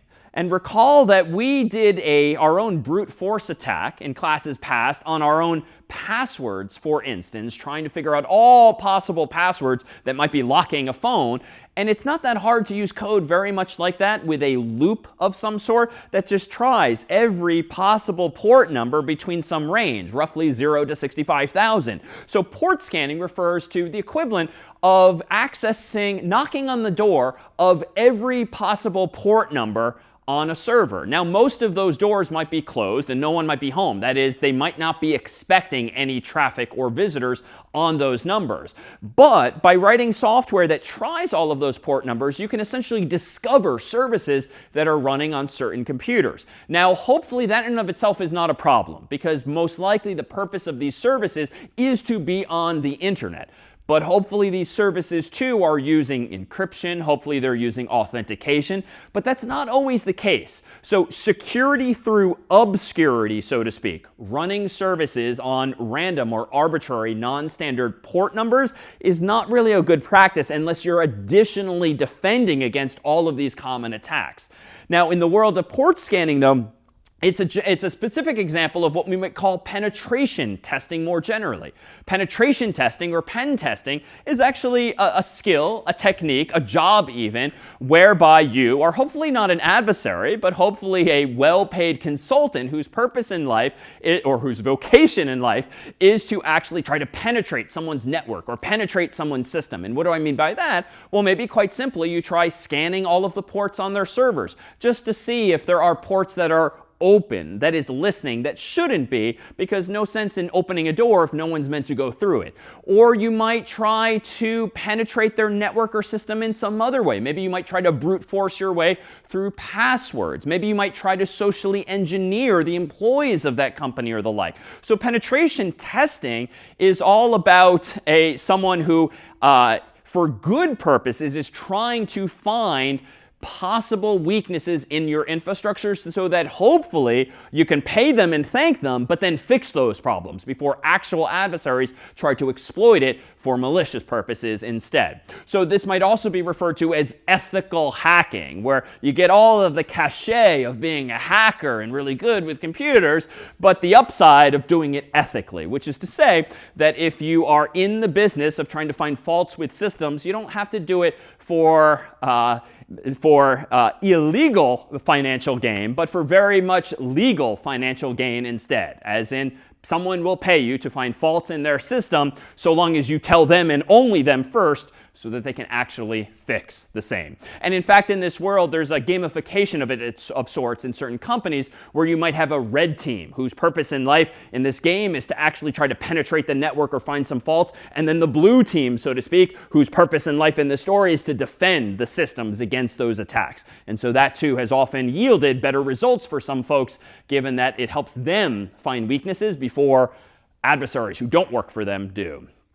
So how might you keep these attacks out? And how might you keep even penetration testing out in a good way to demonstrate that, you know what, we are actually pretty secure? Well, there's this technology with which you might be generally familiar by name, namely a firewall, which actually comes from the real world. Typically in buildings that might have multiple stores, there might literally be a firewall between two of the stores so that if there's a fire in one store, it doesn't somehow propagate next door to the other store. Now, in the virtual world, a firewall is essentially a piece of software between you and the outside world, or between you and some other network that keeps data in the network that you don't want to leave it, and it keeps out from the network data that you don't want coming in. So for instance, if you might within your company or university or home have some sort of local chat service or intercom system or the like, none of that traffic ideally should end up on the public internet. So you might want your firewall to block any intentional or accidental attempts to transmit that data outside the network. Conversely, if you have a private network that you only use for home computing and watching streaming media and the like, you are not yourself a server, and you certainly don't want random on the people trying to connect to your laptops or desktops or servers in your home. You might want your firewall to keep all internet traffic out. Now, with that said, there are some problems when you want to use services where you do need to talk to someone on the outside world, maybe like a Zoom call or the like, but there are technologies that help mitigate this, so these firewalls are not necessarily absolute. You can open them up or poke holes in them, so to speak, to allow certain services through. So how might these firewalls actually work? Well, they might simply block traffic, that is, internet packets, based on IP address. Because recall, on the outside of those virtual envelopes is not just port numbers, but also, and not quite the domain name like www.example.com, on the outside of those envelopes is actually the unique address of a server to which you're sending a packet, and the unique address of a client that is expecting some response there too. So an IP address is just a numeric, unique address for, let's say, every computer on the internet. It's a bit of a simplification, but it's very similar to the postal addresses that you and I use to send mail, old school style, or postcards throughout the postal system as well. So you could quite simply, if you as a parent, for instance, don't want your kids accessing social media within the home, you could just configure your home's firewall to prevent access to the IP addresses of known social media sites. And so if the kids are trying to use the laptops or desktops in the home to connect to those IP addresses, it would effectively be blocked and not allowed through, so long as the software in question, the firewall, knows or can figure out what those IP addresses are. Now, that said, it's not fail-proof. All it takes is for someone in the home to have some out-of-band device, like a cell phone, that uses the mobile phone network. And then, of course, you circumvent the firewall that might be based only on your home network. So you have to keep in mind exactly what it is you are firewalling and which networks they're in. Now, you might not want to block access to sites based solely on their IP address, but perhaps based on those port numbers. So for instance, if you wanted to block all internet traffic in or out of a network, you could just use your firewall to block all of those port numbers. But if, wait a minute, you realize that you still want to be able to remotely control a computer or server in that network, you could open up just one port number, for instance, 22, if you want to allow SSH back and forth, or whatever port number your preferred VPN software uses instead. So you can use firewalls to block traffic based on IP address, based on port number, or even more sophisticatedly via deep packet inspection, which is a big way of saying that even the most sophisticated of firewalls can actually open up, theoretically, these virtual envelopes and see what's actually inside them. And this way you can even more reliably block certain sites by their domain name, not just their IP address, but by their name. You could, for instance, via deep packet inspection, keep an eye out as to who is emailing whom. For instance, corporations that are very concerned about their intellectual property, ideas and products that they have internally, they might use deep packet inspection to make sure that you and I are not emailing the press about some new product under development, or emailing the competition or anyone in the outside world about some product, because via deep packet inspection, you can pretty much look at everything inside of this envelope, be it the sender, the receiver, the contents of the message. But you can also use this too, not just for confidentiality and the like, but also, for instance, to check for malware and malicious software. That is to say, maybe attachments that you don't want to allow through. And we'll consider exactly what those threats might be in just a moment as well. Now, how might a company, a university, or even a home implement this kind of firewalling, or more deeply, this deep packet inspection? Well, we're essentially describing a technology that you would call a proxy. And a proxy is very often a server, though it doesn't have to be an actual physical server. It can be a piece of software running in your network. A proxy is a device that essentially implements a potential machine in the middle attack. But it's not quite an attack in this way. It's by design.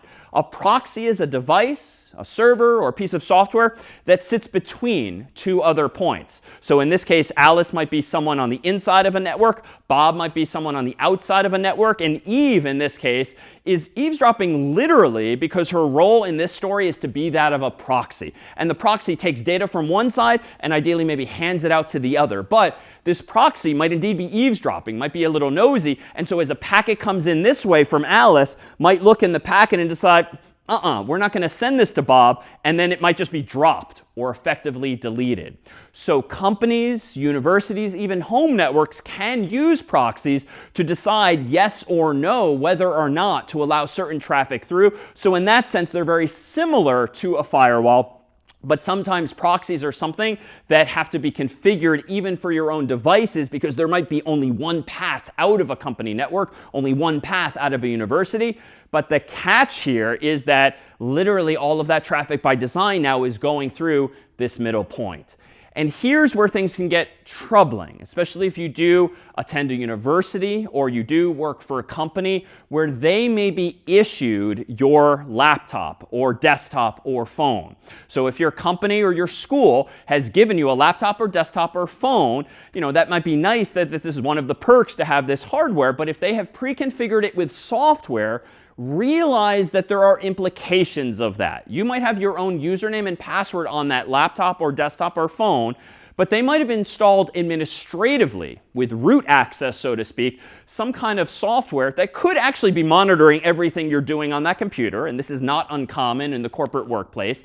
But they can also do things more technically. Like they could install their own certificate authority on your laptop or desktop or phone, essentially adding to the list of certificate authorities that Microsoft and Google and Apple and Mozilla have baked into their own browsers.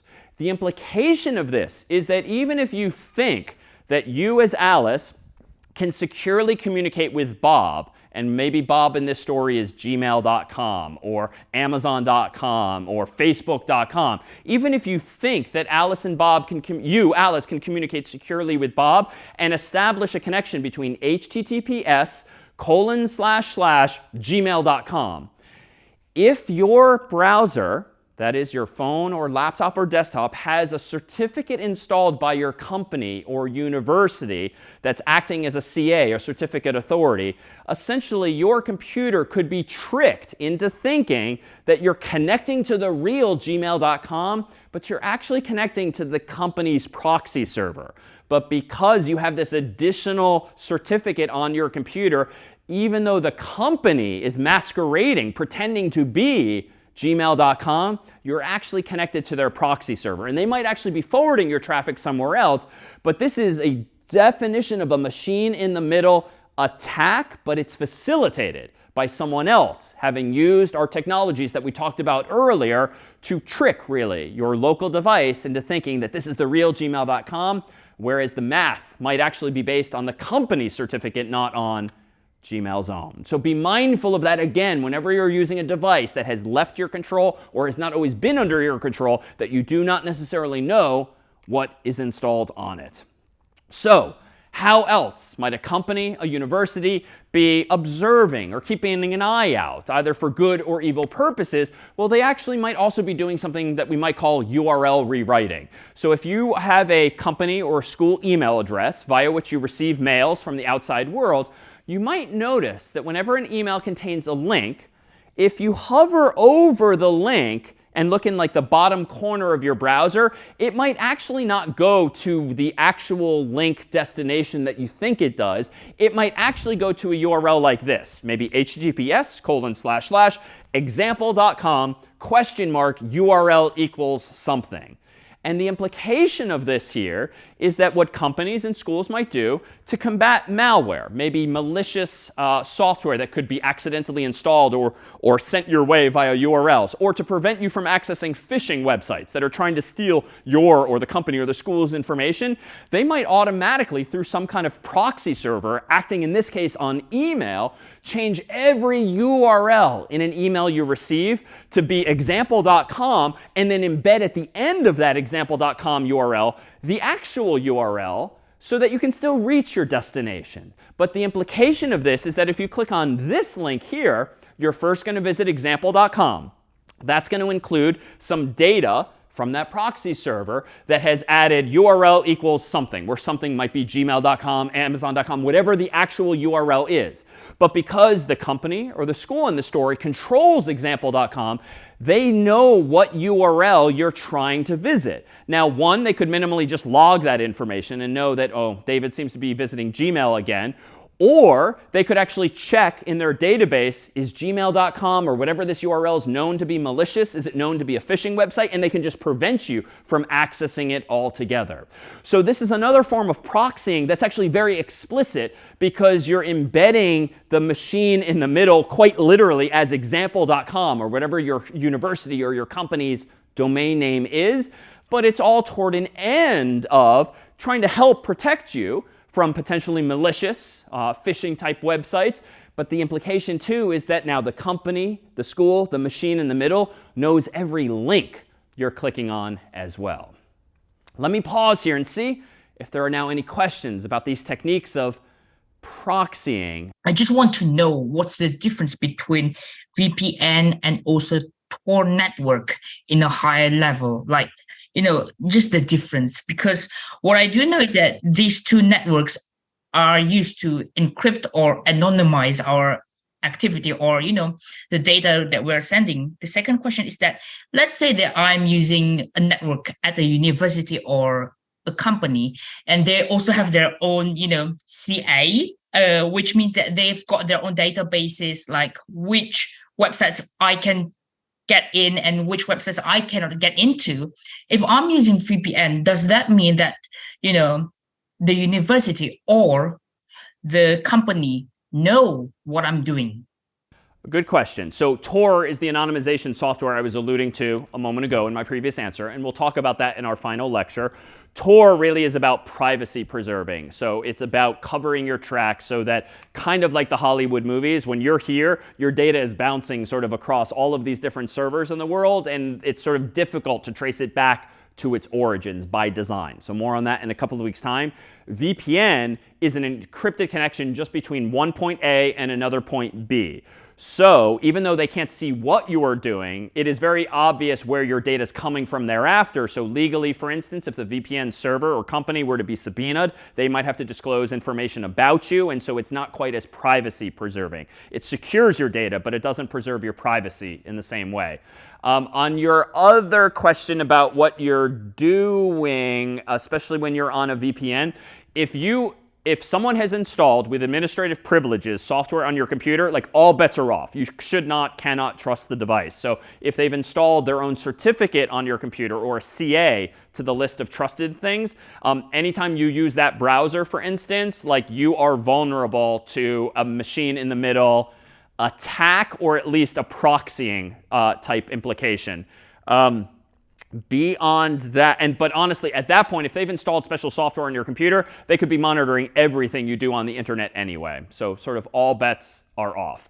So what is it we're trying to keep ultimately out of our systems? Well, I dare say malware is perhaps one of the biggest threats. So malware or malicious software is just software that someone has written that can do malicious things. And that's sort of the nature of software. If you've never programmed before, it turns out that it's not that hard to write a program that if you run it, like deletes all of the files on your computer, or maybe starts sending out spam, or maybe starts mining Bitcoin or anything else. Like software can do anything, and whether it's malicious or not is really up to the human who wrote it or the person who's using it. Now, you might have heard of specific types of malware, for instance, a virus. A virus is a piece of software that attaches itself to a host, just like in the human physiological world. The catch with a virus in the digital world is that you, the human, usually have to do something to get infected. You have to open a file that's infected with the virus and start running it on your computer and loading it into your computer's memory and CPU or brain.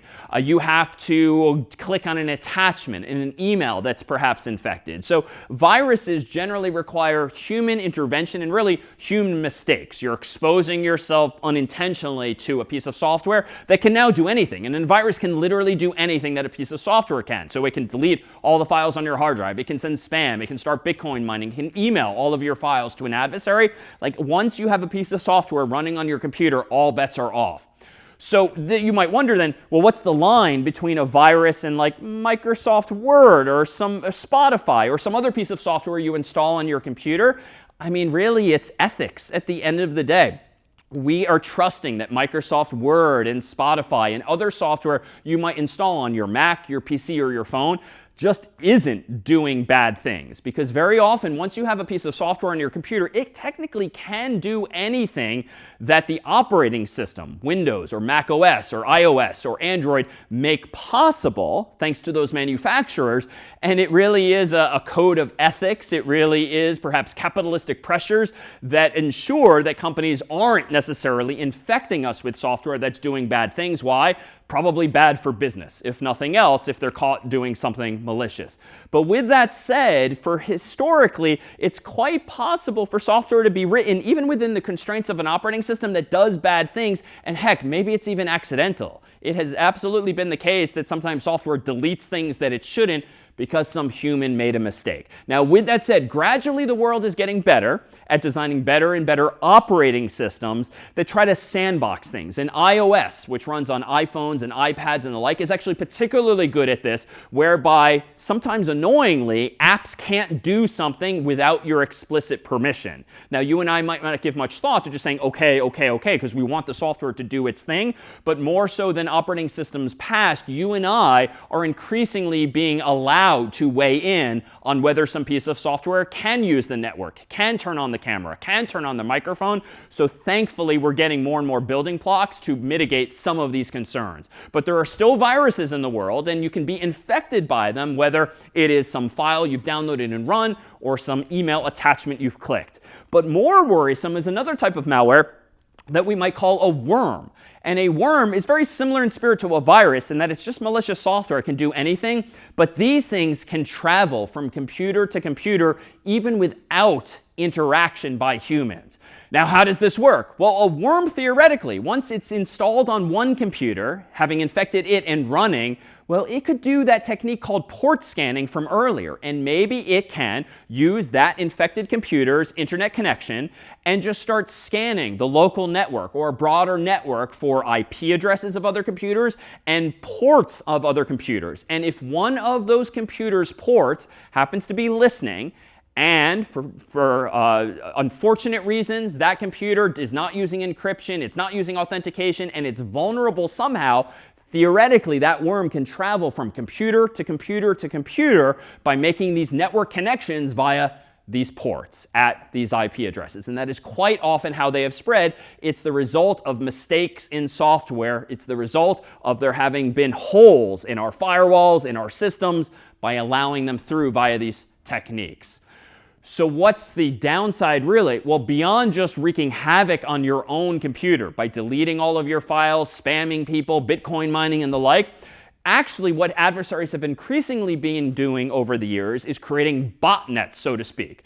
That is, it turns out it's more valuable to an adversary not to completely disable your system, because that doesn't really serve them long term, but maybe to install software on your computer that's just constantly running. And it's not actually doing anything bad to you. None of your files are deleted, no spam is being sent, but you are infected. And there's just some piece of software constantly running on your computer. But maybe this adversary has somehow figured out how to infect not just your computer, but my computer and your computer and your computer and your computer and hundreds, thousands of other computers in the world.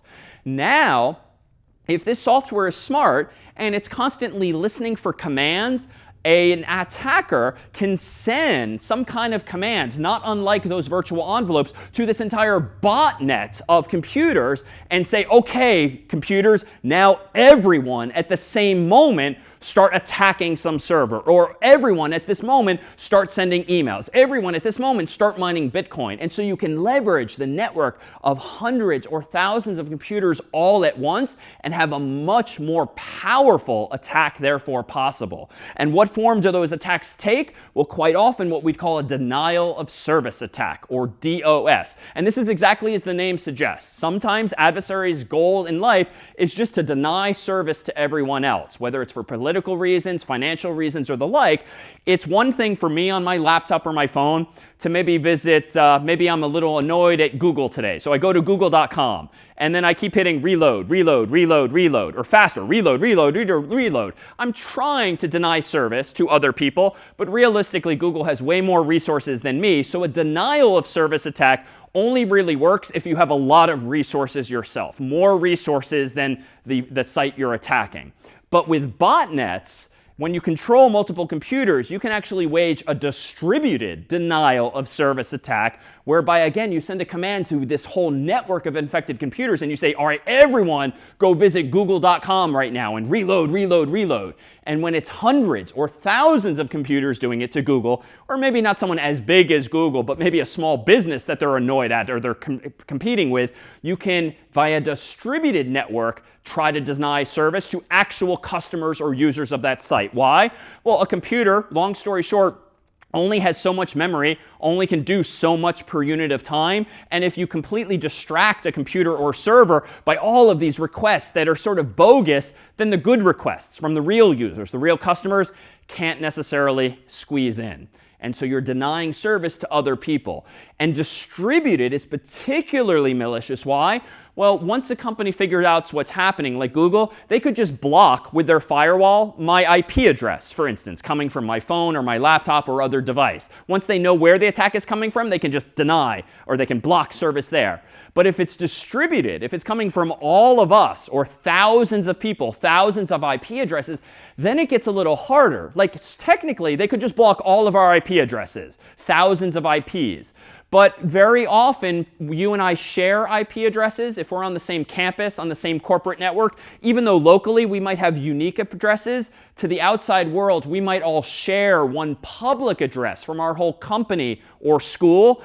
And at some point, it's not going to be in Google's best interest in this story to block all of those IP addresses, because then we might be denying service to actual good people on this campus at this company who just happen to be on the same network as this attacker or as this infected computer.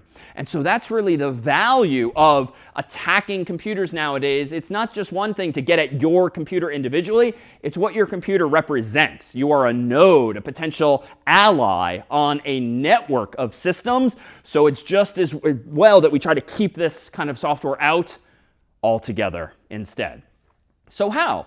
How do you keep it out? Well, for years, you've probably heard about, maybe you've been using antivirus software, and that's exactly what it does. Antivirus software is software you either download for free, maybe pay for, install on your computer, and it's generally constantly running. Or maybe it runs on a schedule to check, are there any known viruses or worms on this computer? And if so, let's delete them, or let's somehow remove them safely. And maybe you have to reboot to get them out of memory, but then maybe you're back in business. To be fair, that might be too late, because the emails, the spam might have been sent, the files might have been deleted, but it at least gets it out of there for the future time at least. But there's a problem with antivirus software alone, in that it has to actually be current for the attacks that you're facing. That is to say, the antivirus software to work has to know about the virus, has to know about the worm. Now, how can you make sure you're always current? Well, you can enable automatic updates with your antivirus software or even your operating system more generally. And in recent years, the world has kind of realized that even though there are downsides of automatic updates, it's generally proving to be, it seems, a net positive for society. Why? Because it ensures that you and I and everyone else are generally running the latest versions of software, which generally means we've fixed security holes, that is, security-related bugs in previous versions, so that at least we're not vulnerable to yesterday's mistakes. You know, we're still vulnerable to today's and tomorrow's mistakes when people continue to write software that's buggy, but at least we're staying current. This also ensures, too, that companies can focus their resources generally on the newest versions of software, and they don't have to worry about being backwards compatible and spending time and effort and distraction on software that might be older and older and older. So enabling automatic updates is generally proving to be a good thing, I dare say. But there are downsides. You know, Google, Microsoft, Apple, and others, they're not perfect, and it has definitely been the case that they or companies have released an update that actually breaks your computer or mine, in the sense that now I can't access it or something went wrong. And so generally automatic updates are not something you do to all of your customers all at once, but maybe a few, then a few more, and just to make sure that we're not going to break or brick a whole lot of our users' computers. But generally speaking, turning on automatic updates will at least ensure that you're not vulnerable to problems the world has already solved. And this is a good thing, because there's nothing worse than realizing, oh, I've been attacked and there was something you could do about it. You could have updated your software already. But the catch is that there are also these attacks known as zero-day attacks. And the problem with antivirus software in general, and even automatic updates, is that there's still humans involved in this process, whereby they have to realize, ooh, there's a new virus in the world. Ooh, there's a new worm in the world. Ooh, we made a mistake. You have to fix it. You have to update the antivirus software to detect those new threats or those new viruses, those new worms. So a zero-day attack is an example of attack where an adversary maybe writes their own virus, their own worm, gets it out into the wild, maybe on enough computers that they can do something particularly destructive or valuable for them with it, and the world just doesn't have time to catch up. So even if you have antivirus software installed, automatic updates, it might still take a day, a week for the companies who design that software to update those products for you. So even then, you're still vulnerable. And that's why security really is going to be this multi-pronged approach, especially when it comes to our systems. It's not enough to just use antivirus software. It's not enough just to have a good password. It really is a layered defense so that you create this gauntlet of defenses ultimately that adversaries have to get through. And if they get through one, hopefully you're fine. If they get through two, hopefully you're still fine. If they get through three, maybe then you should start worrying. But security really isn't this absolute. Recall from where we began, we really just want to raise the bar, raise the cost, raise the risk to the adversary so that, again, they hopefully lose interest in little old me. So that's it for today's focus on systems. Hereafter, we'll focus on software, specifically on what you can do, whether you use or write software. And thereafter, we'll take a turn to privacy as well. All that next time.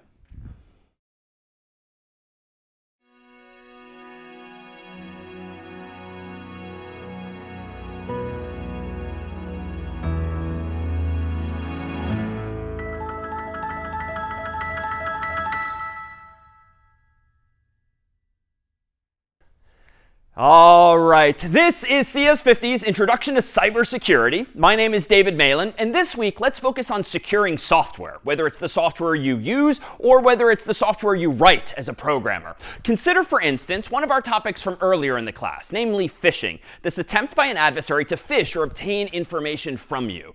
Let's consider today how you might go about implementing this kind of attack, and equivalently how you as the user might go about noticing an attack like this. Well, here again is a language called HTML, Hypertext Markup Language, and it's the language in which web pages are written. This is maybe the simplest example that we could put together that represents the kind of text that a web server would send to a web browser when it wants to display information on your screen, be it the day's news, your email inbox, or anything else that is web-based. ...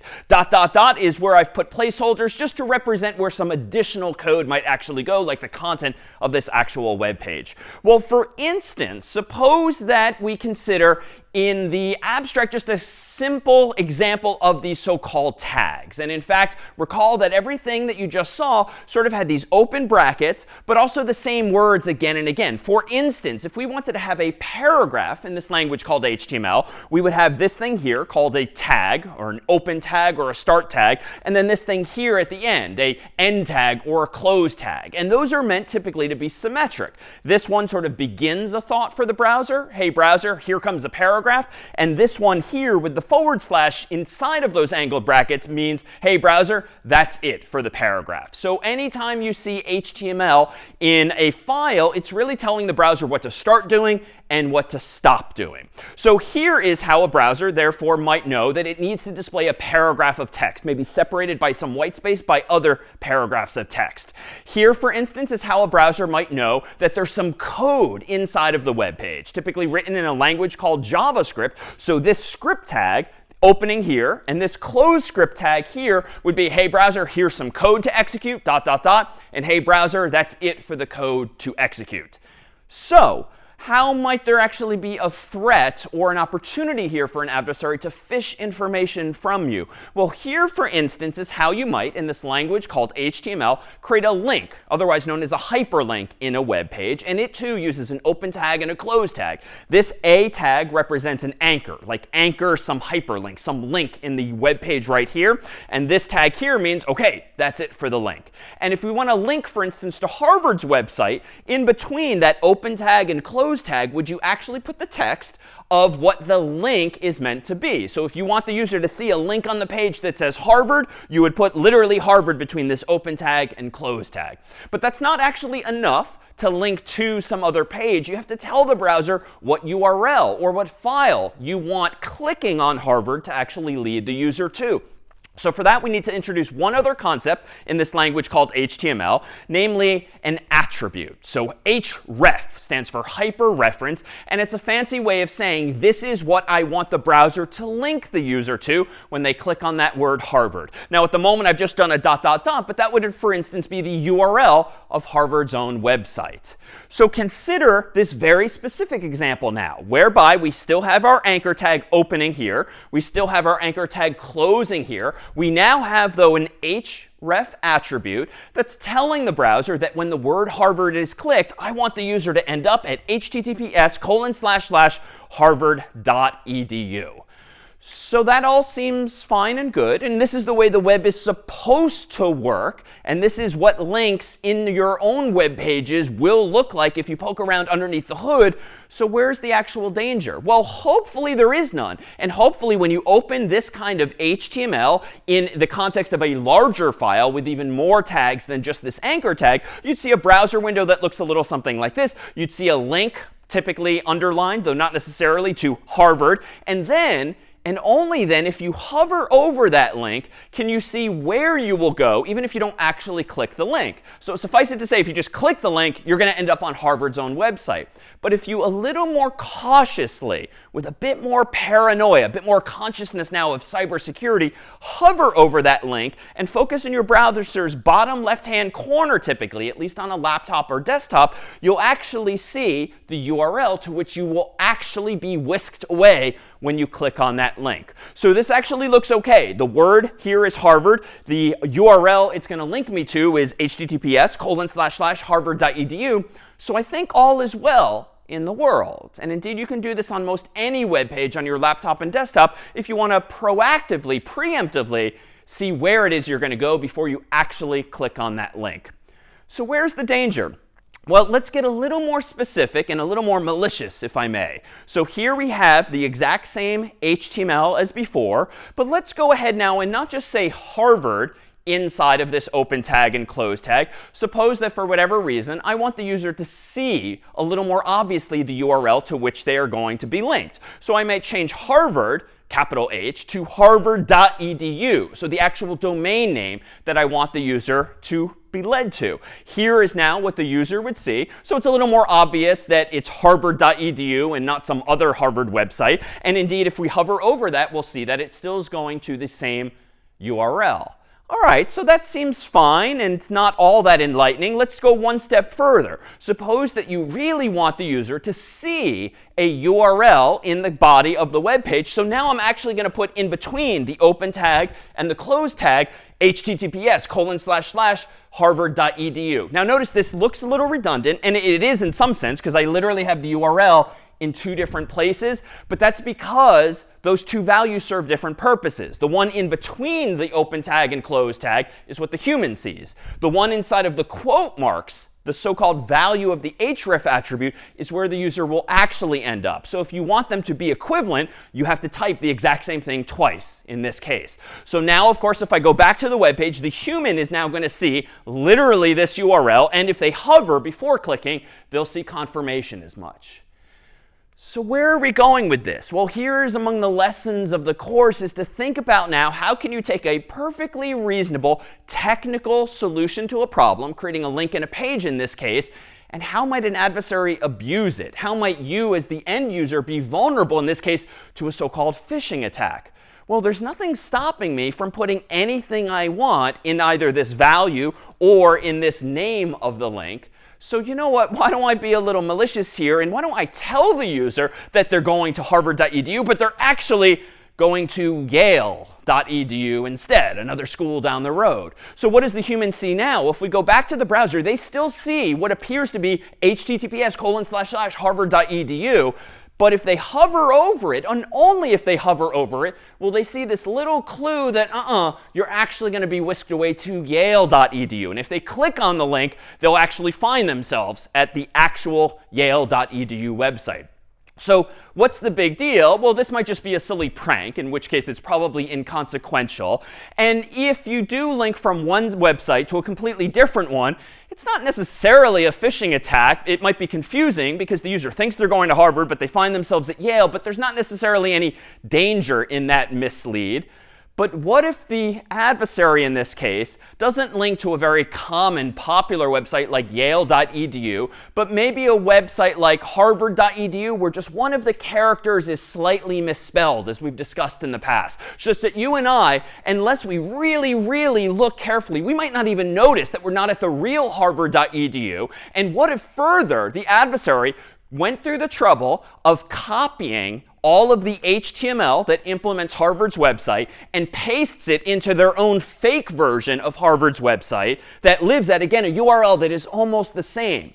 Here is now where there's a phishing opportunity, because if you think you're going to harvard.edu and you click the link and it looks like you're at harvard.edu and you don't notice a subtlety like, wait a minute, that's not quite the right URL, you might now be inclined to and comfortable with maybe logging in to the fake harvard.edu website with your username and your password, and voila, now the adversary has that information from you. And it doesn't have to be Harvard, it doesn't have to be Yale, it might be your bank, it might be paypal.com, or something where you could actually lose money, or some other asset you care about.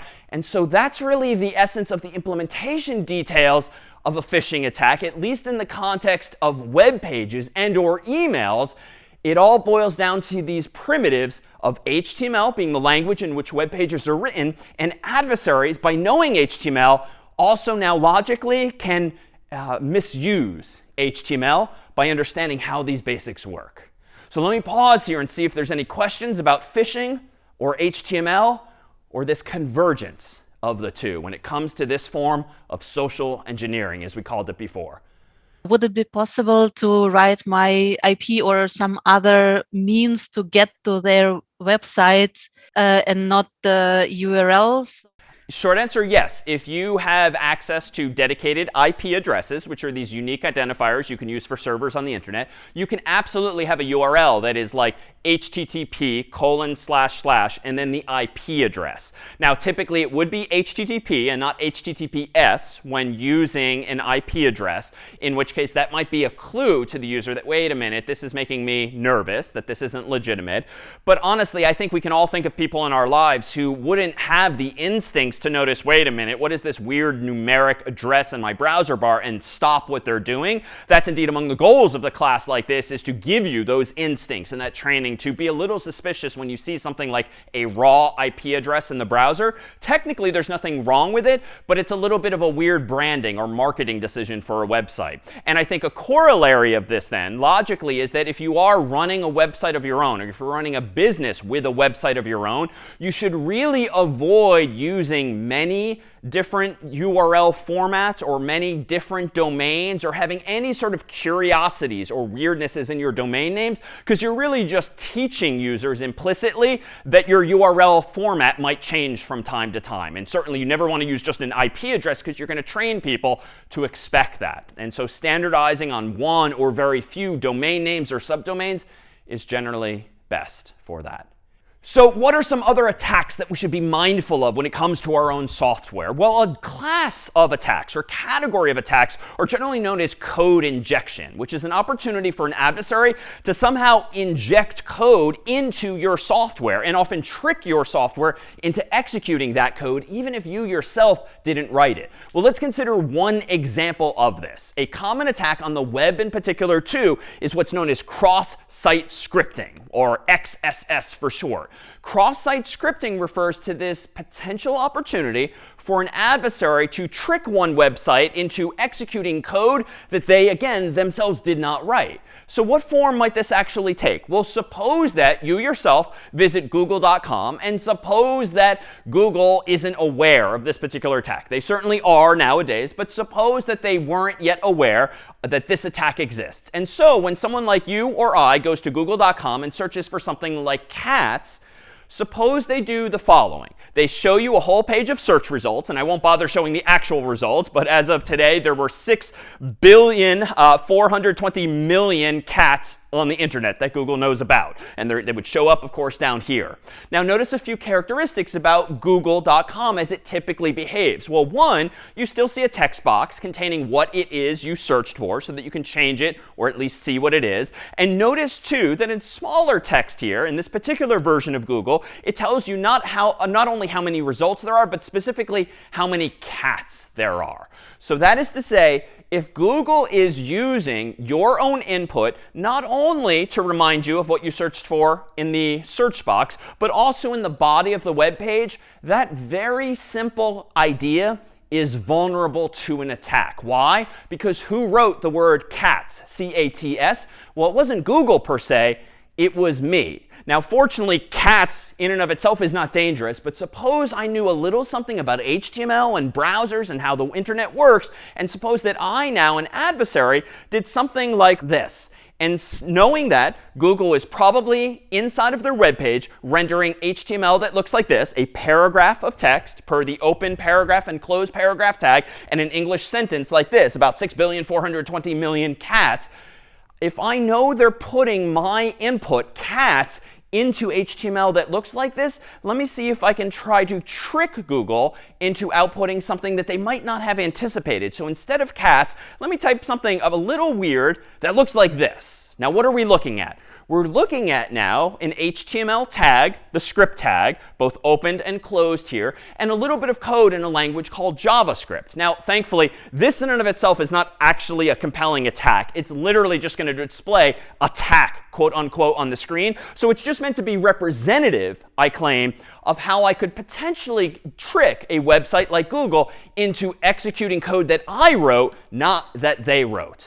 So what do I mean by that? Notice that I've got this open script tag here and the closed script tag here, which means everything in between there is script, that is JavaScript, this particular language. Well, it turns out this particular language, in the context of browsers, comes with a function, a feature known as alert. And if you want to alert the user with some message, you literally write the word alert, and then an open parenthesis and a closed parenthesis on the left and right. And then inside of single quotes or double quotes, you put whatever word or words that you want to alert the user to. So this is often used for displaying messages to the user. Not actual attacks, but useful messages. And there's more elegant ways to do this as well. But this is the simplest representation of an attack that I could propose here.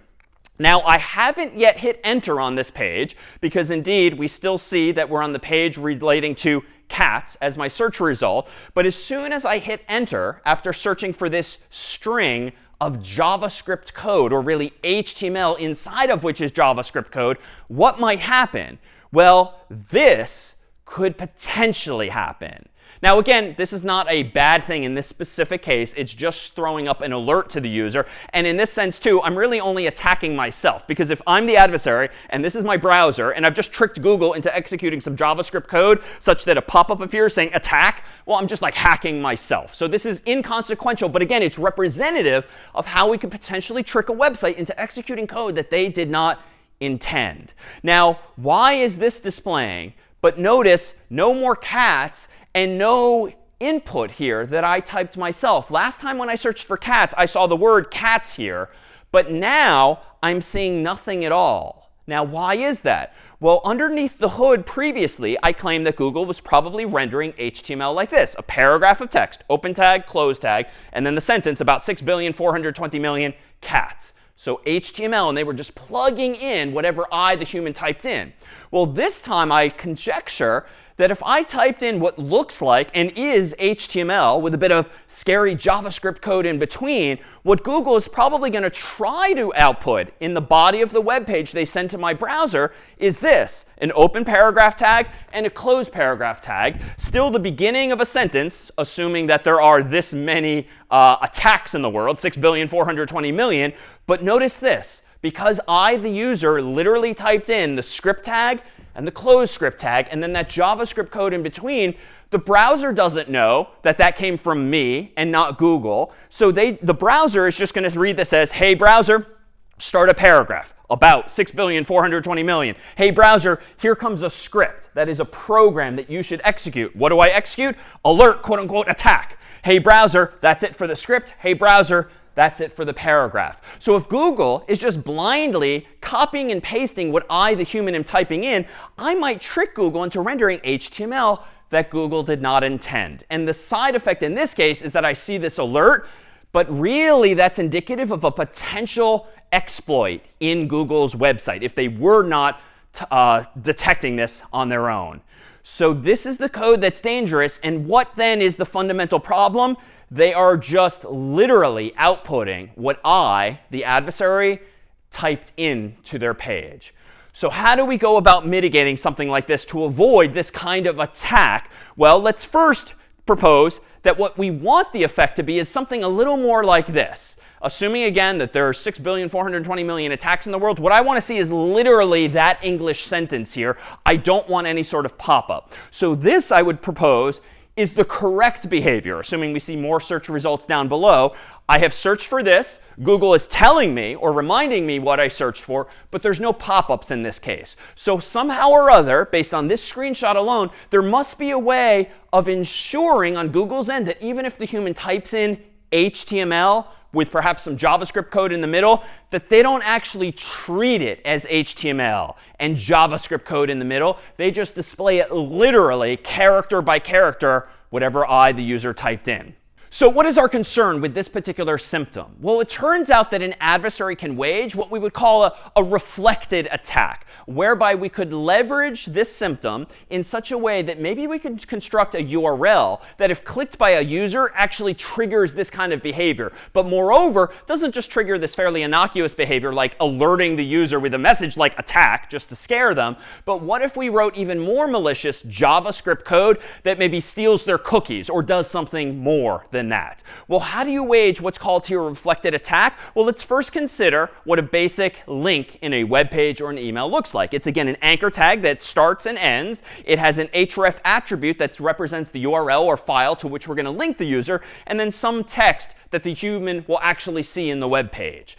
And now let's notice, when we correctly search for cats as we did before, that not only do we see cats in the text box here, not only do we see cats in the body of the web page, but notice now the URL. It turns out when you search for something on Google, you end up at a URL that looks essentially like this. It might actually be a little longer, but a lot of those parameters, so to speak, in the URL aren't strictly necessary. So this is the shortest possible URL that will work on Google if you want to search for cats. And notice what it is. https://www.google.com/search Q equals cats. So this is to say that the way Google works is that if you want to search for cats, you simply visit a URL that looks like this. If you want to search for dogs, you visit a URL that looks almost like this, but instead has Q equals dogs. Which is to say there's just a very standard format on google.com and a lot of other websites too for searching for things or really sending input to a web server. And this web form, or this text box that you typically use to type in cats or dogs or anything else, is just generating a URL that looks like this, and then Google knows what to do with it. So how can we leverage now that reality a little more maliciously? Well, let's go back to our HTML, and let's again assume that the adversary is trying to construct some HTML for their own email or for their own website in order to attack some unsuspecting users. Well, instead of the ... let's be more specific. Let's actually, in a good way, in an honest way, say that we're going to let the user click on a word, cats, which is in between my open tag and close tag. And if they click on that, they're going to end up at the legitimate Google website where it's https://www.google.com/search Q equals cats. So this is correct. This is not yet an attack. But what if I am a little malicious, and instead of using the legitimate URL there for searching for cats, suppose I construct something a little more cleverly that says we're going to give them cats, but actually we're going to bring them to this URL. Now this is a bit of a mouthful, and in fact it wraps onto 2 lines this time, but notice the URL starts the same, https://www.google.com/search Q equals, and then some weird text, %3c, script, %3e, alert, wrapping onto the other line, and so forth. So I dare say you're seeing some familiar phrases now, script and alert, but there's also some weird syntax there as well. Now, that weird syntax is just a representation of URL escaping. It turns out that certain characters in URLs, like angled brackets and other syntax, is not good to include in URLs because it might be mistaken by the browser for something else. And so URLs typically escape punctuation symbols and other characters using this % syntax. Now, it looks a little weird to the user, but what's more worrisome is what this is going to be used for on Google's end. If the Q value equals this whole bunch of text, and it's just the browser that's encoding those special characters in this way, what Google's really going to see on its end is the actual script tag with the actual alert and the actual close script tag that you and I constructed earlier.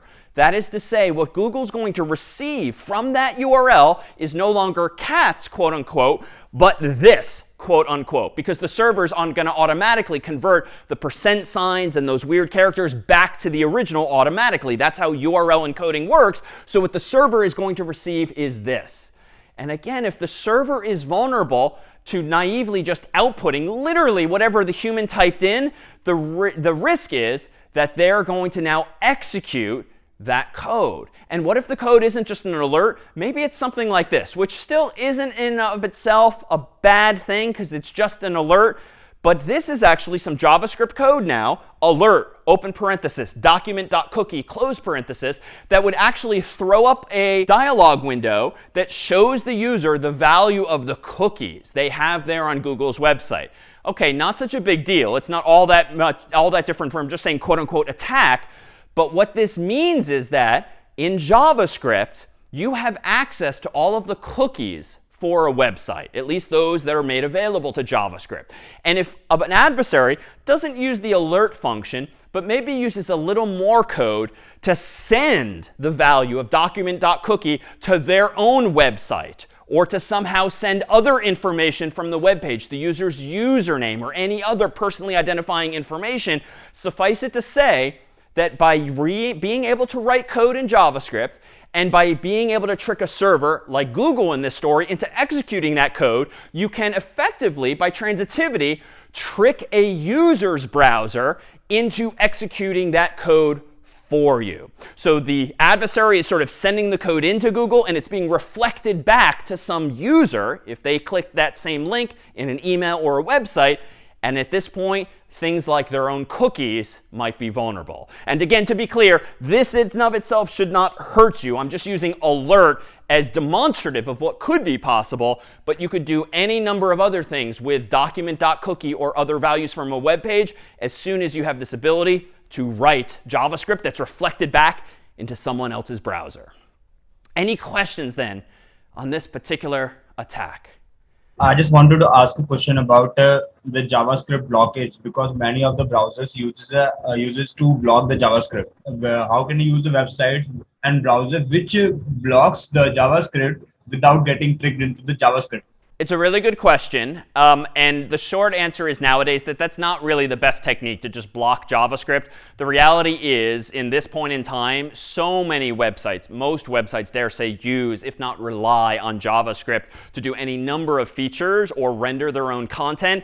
And so it's just, I think, not realistic to just disable JavaScript in order to protect yourself from these kinds of attacks. In a bit, we'll discuss ways to mitigate this kind of attack where you disable some JavaScript, but not all. But in general, I don't think that's a realistic solution, at least on most websites nowadays.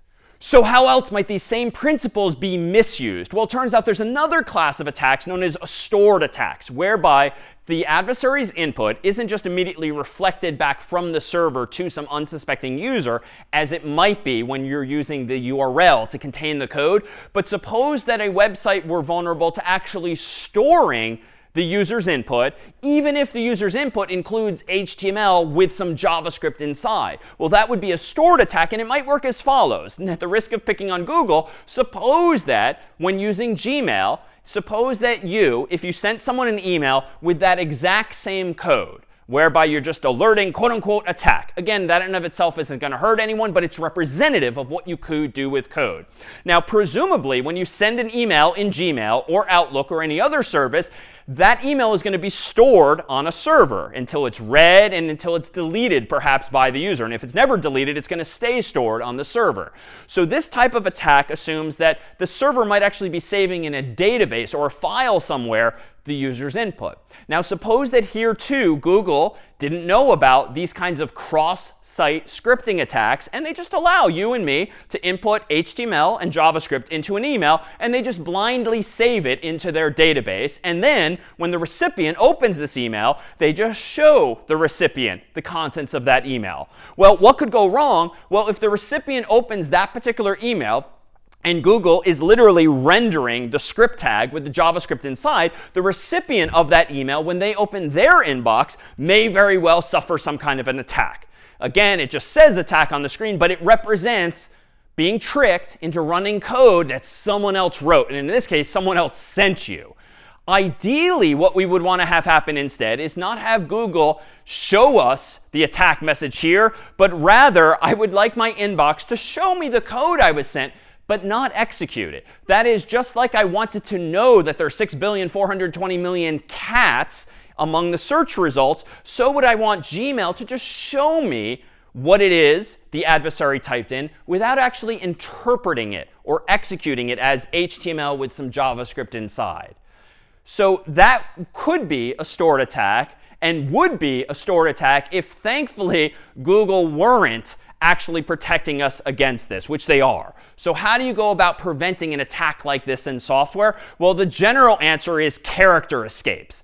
That is, taking any characters in users' input that might potentially be misinterpreted at best, or at worst might be dangerous to the users. Now, what characters might be worrisome? Well, in something like HTML, anything with an angled bracket, a less than sign, would probably potentially be mistaken for the beginning of an HTML tag. So I dare say that a less than sign is a dangerous character. Similarly, might a greater than sign represent the end of a tag, so that too might be something to give us concern. And there's probably a few other characters as well. So what should servers be doing? What should software be doing to avoid this kind of cross-site scripting attacks, whether reflected or stored?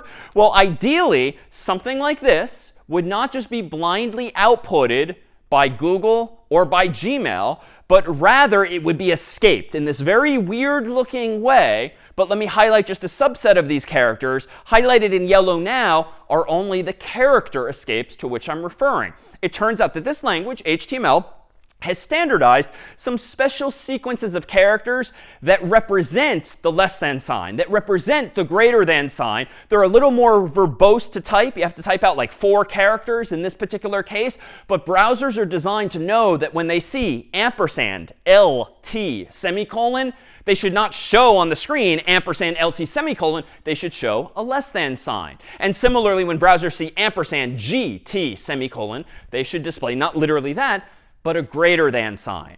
So this is to say, if Google were smart, they would take any user input you and I give them, but they would make sure to escape any potentially dangerous characters with these kinds of escape sequences, so to speak. And Google's got to look it up in a book or on a website or in the specification to know what escape they should use, but these are very well documented and standardized. And indeed, we have one here for the open script tag, and then another here and here for the closed script tag. But notice we don't have to escape all of the punctuation like the slash or the English letters in the tag name or the like.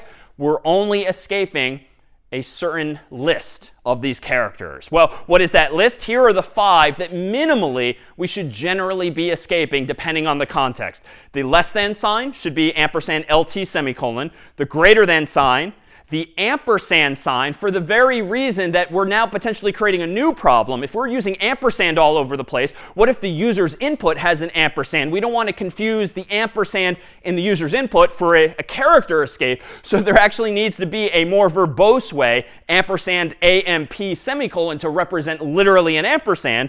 Then there's one for a double quote, ampersand QUOT semicolon, and a single quote or apostrophe, ampersand APOS semicolon. And there's more as well, but generally these are the 5 that could otherwise get you in trouble. So all of the examples we've seen thus far where Google is somehow reflecting back or storing potential attack code will not happen if Google is just smart, whereby they're escaping that input from a user before sending it back out as output to google.com search results or to Gmail inboxes. So how else might we actually prevent attacks like these? Well, we can also put in place other measures as well. And recall from past classes, we discussed this notion of HTTP headers. And an HTTP header is a line of text that's stored in those virtual envelopes that get sent from browsers to servers and from servers to browsers. Inside of the envelope, typically, is the actual request for a web page or the actual contents of, the response for a web page. But also in those envelopes are additional information, namely these HTTP headers, which are key value pairs that provide additional instructions, if you will, to the browser or server. So for instance, suppose that we want to ensure that this kind of reflected or stored attack isn't possible, whereby we're accidentally embedding script tags in our own website's HTML. Well, suppose that the website in question now isn't google.com specifically, but more generally example.com. And suppose that example.com's web server is configured to output always in those virtual envelopes an HTTP header that is content-security-policy : so that string of text is the key, and the value of that key is script-source, then the URL that we want to allow scripts from only. So what does this mean? Albeit fairly cryptic, if you configure a web server with this HTTP header, this will ensure that you can only load JavaScript code from actual files, typically ending in .js, that are sent separately from the server to the browser. This line of an HTTP header prevents inline script, so to speak, whereby it allows the browser to execute any old script tag in the web page. This prevents that default behavior. So as such, even if Google, even if example.com messes up and forgets to use character escapes when rendering user input that came from a URL or came from an email or any other source, this header should at least tell the browser, at least newer browsers, even if you accidentally see a script tag with some JavaScript inside of it in my web page, don't execute it. Only allow me to execute JavaScript code that came from a separate file. The only type of JavaScript that will now be allowed is if I have a tag that looks like this in my HTML, which is an alternative version of the script tag. But instead of embedding any code inside of the open tag and the close tag itself, it refers to the source of, abbreviated SRC, some file, typically, again, ending in .js. So if this ... were the URL of a file that contains JavaScript code, that would be allowed, because the presumption there is that if someone went through the trouble of creating that file on our own server, example.com, presumably that code is safe. But what this line in our header does is it ensures that we can only execute JavaScript code if it comes from example.com in a separate file using an HTML tag like this. It will prohibit that HTTP header any script tags that are inlined in the body of our actual web pages. What else can we do? Well, it turns out, and we haven't talked about it in this class, there's other languages that you can use in the context of web pages, not only HTML, not only JavaScript, but also a language called CSS, or Cascading Style Sheets, which is generally used to style your page. If familiar, or if you take a course on web development, know that there's similarly a mechanism whereby you can specify that only CSS from a specific server like example.com should be allowed either, not inline style tags with which you might be familiar as well. So here, instead of script source, we see style source, which is just another way using this HTTP header mechanism to just ensure that the browser, at least if it's new enough, will not blindly execute script tags in the first case or style tags in the second case when these kinds of headers are present. It's an additional layer of defense against these kinds of reflected or stored attacks. Indeed, that particular HTTP header would only allow us to include CSS in our web page if it uses a tag like this, namely a link tag with an href value, the ... of which, in this case, would be the URL of a .css file on the particular server, example.com, the relationship of which is to the page that of this thing called a style sheet. Questions then on this use of HTTP headers to prevent these kinds of stored or reflected attacks, or anything else thus far? What do the \T and \A escape sequence do? \P and O in the HTML. So recall that a lot of our tags have open tags and close tags. And the slash, it's actually a forward slash, not a backslash. The forward slash here just finishes the thought for the browser. So this starts the tag, this ends the tag, and you use the same word, script in this case, or A or P as you described. That is what closes or ends the tag in question, so that you know where the tag ends or where the paragraph ends. Other questions? Pertaining the React framework, as far as I understand, on the JSX format, you use interchangeably both JavaScript and HTML. How that isn't a security risk for this kind of attacks? Really good question. Beyond the scope of this class for those who don't have a programming background, however, yes, React and other frameworks use a technique called JSX, which combines JavaScript with HTML with CSS that are rendered by the browser. In that case, though, Matteo, the browser is running JavaScript code that comes from the React library that is reading as input that JSX code and converting it to the resulting code that should be executed within the browser. So long as all of that code comes from .js files or .css files or the like, all is well. But if you just inline it and you're outputting headers like this, it won't execute at all. So the same rules apply. You would have to use an external file. So when it comes to code injection, there are other types of attacks, particularly in the context of what's called SQL, or structured query language, which is a language that's typically used with databases. So again, on a server. So let's consider how you might also trick software into executing SQL code, that is code written in this particular language, when it comes to databases specifically. Well, here, for instance, is some representative code in this language called SQL, whereby you have a line like select star from users, where username equals quote unquote, and then username in curly braces. Now consider this to be pseudocode of sorts, because I'm mixing some SQL syntax with some Python syntax in this case, because it turns out that when you're using this language SQL or SQL, you typically use it in combination with some other language, be it Python or PHP or Java or something else. And you use that other language typically to construct queries dynamically based on values that humans have typed in. So for instance, if you're logging into a website and you type in your username and hit enter, very often, if that website is implemented in Python or PHP or Java, it might use one of those languages to construct a SQL query that is then actually sent to the database to look up that specific user who's trying to log in.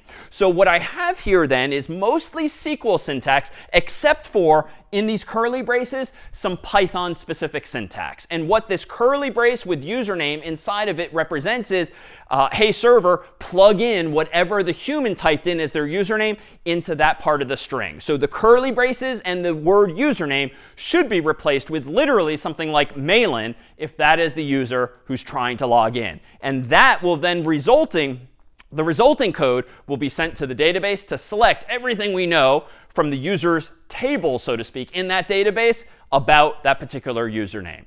So what could potentially go wrong here? Well, it all has to do with, again, trusting input from the user. And that should now be emerging as a theme. You should generally always mistrust input that comes from users. You should do something with it, but you should sanitize it or scrub it in such a way that any potentially dangerous characters are somehow escaped. And that's exactly what the solution was to those cross-site scripting attacks, whereby so long as we escaped the user's input and changed the less than sign and the greater than sign and maybe some other symbols as well to the equivalent character escapes, all was well. So here, too, is an example now in the context of databases where a bit of paranoia will go a long way to keeping your software secure.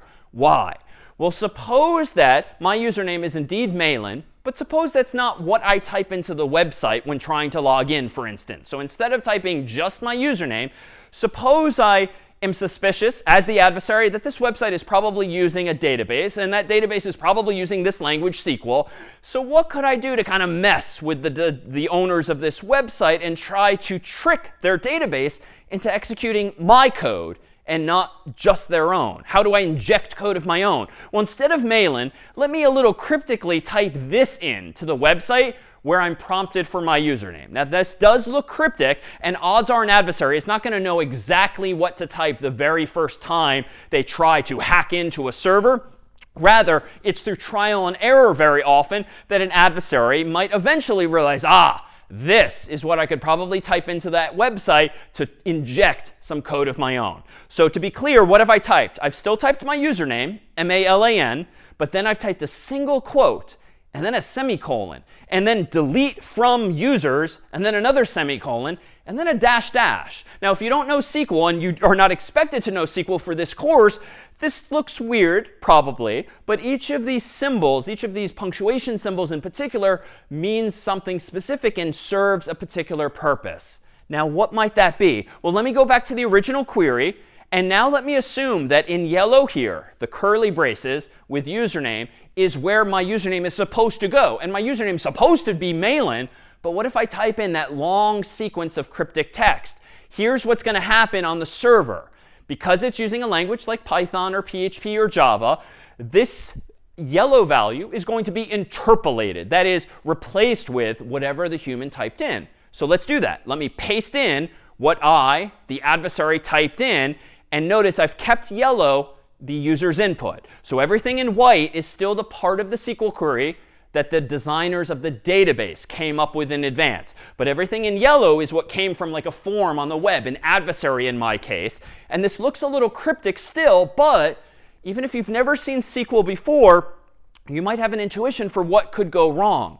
Because I, the adversary, typed not only Malan, but a single quote here, notice that, oh my goodness, that perfectly lines up with the single quote that the database designer used in their query. And so even though this white quote is meant to be closed by this white quote way over here, notice that grammatically in this language, not to mention in English and other human languages, this single quote here, or apostrophe, because it comes first, will be presumed to close this single quote, or this apostrophe here. The semicolon, it turns out, in this language SQL, ends a thought. It's like a period in English. And so anything after a semicolon is like a new command altogether. So notice that delete from users, semicolon, is like a second command that came entirely from me, the adversary. And then dash dash, it turns out, and this is very clever, dash dash in a lot of versions of SQL represents a comment. And a comment in a programming language means ignore everything after this. Because a problem right now is that that single quote, that apostrophe, was meant to surround the user's username. But because I, the adversary, already gave you a single quote to use accidentally as closing this thought, well, we don't need this single quote at the very end anymore. So this is why the adversary, or me in the story, is doing dash dash. That's just going to tell the server, OK, ignore everything after that, including the single quote that we do not need grammatically. So let me reformat this a bit. I'm going to go ahead and add some new lines, some white space, just to make it a little more readable. What you see on the screen here right now is equivalent to this.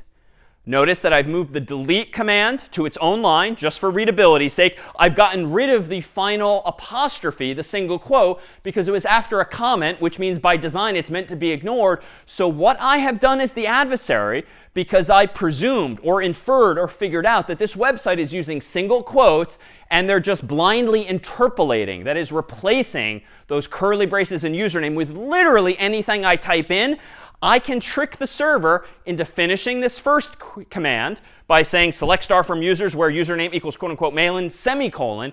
And worse, I can trick this particular database into executing a second SQL command, which even if, again, you've never seen SQL, deleting is probably a bad thing. It's probably a destructive thing that you don't want some random adversary on the internet being able to do on your server. So what's the goal of these lines here? Well, the original intent of the first query, presumably I claim, was just to search for the user in the database so that they could log in. So when I type in Malan and hit enter, I am somehow able to log in, probably after typing also a password, maybe a two-factor code or the like. But select star from users where username equals Malan, fine. That's probably going to retrieve the information that it was supposed to retrieve. The dangerous part here is that I trick this server into executing a second command, and this one looks destructive. Delete from users, semicolon, means delete all of the users from the system. So it doesn't help the adversary, in this case, get into the system or do anything with the Malan account other than delete it and literally every other account in the system. So this is bad. This is representative of a SQL injection, whereby I, the adversary, wrote code that you, the designer of this database, accidentally, naively treated as part of your own commands. So how else could things go wrong? Well, not only could you do something destructive like deleting data from the database, but suppose that the user is prompted at the same time for a username and a password now in this story. And suppose, therefore, that the query in the software is this. Select star from users where username equals, quote unquote, username in curly braces, but one more phrase, and password equals, quote unquote, password, based on whatever the human typed in as their password. So again, to be clear, in this story, the user is prompted for a username and a password, and the SQL command that's going to use those two values looks like this. But here, too, we're setting the stage for an injection attack. Why? Because based on these placeholders with the curly braces around username and password, it looks like we're just going to blindly plug into this command exactly what it is the human had typed for their username and password, respectively. So what could a more sophisticated adversary now do? Well, maybe instead of typing in Malan and then whatever Malan's actual password is, suppose that they just want to get into someone's account, maybe Malan's, maybe someone else's altogether. What if the adversary doesn't just type Malan, not to mention Malan's password, but what if they type in this specifically for Malan's password? Now this is weird, and I'll tell you now, this is not in fact my password, but what has the adversary typed in? A single quote, the word or, then another single quote with a 1 and a single quote equals a single quote and a 1. So this looks very, very weird, but let's see what happens. And again, most adversaries wouldn't figure this out the first time they try. Odds are they'd be trying a whole bunch of techniques and heuristics to figure out what might actually work for them. So we're fast forwarding to the end of the story where the adversary has figured out that this weird sequence of characters can hack into this server by tricking it into executing code that wasn't intended. So here again in yellow is exactly what the adversary has typed in. Malan, which may very well be a legitimate username, but then for the password in yellow, single quote, or single quote 1, single quote equals single quote 1. And based on our previous example, you can perhaps see what's starting to go on here. We've finished the Malan thought naturally, like we didn't type anything malicious for the username this time, but we did type something seemingly malicious for the password. And the first single quote in yellow quickly finishes the password thought, quote unquote, nothing in between. But then we're saying or, quote unquote, 1 equals quote 1. Why? Well, the adversary in this case kind of figured out or knew or guessed that the SQL command ends with a single quote itself. So the whole point here is, even though this too probably looks very cryptic, is that grammatically what the adversary has typed in not only perfectly aligns with the username field, because it's just Malan, nothing special there, but very cleverly, the adversary has finished the thought of this single quote and also finished the thought of this single quote. So we've made everything balanced, just like you would not only in SQL, but in a language like English. So let me go ahead and clean this up a little bit too to make clear why this is dangerous. This command now, once formed by the server based on that adversary's input, is really the same as this. And I'm just going to add, again, a new line and some white space just to help us wrap our minds around what's going on. So I've just moved the or line to the bottom. And just like in math class years ago, let me go ahead and put parentheses around things here that makes clear what the precedence is of things like and or. It turns out that and, like multiplication, binds at a higher precedence. It's more important. You're supposed to do it first. So I'm going to add parentheses now to this first expression. They're not strictly necessary, they're implied. I'm just making them explicit now to show you, just like in math class, the order of operations. Now, what does this mean? This means that the database is going to say select star from users, so select everything from the users table where the username is Malan and the password is quote unquote. Now, that is probably not my password. My password is definitely not nothing. It's not empty.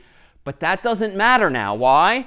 Because even if this first clause, where username equals Malan and password equals quote unquote, even if that doesn't find anyone in the database with the username of Malan and a password of quote unquote, it doesn't matter because we've tricked the database command into including an or, which is so stupid that it's always true. Or 1 equals 1. Well, 1 always equals 1, which means that now, logically, this query is going to return everything we know about users from the database. And why is this problematic? Well, when you're logging users into a database, logging users into a website or application, you're typically searching for them in the database. And typically, if you get back one or more users, you're going to assume that the very first user is the one that you want. And maybe in this case, it's Malan, but it's also very common in servers for the very first user that was created to be you, the person that designed the site. And you probably have administrative privileges, that is, access over everything in the system. And so if a query like this is returning all of the users, including you as the very first one, if there's additional code in the system that we won't put on the screen here or bother hypothesizing about, it means that you could be now letting the adversary log in maybe as Malan, but worse, maybe as you.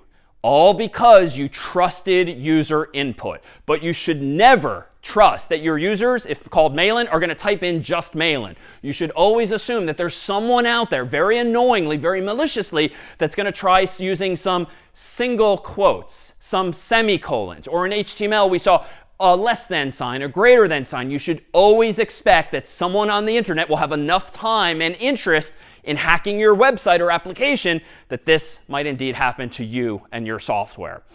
So what's the solution then? How do you avoid a query that's equivalent ultimately to this? Because if there's no Malan with no password, it's still the same as asking for where 1 equals 1, which is anything. And to be clear, I didn't have to use 1. I could have used 2 or 3 or 4. I could have used cat or dog or anything else, so long as the thing on the left equals the thing on the right, and I type that into the application, the same thing would certainly equal itself, is the point here. And 1 is just the simplest thing we could think of.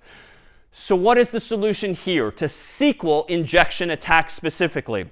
Well, it's very similar in spirit to the notion of character escapes. But in the world of SQL, there tend to be standard ways of escaping dangerous characters. You don't have to do it yourself. And much like security in general, with encryption specifically, you probably should not be writing code yourself to solve problems like these that hundreds, thousands, millions of people before you have already had to deal with and have probably solved correctly. Do not reinvent wheels when you don't need to in the context of security.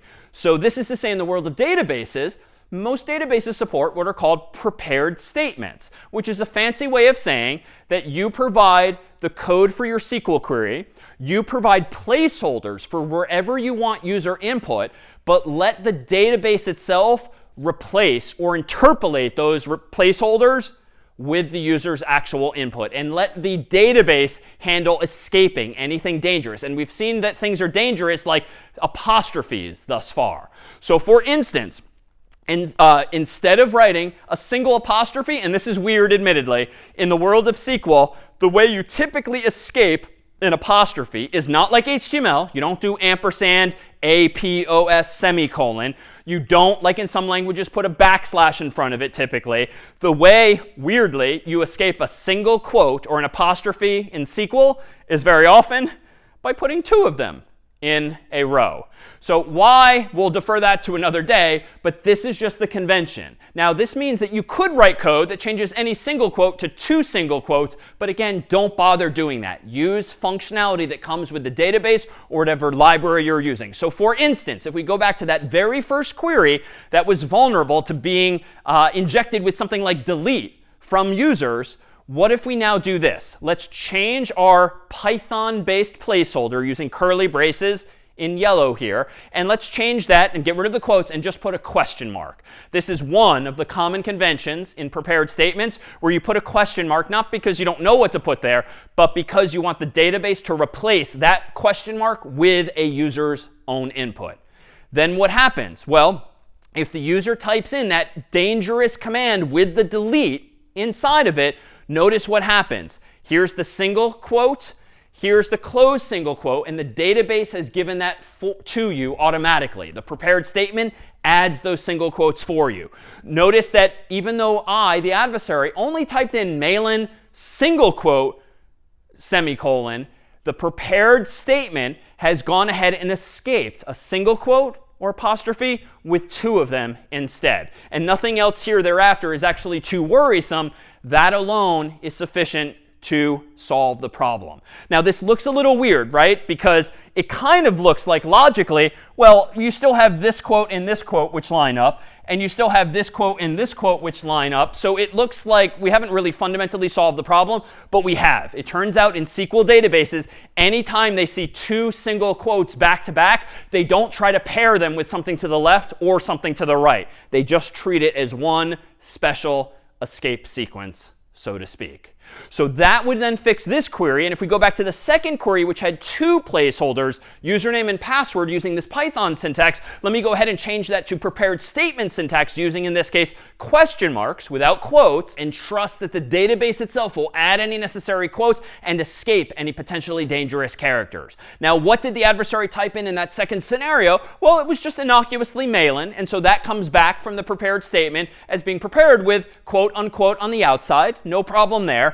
But this other input from the user, from the adversary's password, which was very cryptic with lots of single quotes, notice that every single quote in the adversary's so-called password has been escaped. So that the single quote here becomes 2. The single quote here becomes 2. The single quote here becomes 2. The single quote here becomes 2. And the prepared statement automatically adds a final single quote at the very end. But I've kept highlighted in yellow everything that represents the user's input now that it's been properly escaped, because again, even though you might try mentally to pair this quote with this one with this one, this one with this one, and so forth, that's not what the database does. Whenever it sees, in this case, two apostrophes back to back, they are treated as special escape sequences. And so the only quotes that ultimately are treated as lining up are the two around the username and the two around the entire password here. So the characters are still in there, but they've been escaped, sanitized, or scrubbed, so to speak, in such the way that now the database is smart enough not to mistake those for quotes that should be matched with ones that we might have otherwise written previously.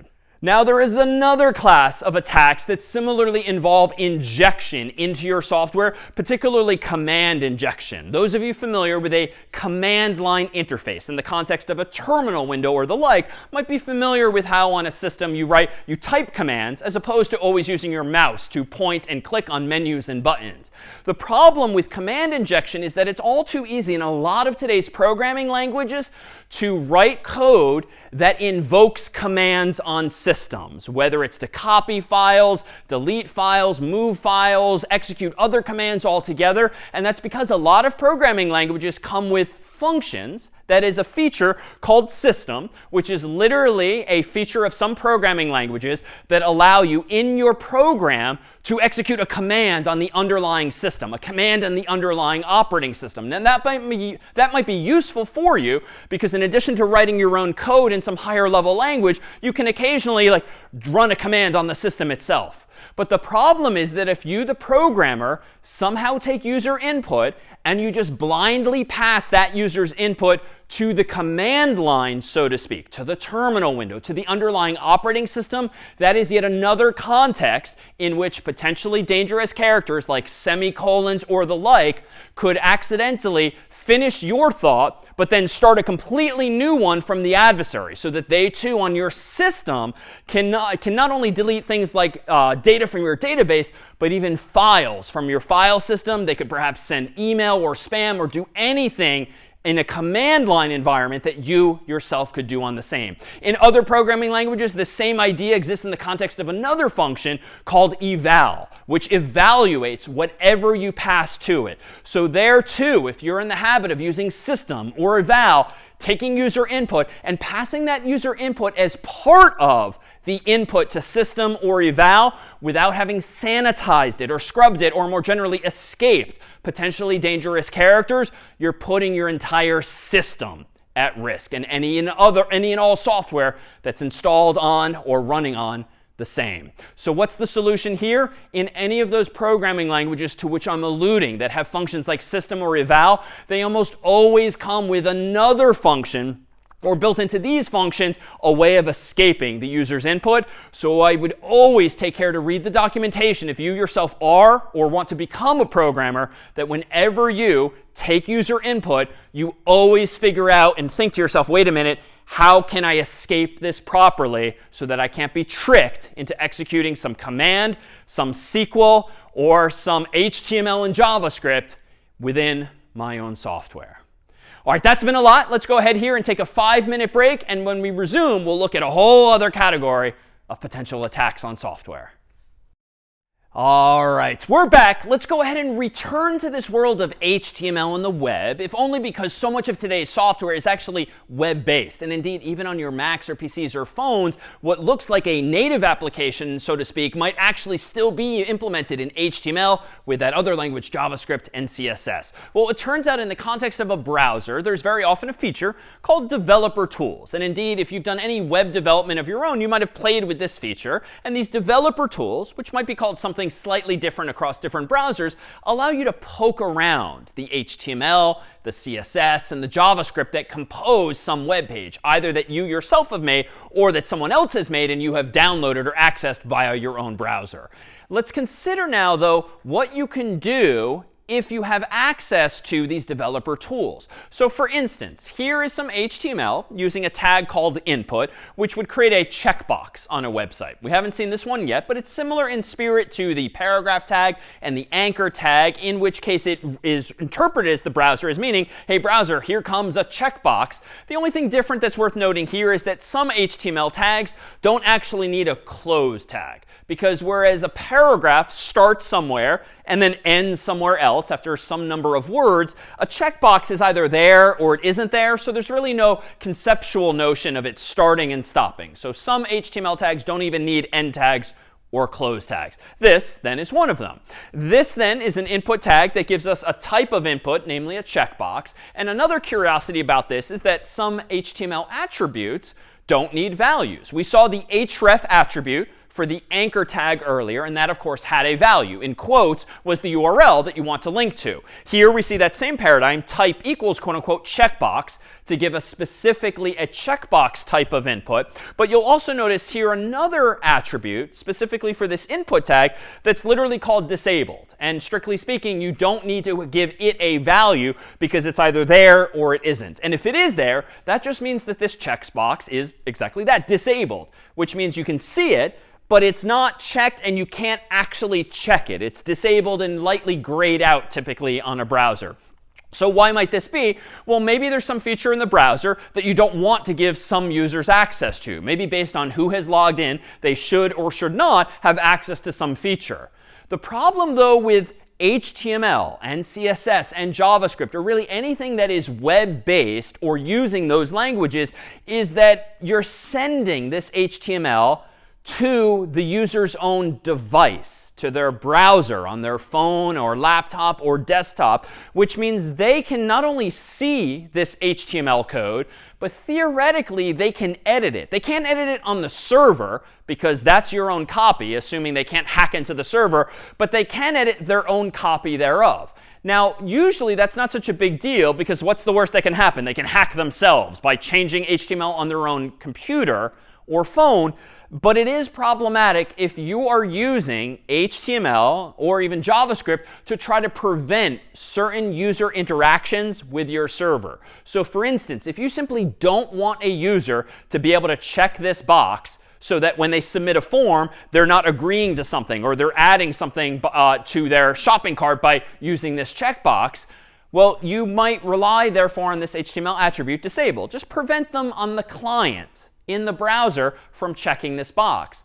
But it turns out with developer tools, which are accessible usually via a menu at the top of the screen, or by right-clicking or control-clicking on a web page and then selecting an option, a user with access to HTML can change any and all of that HTML on their own computer, which means they could just remove this disabled attribute in their own copy of your HTML on their computer and effectively enable that checkbox by getting rid of it. Now, what does this mean? Well, there's no problem yet, but if they do now check that checkbox, and you didn't want them to be able to, and they submit the checkbox to the server as by clicking a submit button in a web form, you on the server, if you're not paranoid enough, might just trust that if I see a checked box being submitted via form, they must have been allowed to do it, so I will trust them. But no, here too is an example of where you should never trust users' input, because if you're trying to disable them from doing something on the client, they don't have to respect that. They can override the HTML in their own browser, remove any such defenses, and then send the checkbox to you anyway. The takeaway here, then, is that you really should never rely on client-side validation alone. And this disabled attribute is just one minor incarnation of that, where you're relying on the client to ensure that the button is that the checkbox is disabled and its value can't be sent to the server. But client-side validation is really on the honor system only, because if someone knows how to use these developer tools and removes the disabled attribute, or if they know how to use developer tools and maybe disable JavaScript altogether for your website on their computer, any form of client-side validation in HTML or JavaScript that you wrote on the server, but that your server sent to their browser and that's therefore executed by their browser, is vulnerable to simply being turned off. So the catch is that even though client-side validation tends to be nice in terms of user experience, the button is obviously disabled, so I should not be able to click on it. Or my email address is improperly formatted, so I should not be allowed to submit the form. Any forms of client-side validation tend to give the user immediate and often very useful visual feedback. But if it's not accompanied, this client-side validation, by server-side validation, your server software is still vulnerable to attack in some way.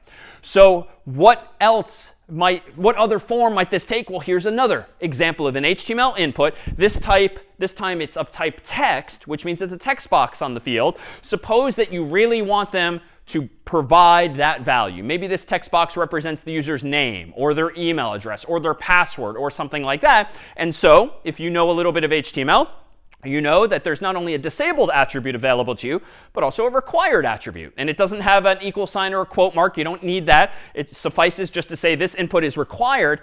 But the catch here is too, if a user doesn't want to give you a name, doesn't want to give you an email address, doesn't want to give you a password or some other value, well, they can use these so-called developer tools, click a button on their browser, remove the required attribute, and voila, now they do not need to submit that value. Now, that in of itself is not a problem, because again, they're only hacking themselves. But if they're then allowed to submit this form to your server, and your server just trusts or assumes that every user will send you a username, an email address, a password, or the like, that's where things can break. If you're trusting client-side validation alone to ensure that the user's input is as expected.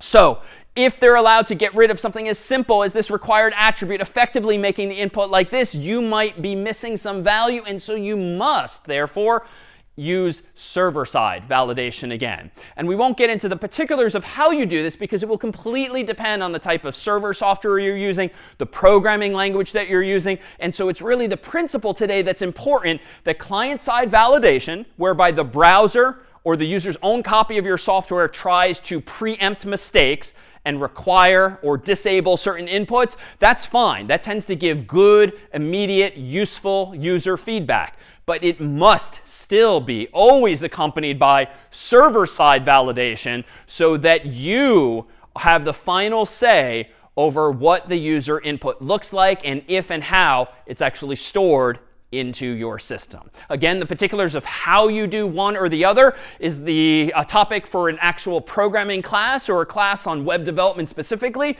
But for now, it's this principle. Just because you have client-side validation doesn't mean you shouldn't also have server-side validation. And in fact, if you've got to choose one or the other, always choose server-side validation. Client-side validation is really just icing on the cake. It adds to the experience, but it's not the prerequisite one. Questions then on these so-called developer tools or these kinds of threats when it comes to validating the user's input? Yeah, so my question is more related to SQL and command injections for a second. Isn't it really easy to just not run the user's commands with admin or root privileges to delete certain records from a database or something? Yes, another defense would be to make sure that whatever username you're using to execute these SQL commands does not have the ability to delete anything at all. However, some threats only need select access. So the second example I showed you, whereby we trick the database into just selecting star from users where 1 equals 1, that was an example of one where permission-wise it probably would work, and it might allow the adversary still to log in. But your suggestion is a good one as an additional defense, not an alternative. Let's consider another class of attack to which your code might be vulnerable if it's on a server using the same language, HTML, namely cross-site request forgeries, or CSRFs. So this one's more of a mouthful, but it too relates to a mistake you might otherwise make when writing software on a server if you're not already familiar with this kind of threat. So first, HTTP, recall, is this protocol, this convention via which web browsers and servers communicate. Well, it turns out there's different ways that browsers can get information to a server, and one of those ways is literally called GET by convention. In other words, inside of that virtual envelope is typically literally this word, GET, followed by the file name that the browser wants to get from a server. But more importantly for our purposes is that whenever using this GET method to send information to a server, all of the information that you want to get is embedded in the URL itself. So what does that mean? Well, consider, for instance, this sample link in HTML. Here's my anchor tag beginning. Here's my anchor tag ending. Notice here is the text buy now. Well, let's suppose that you're in the US here, and on Amazon.com in the US, there's actually this feature where you can buy now. That is to say, when you visit the page of a product on Amazon's website in the US, if not beyond, you can skip the steps of having to add an item to your shopping cart and check out and choose your payment method, and then some number of clicks later actually buy the product. Rather, if you configure your account in advance, you can go to any product's page, literally click a link or a button that says buy now, and that's it. In a single click, for better or for worse, that product will be shipped to your home. So how might Amazon be implementing this? Well, they might indeed be using a link like this, the href value of which is a URL, like https://www.amazon.com/dp/b07xlq2fsk. In other words, that seems to be enough information in the URL alone via which to buy the product whose unique identifier is apparently that string of text at the end. Now, that's all fine and good, and that actually seems very user-friendly, because with a single click on buy now, I can indeed buy that product. But the danger here is that if this link is not just on Amazon.com, but is in some adversary's website, or maybe in an email that is sent to you, if it's that easy to buy something now, you could trick someone potentially into buying things that they didn't actually intend in this case, or doing anything else on a web server into which they're already logged in if GET is the method being used to get something from that server.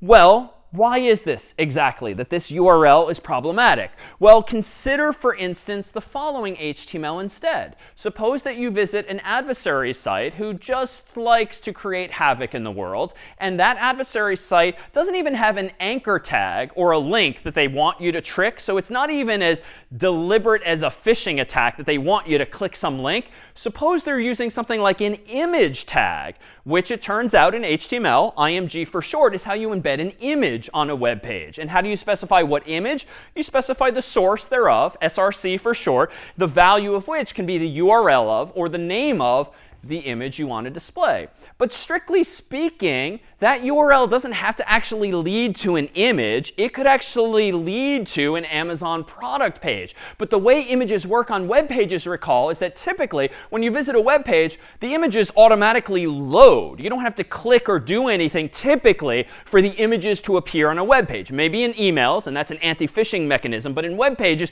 you typically don't have to click on anything to see the images. That is to say, the value of these source attributes are just automatically downloaded and displayed to the user. Now, this, in fairness, is not an image, but the browser doesn't necessarily know that from the get-go. And so if this HTML is in some adversary's website that you've somehow been tricked into visiting, and you don't even click a link, you just visit that web page, that means this image tag is going to try to download this source, and even though it's not going to get an image, it is going to buy that product for you. Why? Because if you're logged into your Amazon account, even though this is in another tab, it's as though your browser requested that URL via that GET method, because all of the relevant information for buying that product is in the URL alone. So it turns out that using GET is actually not a good thing when it comes to changing state on the server. To get technical, the GET method is meant to be safe. Safe whereby it does not change any state or values on the server. So it would actually be incorrect, or definitely bad practice by Amazon, if they were implementing their Buy Now button simply with a simple URL and a simple GET request. It should not be that easy to buy things on the internet, let alone change state on the server in other ways. So there are thankfully other methods, but even these are potentially vulnerable to this kind of attack. There's a post method, which is typically used by browsers when you want to post your credit card information or your password to a server. You don't want your credit card, you don't want your password typically ending up in the URL of your browser for privacy's sake. So rather, post will kind of hide it more deeply in that virtual envelope to which we keep alluding. Post might also be used if you want to upload images or video files to a server, because those don't really fit in URLs, it would seem. And so post is an alternative that is meant to change state on the server. For instance, buy products for you. But even this can perhaps be abused. Well, let's take a look how. Here is now some HTML, and it's more HTML than we've seen thus far, but we'll wrap our minds around each piece of it, that represents an alternative implementation of the Buy Now button on Amazon that's no longer a simple anchor tag with everything that's needed in the URL. This is more of a traditional web form. And it's fine if the form is super short and only has a single button. It doesn't need text fields or anything like that, but there's a lot going on here. So let's see. So here's the form tag, the opening tag. Here's the close tag. So everything in between must be implementing this form. The action of this form, I claim, is going to be to submit the information to this Amazon.com URL here. But the method that we're going to use is explicitly post. So it turns out in an HTML form, if you don't specify a method, it will use GET by default. So explicitly, I'm at least using post because I don't want everything to be in the URL alone. Well, I've got two inputs here, one of which is of type hidden. Well, what's going on here? Well, it turns out that in HTML forms, you can create like key value pairs to send input to a server. So if you recall previously, I used the DP part of the URL as separating Amazon.com from the product ID. And here, and now I'm making this up for the sake of discussion, I'm supposing that Amazon supports a web form name called DP whose type is hidden, because it can be, the user doesn't need to see this, but the value is that same product ID. So this is an alternative to embedding that product ID in the URL. Instead, I'm saying there's an HTTP parameter called DP, the value of which will be this. But it's hidden, so the user doesn't even see it, which is fine, because the whole point is a nice, simple Buy Now button. How do we get that button? We use a button tag in HTML, the type of which is to submit, because its purpose in life is to submit this form.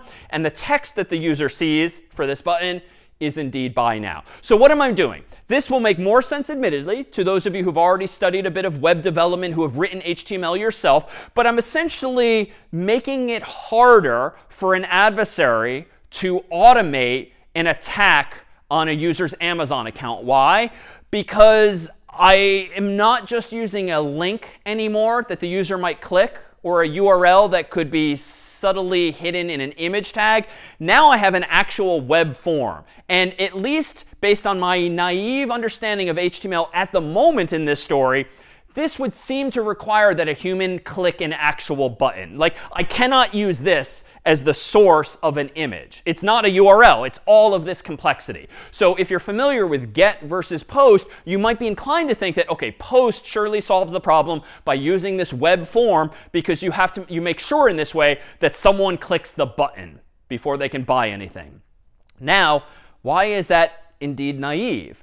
Well, it turns out using not just HTML, but this language we've seen a little bit of today, namely JavaScript, can be used to automate the process of submitting a form. So if an adversary now has this HTML in their website, they don't have to wait and hope that someone like you or me is going to come along and click the button explicitly, because that would be a little weird to click a button thinking you're going to buy something now, but it's not on the actual Amazon.com.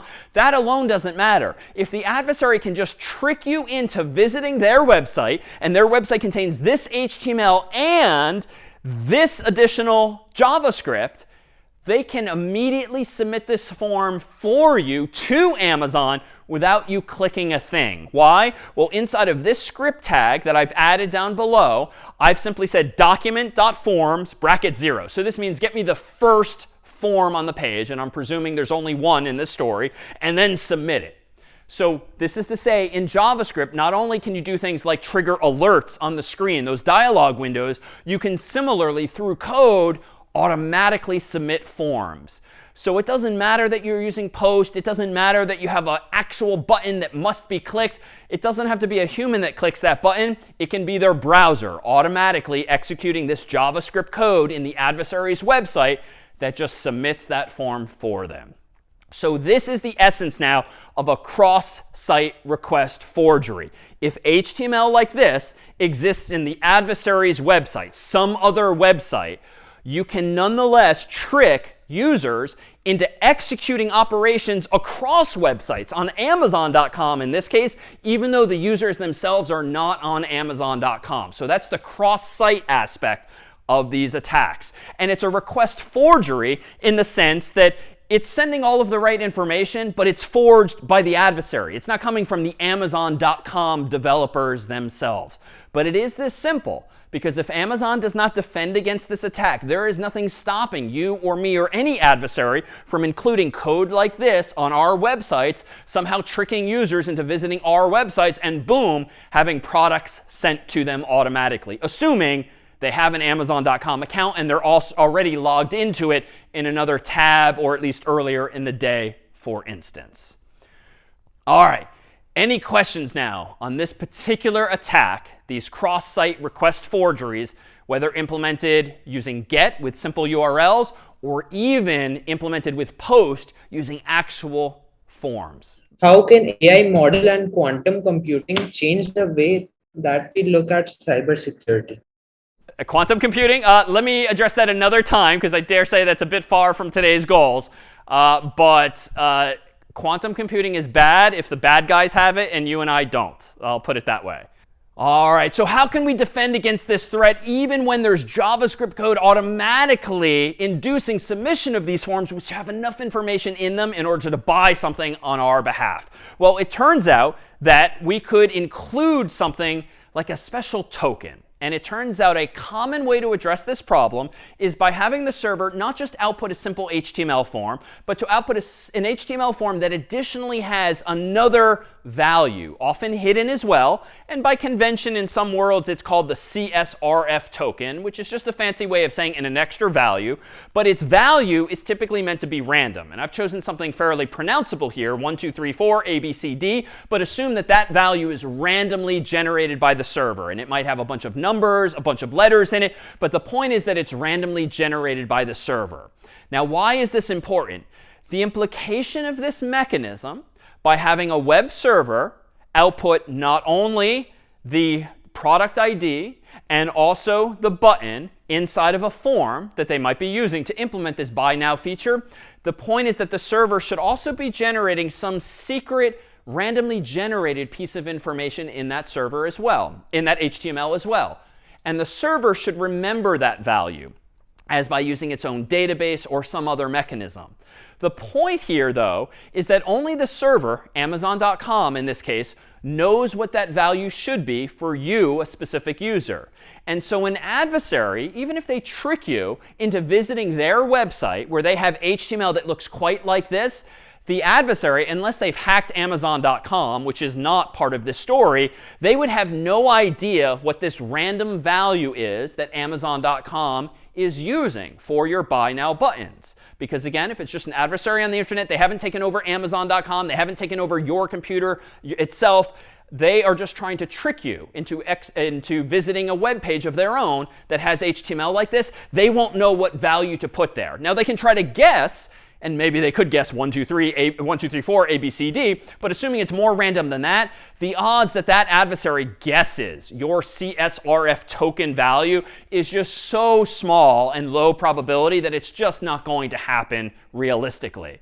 So now, even if you visit a web page that contains this HTML, even if it has some JavaScript that automatically submits the form, because the adversary doesn't know the value of this CSRF token, Amazon.com can just ignore the request to buy that product now. And they can throw up an error message or say something went wrong or the like. But the point is that only the real Amazon.com should be able to generate and remember this CSRF token value. And so therefore, they can validate server side that it's indeed you who intends to buy something now.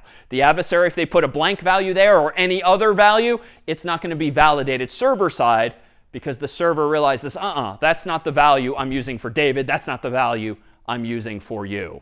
So this is a very common technique. It does require a bit more complexity on the server. Very often, programming languages like Python will come with libraries, third-party libraries or code that other people have written that allow you to add this functionality to your own software. But you have to know that the threat exists, and you have to look for a solution there too, or implement it yourself if need be. But almost always is a library the answer to this problem. There's another way you can solve this same problem, which doesn't involve outputting any HTML at all. It is also possible to send these kinds of tokens as HTTP headers as well, as might commonly be the case when a website is very heavily using JavaScript and is using JavaScript to talk directly to a server without even any HTML. Well, the same values can be sent via this other mechanism as well. So if you're interested in these kinds of web-centric attacks especially, you might find it interesting to explore the Open Worldwide Application Security Project, which has documentation of, discussion of, recommendations for all of these kinds of web-centric attacks and more. For now, though, let's go ahead and take a short break. And when we come back, we'll look at problems that go beyond the world of the web, specifically the software that you might have running on your own Macs, PCs, or phones. All right, we're back. Let's now consider a class of attacks that is particularly common when it comes to software that's running on your own Mac or your PC or your phone. So not web-based, but local instead. And the first of those is generally called arbitrary code execution. The potential for an adversary to somehow trick your own computer into executing code that you, the adversary, have written and that's not embedded in the actual software that's meant to execute it. This is an example more generally of what might be called remote code execution, whereby the same attack can happen even if the adversary is somewhere else in the world, perhaps connected to you somehow via the internet. And how might these attacks be possible? Very, very common mechanism for waging these kinds of attacks, whereby an adversary tricks your own system into executing code that the adversary wrote, is through something generally known as a buffer overflow. Now, to be fair, this is a topic you would explore in more detail in a class on programming specifically, computer science more generally, but we'll give you a high-level sense of what the threat is as it relates to software that might very well be running on your own computer. So what is a buffer overflow? Well, for this, we need a mental model for what's going on inside of your computer when running a program. And when you double-click a program on your Mac or PC or your phone, and it opens up and loads into the computer's memory, the memory you can think of as this big rectangular region that represents all of the bytes or megabytes or gigabytes that are in your Mac, your PC, or your phone. And the computer, or device more generally, uses different parts of this memory for different purposes. And this is just because humans came up with conventions years ago to lay out the computer's memory in this way, using some of it up here for one purpose, using some of the memory down here for another purpose instead. So for instance, if this big rectangle represents your phone or your computer's memory, let me just propose that at the top of it, so to speak, although memory doesn't have a top, bottom, left, or right, because it totally depends on how you're holding it, but assume conceptually that at the top of your computer's memory is the machine code for the program you're running. So long story short, when you write software, at the end of the day, zeros and ones are involved. And the zeros and ones represent the instructions or commands that that software wants to execute on your computer. When you click an icon or double click an icon and load a program into memory, the actual program's machine code, the zeros and ones, if you will, are stored up here in your computer's memory. Meanwhile, while a program is running, it might need more or less additional memory as it executes instructions therein. So what does this mean? Well, if the program is prompting you for input, or if it needs to load a new level from a game, it might need more and more memory, but eventually it might not need that memory anymore. So the memory requirements of a program tend to go up and down all the time based on what you, the human, are doing with the software and based on what the software is designed to do. So computers typically use this bottom area of the computer's memory for a so-called stack. Very similar in spirit to any physical thing that you might stack one on top of the other, like clothes in a closet or trays in a cafeteria. Stacking means literally from bottom on up. But the weird thing is about a computer's memory is that by convention, when the computer needs memory, it first uses some memory from the very bottom. And then if it needs more, it uses more above that. When it needs more, it uses more above that. So instead of just going top to bottom, it actually deliberately by design goes bottom up for reasons we won't get into in this course, but just take on faith that indeed this stack of memory grows upward. The catch, though, is that sometimes software doesn't necessarily know in advance or predict correctly in advance how much input you, the human, might give it. So for instance, a computer program might decide to take up this much memory at the bottom, but then not realize that, oh, wait a minute, what if the human types in a really long name or a really long essay or just gives me more keystrokes as input than I, the programmer who wrote this software, anticipated.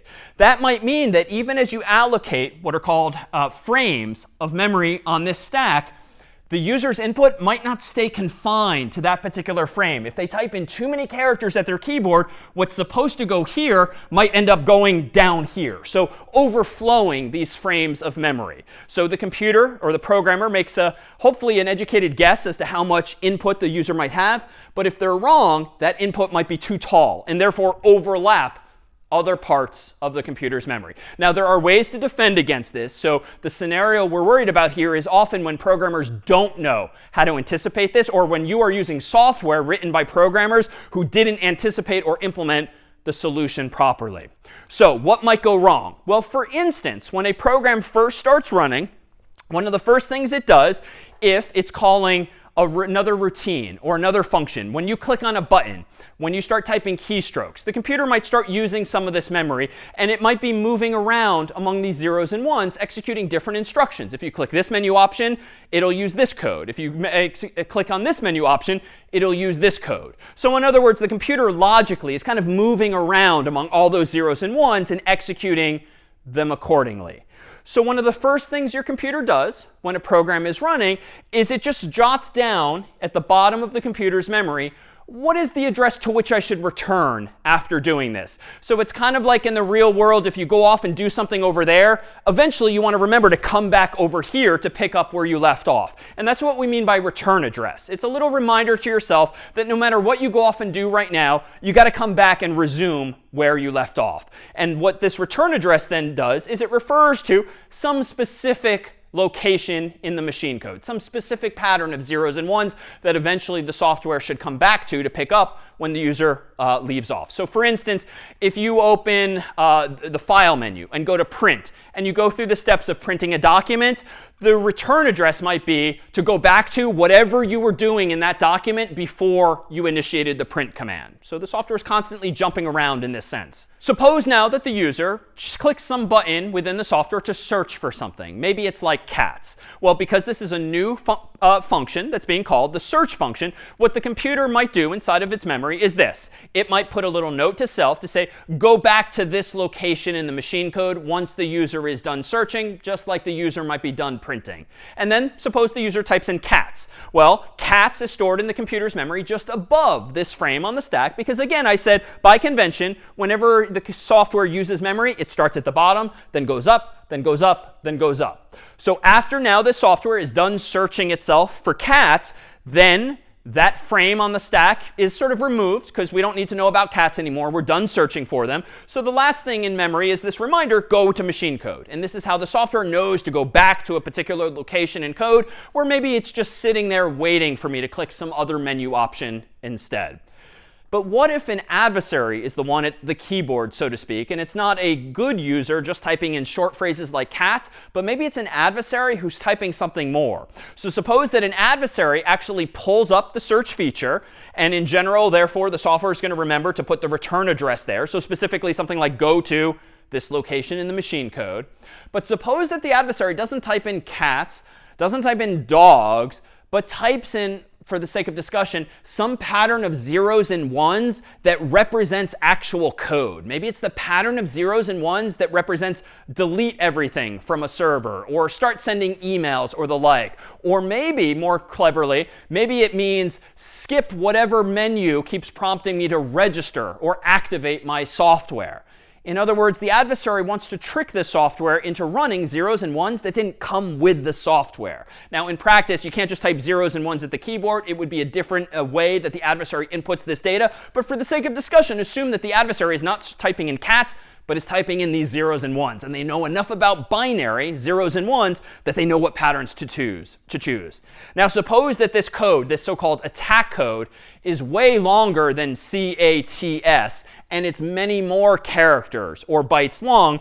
It is possible, by definition of how memory is used, that this attack code might be so big that it takes up not only this space that's been allocated for it, but it overflows other things in memory. You can now think of this frame, this rectangular region on the stack to which I keep referring, is like a buffer, a room for some amount of information. But if the adversary provides so much information, so much attack code, zeros and ones, that it overflows that buffer, it might actually overwrite that note to self with ... something else. And what's clever here, though, is that if the adversary is smart enough, and this is often through lots and lots of trial and error, they don't often just get it the first time, if the adversary is ultimately clever enough, they can actually put not just some random zeros and ones there, but they can put the equivalent of a note to self that says, go to attack code. In other words, instead of typing in cats, they type in two things that are pretty long. One are the zeros and ones that represent some form of attack, like circumvent the registration or the activation for the software so I can use it for free, or do something else that's malicious. And if the second thing they provide in just so happens to be cleverly the address of their own attack code, which they can figure out mathematically, perhaps through trial and error, the adversary can trick the computer into not going back up here and running the machine code that came with the software. The adversary can trick the software into executing code that the adversary themselves injected.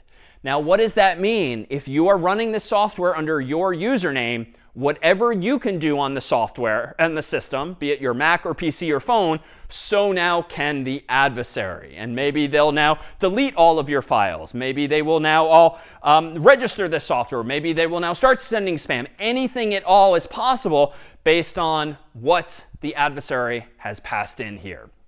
So if you've ever heard of a website called stackoverflow.com, which is a popular website for programmers to ask questions and get answers of a community, that specifically is the allusion to exactly this kind of bug or mistake, whereby, if not programmed properly, the stack can overflow. And if the software or programmer does not anticipate or detect it, bad things can happen. You can have arbitrary code executed, or you can have remote code executed if the adversary isn't even at that keyboard, but is somehow sending this code into your software via some network connection. What then might this mean? So if you've ever heard of the term cracking, which typically refers to figuring out someone's password, or in this case, breaking into software, cracking might refer to eliminating the need for a serial number or an activation code or the like, because if you can inject any software, any code that you want into someone's software, you could tell that software to just skip the lines of code, the zeros and ones that represent asking you for that activation code,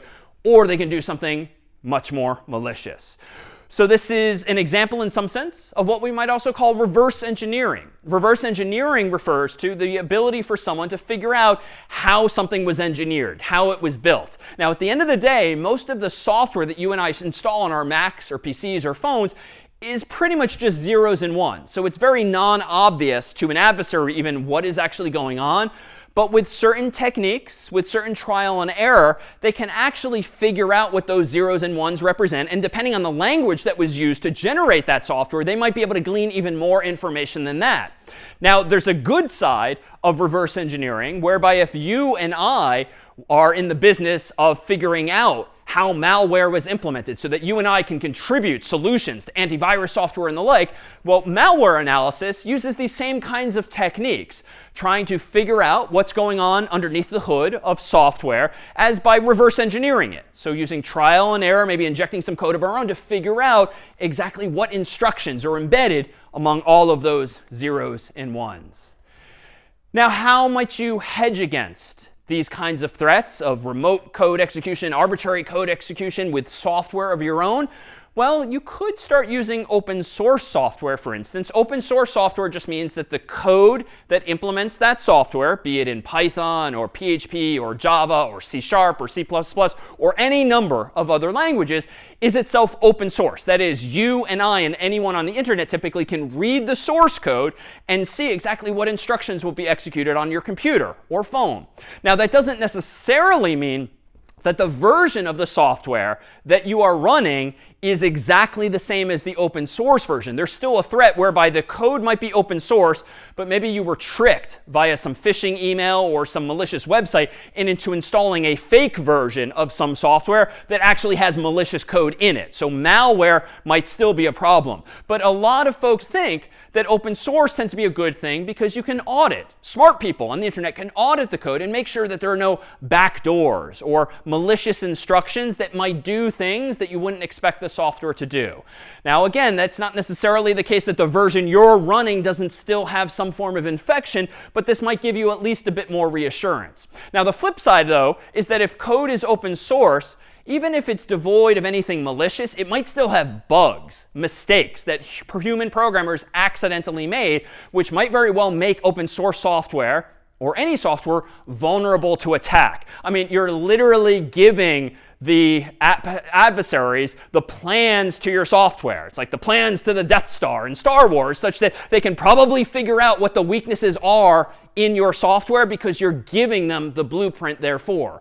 So an alternative to open source software is perhaps the default, which is closed source software. So any software that you might download or buy from companies that it's not open source is typically closed source, which means only their employees have access to it.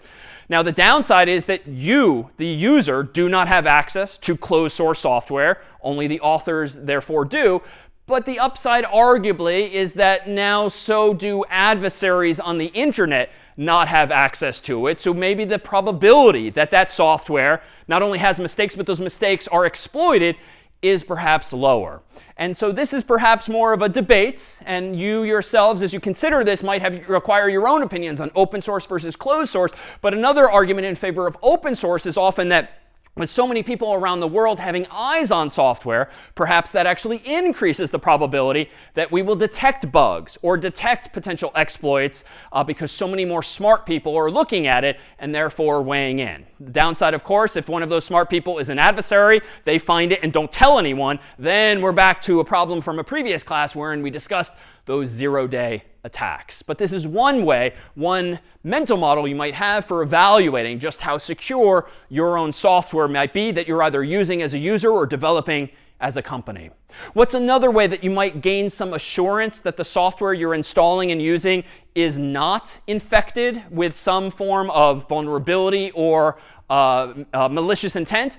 Well, you could download all of the software that you use only from an approved app store, be it in the world of iPhones or Android devices, Mac OS, Windows, or the like, whereby you have some other entity, like a Google, an Apple, or a Microsoft, a big company, that is at least analyzing the applications that are being uploaded to these app stores before they're allowed to be distributed to people like you and me. Now, that's not to say that Apple and Microsoft and Google's or others are perfect. There have absolutely been many cases where even applications in these app stores has some malicious feature that they only realize after the fact. But again, it's probably increasing the probability that some smart people or automated software is going to detect those things first before it even reaches your device. And therefore, it makes it harder for the adversary, raises the bar, raises the cost, raises the risk to them to even get something like that distributed. So what does this mean? Well, when you install software on your computer, perhaps you should get it only from Microsoft or Google or Apple and not from some random website, and certainly not from some random email that someone sent you with a link to download some piece of software. Now, that's not always going to be the case, and particularly if you yourself are an aspiring programmer, a software developer, you might need to be in the habit of installing sort of unauthorized software for which you might have to jump through some hoops and change some settings in your phone or your Mac or PC to even allow you to install unauthorized software if you know what you're doing. But these kinds of mechanisms, even though they create dissatisfaction with this idea of a walled garden, whereby you need some corporate entity's permission just to distribute your software, they do serve a good purpose as well. So there, too, you might fall on one side or the other of that sort of argument, too. Now, how do those app stores enforce the fact that you can only install the software if it is in the App Store itself? Well, it turns out we can revisit some of our primitives from past classes whereby we talked about encryption and also hashing and also digital signatures. The latter of two are particularly germane here. It turns out that cryptography really is the solution to a lot of the world's current problems when it comes to cybersecurity if we use these primitives, hashing, encryption, and digital signing, as building blocks to solutions. So for instance, when you develop a piece of software, or some company does this for you, and they upload their software to Apple or Google or Microsoft for distribution, what are those companies doing? Well, first, you as the author of the software are first using your own public and private key, which you came up with in advance, and you are running your software through some special function or algorithm and getting back a hash thereof. Again, a hash is this fixed length representation of your software. So even if you wrote a really big program, you have this unique identifier or highly probably unique identifier called a hash. And what you can then do with that hash is use your private key and sign that hash, giving you a digital signature. That signature can be verified by Google or Microsoft or Apple as being, OK, I know that David Malan wrote this software because I know that only he has that private key. And so long as I, David Malan, registered my public key with Apple or Google or Microsoft in advance, they can assume that, OK, this new version of the software or this new program came from David Malan and not from some random person on the internet pretending to be David Malan. Conversely, what Google and Microsoft and Apple and others can do is the same thing. Once you have uploaded your software to their app store, they can ensure that they run the software through the same function, getting back a hash thereof, a unique representation thereof. They can use their own private key from their own app store to take that hash as input and produce a digital signature, this time signed by Apple or Microsoft or Google or whoever else is running the app store. And then when you or I install that software on our Mac and our PC or on our phones and devices can ensure that any software you and I are installing on our device was digitally signed by that app store, by Google or Microsoft or Apple or the like. So again, just by using this basic building block of digital signatures and hashing in this case, you can both attest in one direction that I am David Malan, trust my software is written from me. Conversely, when people install my software, they can trust, if Apple or Google or Microsoft or others trust that software, that they should indeed be allowed to double click it. And it's only when you download some unauthorized software from the internet typically that you get often nowadays on your screen an alert saying this has not been signed, or this is from an unauthorized third-party developer or the like, if they're not playing nicely in this same ecosystem. But again, digital signatures take us a long way there. So another mechanism you can consider, which is similar in spirit, but typically terminology that's used in the world of Linux computers or similar, are package managers. And different programming languages also come with an ecosystem of libraries, third-party code that people write and they make freely available, often as open source, but there's standard ways via which these package managers can let you and me install the software on our own Macs, PCs, phones, or the like. And it's using tools like pip for Python, gem for Ruby, npm for Node.js, and there's others as well, apt for Linux. These package managers, though, typically adopt a very similar mechanism whereby they are digitally signing these packages so that you and I can have our computers verify those signatures before they're actually allowed to be installed. And in general, this involves operating systems as well. The operating systems that you and I are running nowadays, at least if you stayed current and are in the habit of automatic updates or frequent manual updates, odds are today's more modern operating systems are increasingly building in native support for these kinds of checks. Downside is it's getting a little more difficult, a little more annoying to install third-party software on our devices. But the upside is that if you trust these app stores, these package managers, then by transitivity, you can, with higher probability, trust the software being distributed there too. Now this too, though, is not fail-safe. And it has often happened that even once software has been uploaded to these app stores or package managers and made available to folks, and version 1 might be perfectly safe, version 2 might be perfectly safe, version 3 might be malicious for some reason. Maybe the developer finally decided to do what their intention was all along. Maybe the developer, and this has happened too, sold their software to someone else and the third party now is adding ads or something malicious to it. Or someone has hacked their computer or account and gained access to their private key and not just their public key, and therefore are masquerading as them. So even now, you can't necessarily trust the software you're running on your computer. But again, that brings us back to some of our earliest lessons in the class where what we're really trying to do is raise the bar to the adversary, increase the cost, increase the risk to them, and conversely decrease the probability to us that any one of these pieces of software might actually be malicious.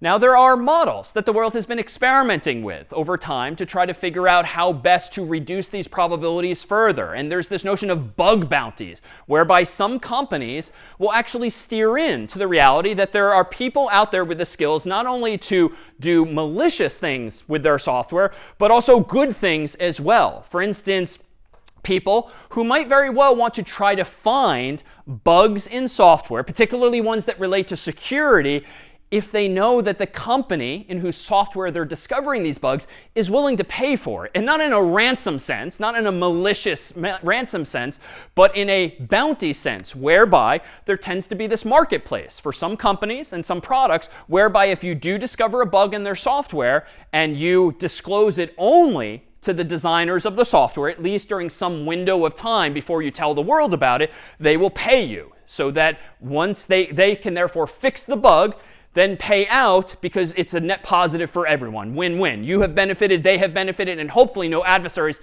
have found it first. And depending on the severity of these bugs, you might get paid more or less based on the same. And so the idea here of these bug bounty programs is to try to leverage the collective intelligence and technical skill of people who, frankly, without these programs, maybe would be using their skills for evil and trying to hack these systems and monetize them through ransomware. But perhaps we could channel those funds instead toward paying people to do this kind of work. So this too is something to consider, not so much as a user using software, but perhaps a company developing software. So, where can you learn more, and what has the world come up with to keep track of like all of these possible threats? And what we focused on today really are representative attacks using some languages and technologies that are quite omnipresent and fairly accessible, at least at the level we've explained them. But it turns out that there is a whole inventory of vulnerabilities that have been detected over the years, common vulnerabilities and exposures, or CVE, such that a lot of the kinds of attacks we've been talking about today, and more specifically bugs and flaws in specific software and versions thereof, are often assigned a unique identifier, a CVE number that system administrators, companies, and even end users can keep track of to make sure they are always current with the latest threats out there. There is also a common vulnerability scoring system, or CVSS, which is a standardized way of assigning a score to the severity of a vulnerability. Is it a big deal, or is it not so much a big deal? It might still be a vulnerability, a bug, but is it that problematic? And so there's this scale so that you can prioritize things, for instance, given limited resources or time, which of the bugs you should be fixing, which of the software you should be updating, or maybe which of the software you should not be using, at least while it's vulnerable to something that's highly severe. There's an exploit prediction scoring system out there, EPSS, which refers to what do people in the real world think the probability is that this particular bug or mistake in software will be exploited is. And this then might give you a sense of just how problematic it is. Even if there's something very severe, is it more of a hypothetical threat or an actual threat? Something that IT people might indeed take into account when designing how to respond to some system. And then there's a known exploited vulnerability catalog, KEV, which refers to all of these kinds of bugs that are known to have been exploited. So suffice it to say, here we're now seeing evidence of just how big of a world, how big of a space cybersecurity is, that we have all of these lists and taxonomies for keeping track of things. Because if you're feeling a little overwhelmed with just some of the concepts, imagine just how many hundreds, thousands of actual threats and vulnerabilities there are in the actual wild. All right, so that's a whole lot of threats to the security of your software, whether you're using it as a user or writing it as a developer. But hopefully by way of today's examples of how software works, how adversaries can take advantage of it, and how you can defend against it, you have a much better sense of how to manage those threats. Up ahead is how we might now preserve our own privacy. More on that next time.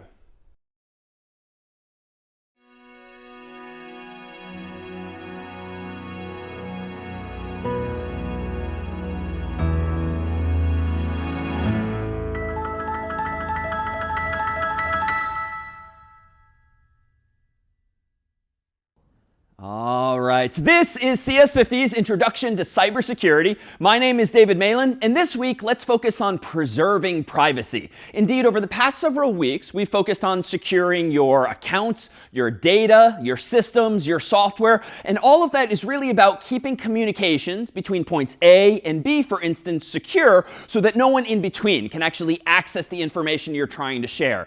But what if you, A, don't even want B to have some of that information? So indeed, today, let's focus on some of the technologies that you and I use every day, and some of the technologies that underlie the software and applications and more that you and I are going to use tomorrow and beyond, and consider exactly what information we're sharing now, perhaps even without our knowledge, and also empower you with certain mechanisms via which you can perhaps restrict all the more of this information if you indeed do not want to share it beyond yourself. So let's consider first some of the obvious features that you and I probably use every day, like your web browsing history. Whether you're on a laptop or desktop or mobile device, odds are you know by now that your browser tends to keep track of pretty much everywhere you go on the World Wide Web. That is to say, if you click on your URL bar, you can sometimes browse through the past few URLs that you visited. If you go up to your browser's history via some menu, you can probably see everything you've done earlier today, yesterday, last week, last year, or perhaps even the entirety of your history, particularly if you're logging into your Google account, Microsoft account, or something else. So the web browsing history is sort of both a concern when it comes to your privacy, but also a feature. Well, let's first consider the feature. Well, why is that useful? Well, one, I mean, even I occasionally go back through my history trying to find some web page that I know I was looking at earlier in the day or yesterday or some previous time in the past, because it just helps me find information more quickly. So in that sense, it might solve a problem for me. Moreover, you probably have noticed that your web browsing history is often used for features like autocomplete. So when you start typing a URL, or maybe even a keyword that was in the name of a page, your browser might remember much more quickly what it is you're looking for, so you can just hit enter or click, and voila, you're at that same page. But of course, this is a concern potentially for your privacy, whereby you might not want someone else who has physical access to your device to start poking through where it is you've gone. You might not want someone else to have access if you just so happen to visit that website or those websites on maybe a computer in a lab environment or an internet cafe or the like. So you could imagine quite a few scenarios in which this is, yes, a feature, but quite a few other scenarios in which this is not really a desirable feature because it invades your privacy in some sense, or at least puts it at risk for being invaded by someone else. So we'll consider how we might at least sanitize this history or remove it altogether in ways that you might already know about. For instance, you're probably already familiar with some option in your browser whereby you can clear your browser history. And that forgets, therefore, all of the places that you've been, all of the cookies that you might have accumulated, all of the usernames and passwords that might have been remembered by your browser. Although that tends to be a fairly heavy-handed solution, because when you clear your browser history, assuming you check all of those boxes, like all of it is gone. And that might mean negatively that you're now logged out of Google, you're now logged out of Outlook, or some other account that you actually still want to use, even if you just wanted to clear your history from something else altogether. So we'll consider then what else might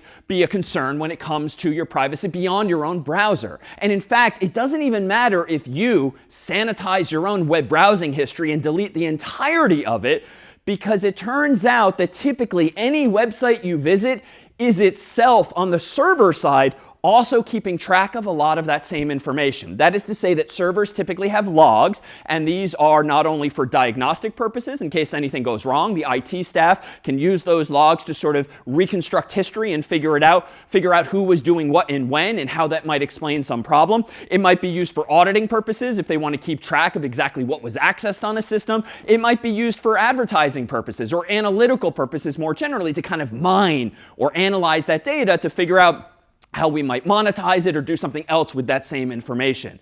But what do we mean concretely when we say that information is logged on a server? Well, it's very similar to your own web browsing history, but it's even more detailed. So here, for instance, is a representative piece of configuration that captures what is a very common convention for information that servers log, web servers specifically, when you visit them with a browser. And I'll highlight just a subset thereof.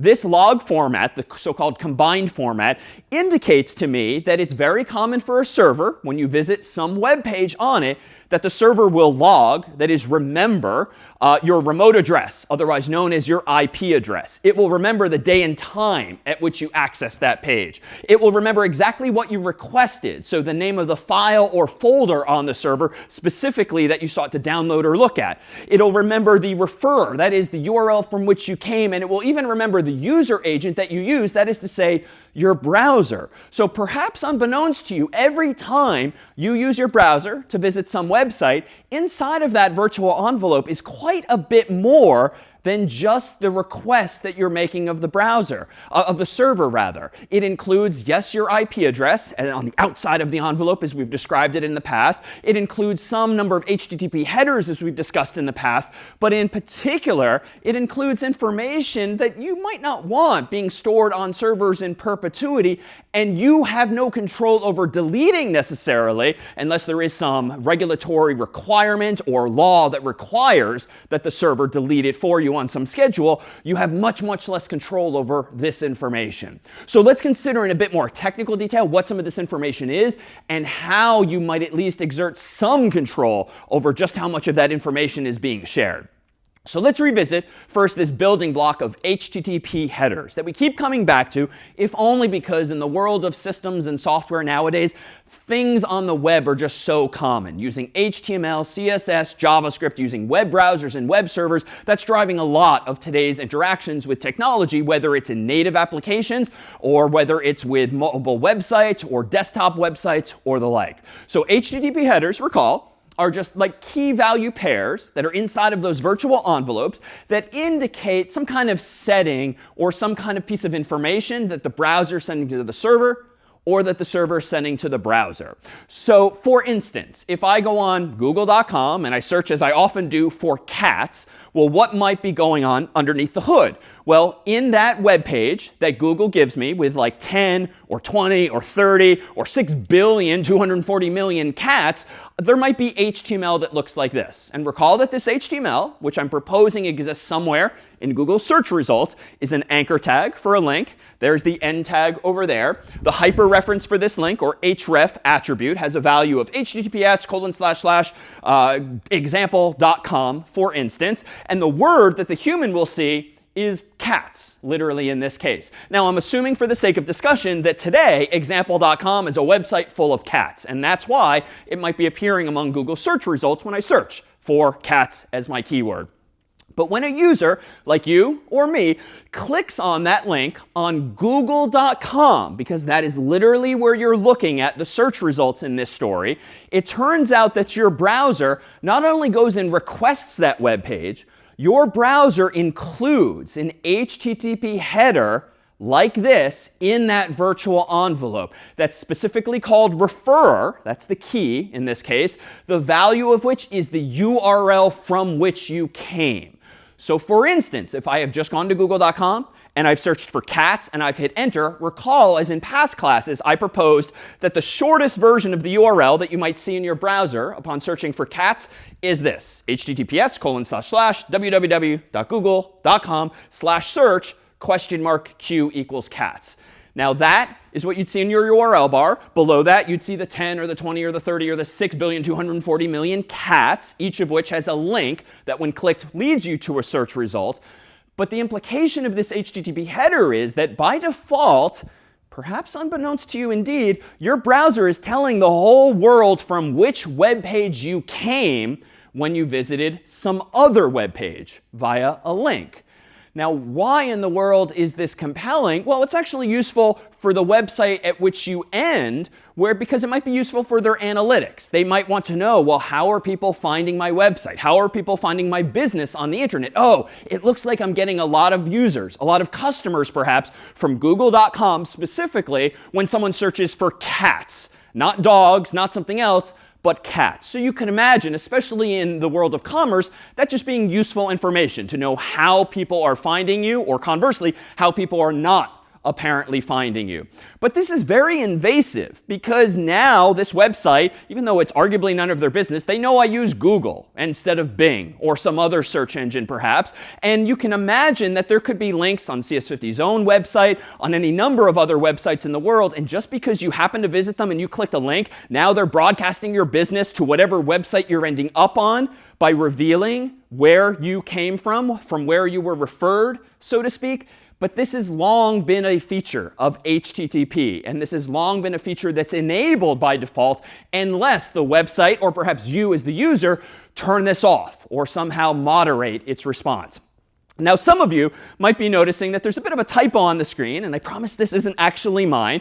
In English, at least, this is not typically how you spell the word refer. And this is actually a fun fact. In referrer, there should be 4 R's in total. It should be REFERRER.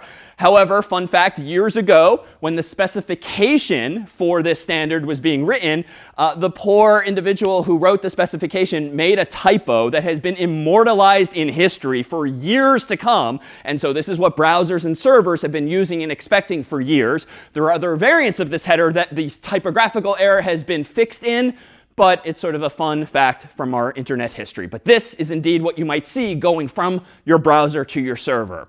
So ideally, we'd send less information, at least, right? I'd be a little more comfortable if example.com, which is this website for cats, told them, okay, fine, I came from Google, that's not a big deal, but I'd rather you not know what I was looking for, if only because that seems unnecessary, it seems invasive, and who knows what kinds of cats I was looking for. Maybe I don't want you to know exactly what my preferences are in cats or dogs or whatever types of breeds there might be in this case of searching for animals. So just feels like it's unnecessary information to share. But better still, I dare say, would not be to even tell example.com where I'm coming from and essentially just get rid of this altogether. So how might a website go about moderating just how much output comes from the browsers at the server's request? Or maybe how might you, with special software, suppress some of this information to preserve all the more of your privacy in what it is you're doing online?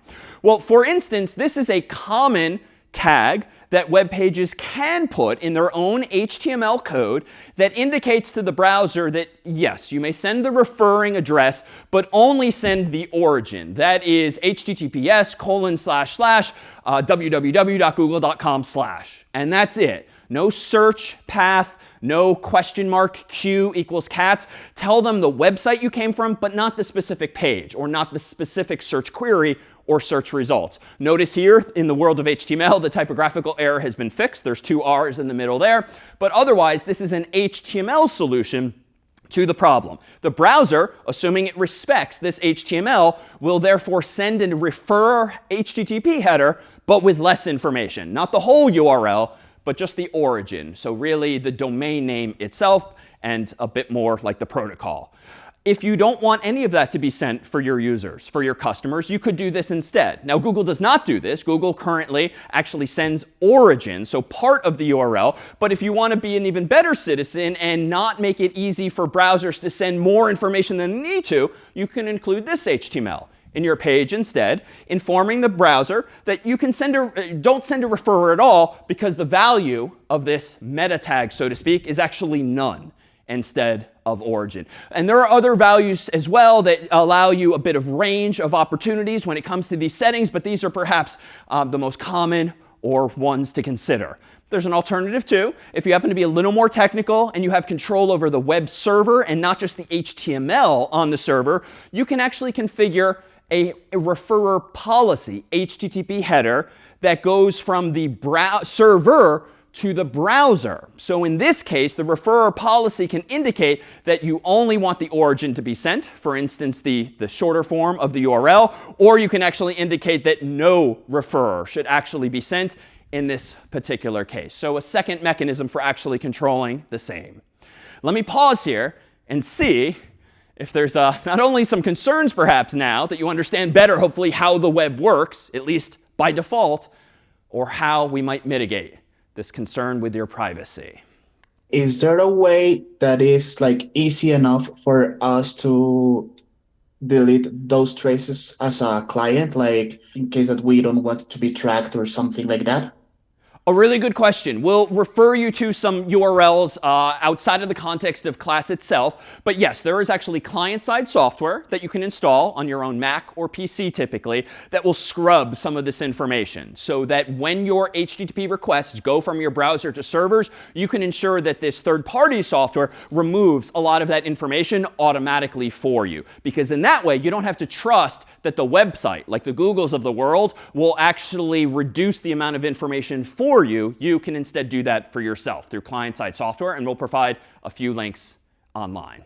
Other questions on the same? By using a private browser such as Tor, for example, or using a temporary operating system like Tails, does this remove all of our traces on the internet, or does it leave some on the client side or the server side? A good question. Short answer is that it does leave some evidence on both the server side and the client side, but we'll come back to Tor in just a little bit as well. All right, how about one final question? You said previously about the third-party software that's supposed to be used in order to scrub the information from being submitted to the server side. What if that program itself is used to eavesdrop on what we do in the computer? That is a very valid concern. It is absolutely possible. In general, what is working in your favor is either open source software, where if you're using software that other people can see the source code of, presumably it's less likely that it's doing something malicious. Capitalism often helps you here too, whereby it is often not in a company's own interest to be violating the privacy of their users, because presumably that would create some form of backlash, which would not be good for business. But beyond that, there is a lot of trust on your part and my part whenever it comes to installing software. So that is indeed very much a risk. Now, it turns out there's other information that your browser might be sharing without your realizing that it's making it available. And that information is enough via which servers can even fingerprint you, so to speak. That is to say, there's this technique, generally called fingerprinting, that in the context of the web means to take as input a whole bunch of characteristics of the request from the internet that's coming in, and see if you can use those characteristics to create a profile of sorts for the user via which you can uniquely identify that user. Now, that doesn't mean you'll know specifically that that user is David Malan, but you will know, according to this system, if it's the same user today, as you see tomorrow, as you see the next day, because you can use this information to infer with high probability that, okay, we saw that exact same browser configuration again and again and again. Odds are it's the same person and not some twin on the internet who just happens to have precisely those settings. Now, how might this be implemented or achieved technologically? Well, the simplest mechanism, perhaps, is just to rely on something like your IP address. Recall that anytime you're doing something on the internet, those virtual envelopes we keep talking about have your IP address on the outside, so to speak, as well as the IP address of the destination to which you're trying to send information. Your IP in that case is the return address, which means you're literally telling the remote server, when using certain protocols, where you are in the world, or at least what your IP address is. Now, that IP address might not alone uniquely identify you, because it turns out on campuses, in homes, in corporate networks, you might actually share one IP address with many other people, but it at least narrows the scope of whose IP it might be, even if it's shared among a few people. But your browser, inside of that virtual envelope, is sharing other information as well. Another HTTP header that is typically sent by browsers to servers is called user agent. And this is just a unique string of text that uniquely identifies typically the browser that you're using and the version thereof, and the operating system that you're using and the version thereof. So for instance, a standard format might look a little something like this. It's deliberately overwhelming, and it's just meant to capture how much detail might be leaked in this header's value. But within this big string of text that doesn't even fit onto one line, it's wrapping here onto 3 lines, is some indication of what browser you're using, be it Chrome or something else, and what operating system you're using, be it Android or something else, on a phone, a laptop, or a desktop. Now, of course, a lot of people in the world presumably have the same browser installed, so that too, even with IP address, might not be enough information to uniquely identify you, at least with high probability. So what else can servers do? Well, if the server has the ability to send some code to your computer, for instance, some HTML, some CSS, and some JavaScript, servers can effectively interrogate the browser and ask it certain questions. For instance, a server could figure out what the resolution is of your screen. Now, this might be practically useful, so they know how to render information on the screen, but that alone might be enough, especially if you're in the habit of full screening your browser and you always use the same resolution on your monitor. That might be another ingredient with which to identify or fingerprint you. The server might be able to figure out what fonts you have installed on your system. The server might be able to figure out what time zone you are in, because that's also a value available within the context of a browser. And there's yet other values still that collectively, with high probability, can be used to fingerprint you and me. So even if you're not even logged in, even if you're using various privacy-enhancing software products to try to remove some of these HTTP headers and the like, you're still leaking other information, including the extensions or plugins sometimes that your browser might have installed. So if you're in the habit of using the same computer again and again, and you're in the habit of not changing a lot of these settings, that alone might be enough for a website to effectively track you. Now, it might be innocuous. They might just use this for statistical purposes to get a sense of how many users or customers they have. But it could be for more invasive purposes, like serving you targeted advertising based on your behavior of these websites, or really just tracking you specifically. And the catch is that if you ever log into this server just once, if the server's been logging all of your traffic based on that fingerprint for days, for months, for years, at that point, retroactively, with high probability, they can infer, oh, wait a minute, if the user on this day was David, and we think it was the same user on all of these previous days, now by transitivity, they know a lot more about your browser history as well. So even unbeknownst to you, and even without explicit header values being sent that identify you, the collection of attributes or characteristics that our browsers have and our browsing behavior has can still be enough to uniquely identify most of us quite a bit of the time. Let me pause here and see if there's any questions on fingerprinting or these implications for privacy. Would using like a VPN prevent browser fingerprinting? A good question, and we'll talk about VPNs a bit more soon. Short answer, no. So VPNs will typically mask your IP address, but that's about it. If you still use your browser as usual, with your user account as usual, all of that same information is going to be leaked. It's just going to change one piece of it. A good question. Other questions on fingerprinting and privacy? Is it possible that a hacker can steal a fingerprint and use it for their own purposes, and everything will look like it was my computer that performed certain actions? So it's like stealing an identity. A short answer, yes, if the hacker has access to the same information. If we rewind to our focus on encryption a couple of classes ago, if you are accessing websites only via HTTPS and nothing is unencrypted, then it's going to be a lot harder for a hacker in between you and that server to glean any of the same information, because almost all of it is encrypted. IP address is not, but anything inside of the envelope is, including these headers, the HTML, the JavaScript, and the CSS. If, though, the hacker has somehow infiltrated your own laptop or desktop or phone or the server, then all bets are off. And they could absolutely identify you according to these same pieces of information. Other questions?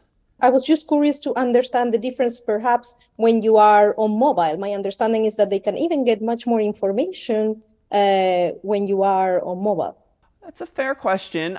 I don't think I would answer yes to that. I'm hard-pressed to imagine what more your phone is doing than the browser is doing, except that there are, I suppose I could argue that your phone tends to have additional features nowadays, like GPS, like accelerometers, gyroscope perhaps, so other hardware features that theoretically can be interrogated by JavaScript code, typically on an opt-in basis, so you, the user, could deny access to these pieces of information.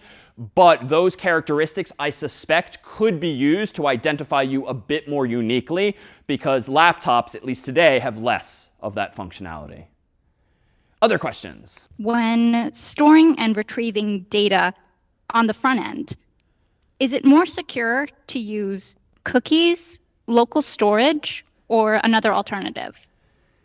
A really good question, and we will come to this subject literally in like one slide, cookies. In general, local storage, because cookies by design are meant to be sent back and forth between browser and server. Theoretically, that should not be a concern if everything is encrypted, but we've talked in the past already how mistakes can be made. You might start on HTTP, be redirected to HTTPS. So in general, storing things in local storage at least prevent things from accidentally leaking out over the browser connection. That said, if you're storing things in local storage, they are literally available locally. So if you have a colleague, a friend, a sibling who gains physical access to the device, let alone an adversary, then they could see all of the information in not only your cookies, but also local storage. So at that point, physical access, generally all bets are off when it comes to your privacy. All right, how about one other question? There were calls being made from people's local phone numbers on cell phones to other local numbers. Obviously, the people weren't making the calls. And it happened to me too, and I was wondering how that kind of works, or if it's related to this at all. It is. We weren't planning to talk about it today, but in a nutshell, it is very easy to spoof telephone numbers.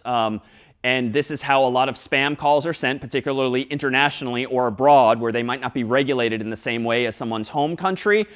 It's very common, too, for if your number starts, your own phone number starts with 555, for instance, very often you'll get fake calls from other numbers that also start with 555, because the presumption by the adversary is that, oh, Sabrina's probably more likely to pick this up if she thinks it's a neighbor with a similar looking phone number. But unfortunately, with the phone system, it's all too easy to fake phone numbers. And this is yet another reason why using phones, using SMS, is not a recommended approach for our earlier topic about multi-factor authentication. It's just not a secure network. That's not how Edison and others designed it 100+ years ago. This is why systems that use cryptography in some form are much safer when it comes to that information. All right, so beyond this user agent header, there's other headers that your browser is often sending back and forth with the server. And one of these we've talked about, and one of these you probably came into the course knowing about, namely cookies. But there are different types of cookies. But recall that in general, a cookie is a piece of information that a server puts on your computer to help remember who you are. So in the absence of these fingerprints, in the absence of specific headers like these, it can just put a small random value with numbers and letters or the like on your computer, or maybe even a bigger value if it has lots of users, and it uses that value to uniquely identify you if you return again and again to the website. It doesn't necessarily know that I am David unless I log in at some point, at which point then it can realize, oh, wait a minute, David's cookie is this value. Now I know who this user is. But in general, there are different types of cookies and different settings for cookies that are worth knowing a little something about. So we talked previously about what we'd more properly call session cookies. So session cookies are used by servers to maintain state, so to speak, between the server and the browser. That is to say, without getting too technical, HTTP is typically stateless, whereby when you visit a page, the browser icon might spin for a bit and then it stops because the transaction between the browser and the server is complete. But if you want to remember who the user is, therefore the second, the third, the fourth time the browser contacts the server, the browser had better remind the server who it is. And this is why we use the metaphor of the virtual hand stamp, whereby that hand stamp is like the browser's way of reminding the server, you've seen me before, don't make me log in again. I am David. I am David, even though it's just relying on this virtual hand stamp or really some unique identifier that's going in the cookie header from browser to server. So a session cookie allows browsers and servers to maintain sessions, this kind of state. A little more concretely, it allows them to maintain things like shopping carts. So if you're shopping on an Amazon.com or the like, the session cookie is what remembers who you are, or at least that you're the same person, so that every time you poke around on the website, Amazon shows you the same contents of your shopping cart again and again, so that they don't lose your business by accidentally deleting it when you simply change the page. So how do session cookies work? Well, when you first visit a website that wants to plant a cookie on your computer, the response might look a little something like this. HTTP 200 is the status code, which recall means OK. All is well. It's not something like 404, which would mean file not found. So 200 is OK. But the server might also respond with this key value pair, this HTTP header, set-cookie, so that's the key, the value of which is session equals 1234 ABCD. And that's the same value we used previously when we talked about cookies in this context. And the point here is that the name of this cookie is session, and its value equals, in this case, 1234 ABCD. Now, if you visit the same website, and you, and you, and you, we would all have different, seemingly random values for those cookies. And so this number, this sequence of letters and numbers would be different for each of us. That is to say, we have different hand stamps that we're presenting each time. Now, this is a session cookie, and it's a session cookie in the sense that it is supposed to expire when you close the browser, when you quit for the night, when you reboot, or anything else. Now, with that said, that's a bit of an overstatement because browsers nowadays will frequently preserve your tabs for you. They might go to sleep. You might have to wake them back up. But increasingly, sessions are living longer than they once did. But the idea is that this is not meant to last for like a year or forever. It has a much shorter lifetime by design. When your browser has received that cookie and you click on some other page, you visit some other product on Amazon.com, your browser might say something like this, get slash, and then cookie : that exact same value. So recall from our previous class, this is how the browser just reminds the server what its hand stamp is or what its cookie value is. But again, the idea is that when the browser is closed, you reboot for the night, then you should not have the same session cookie tomorrow, at least in this model. That's not true for all websites, but according to cookies as we are currently using them. Now, that's pretty good for your privacy. Because if the cookie is by design meant to be a session cookie, and it sort of expires pretty soon when you're done with that browser tab or done using the browser for the day, then that's pretty good, because it means if you go back to the same website tomorrow, that cookie might not exist anymore, so you might as well look like or be a brand new user. So they can't correlate, perhaps by default, as much information about you. But these are the cookies that you read about being bad for you and bad for your privacy. Tracking cookies, which are the exact same idea, key value pairs that are sent from server to browser to remember who you are, or at least that you're the same person, even if we don't know that you're David Malan specifically just yet. But as per the name, tracking cookies are really designed to track you and me. Why? Well, maybe analytical purposes, maybe debugging purposes so that they know where users were in case something breaks, maybe advertising purposes so that you get served different ads from me so that they can maximize their revenue by serving up ads that you and I are each more individually likely to click on. So tracking cookies are the ones that get a bad rap, and rightfully so. So let's consider an example of a cookie that's designed to track your behavior on a particular website. Here, for instance, is a set cookie header that Google specifically might send to your browser. In fact, they use a cookie that by convention is called _GA for Google Analytics, which they use for analytical purposes, and its value looks a little something like this. And the point of this value is that it's generated on a per website basis if that website is using Google Analytics. And Google Analytics is a tool that allows website designers to track who is clicking on what browsers they're using, what operating systems they're using, and generally giving them a sense of the demographics of their user base. But unlike session cookies, which are meant to expire after a day, after the browser closes or the like, Google's analytical cookie here has a maximum age of this many seconds, which if you do out the math is by default 2 years. Which is to say, if you visit some website that is using Google Analytics by embedding a bit of Google's JavaScript code in their website, whenever that Google code is pulled from Google's website, Google has an opportunity to plant this cookie on your computer. And you'll get a unique ID based on you visiting for the first time, based on the specific website that is embedding Google Analytics. And that cookie is going to live in your computer, according to this HTTP header, for as long as 2 years. Now, that's useful for Google. It's perhaps useful for the website. It's perhaps a little more invasive for me and you. Now, Google has many other cookies that they use too, but this is perhaps one that you should keep an eye out for. And indeed, in the coming weeks or months, if you poke around some of your own browser settings, you might very well see values like this. But what else might servers use to keep track of us, especially if you and I are in the habit of deleting our cookies or clearing your history, which would be counterproductive for Google or websites that are trying to track you in this way, but a plus for you and for my privacy if you're behaving in this way. But it turns out there's other ways servers can track us, including through HTTP parameters, tracking parameters. So parameters are the key value pairs that often appear in URLs that are sent via GET requests typically. So we've seen one of these. If you recall when we've searched for cats on Google before, you might recall that the URL was something like https://www.google.com/search Q equals cats. Anything after a question mark in a URL is indeed an HTTP parameter, but it could be used not for innocuous, helpful purposes like searching for cats, but also to track you. And in fact, if you see ampersands in URLs, that might mean that you have a second or a third or more parameter up there. And sometimes the purpose of these parameters is simply to track you as some person. So for instance, here is a representative URL. It's a long one. And this is taken from example.com, having a path of add_engagement,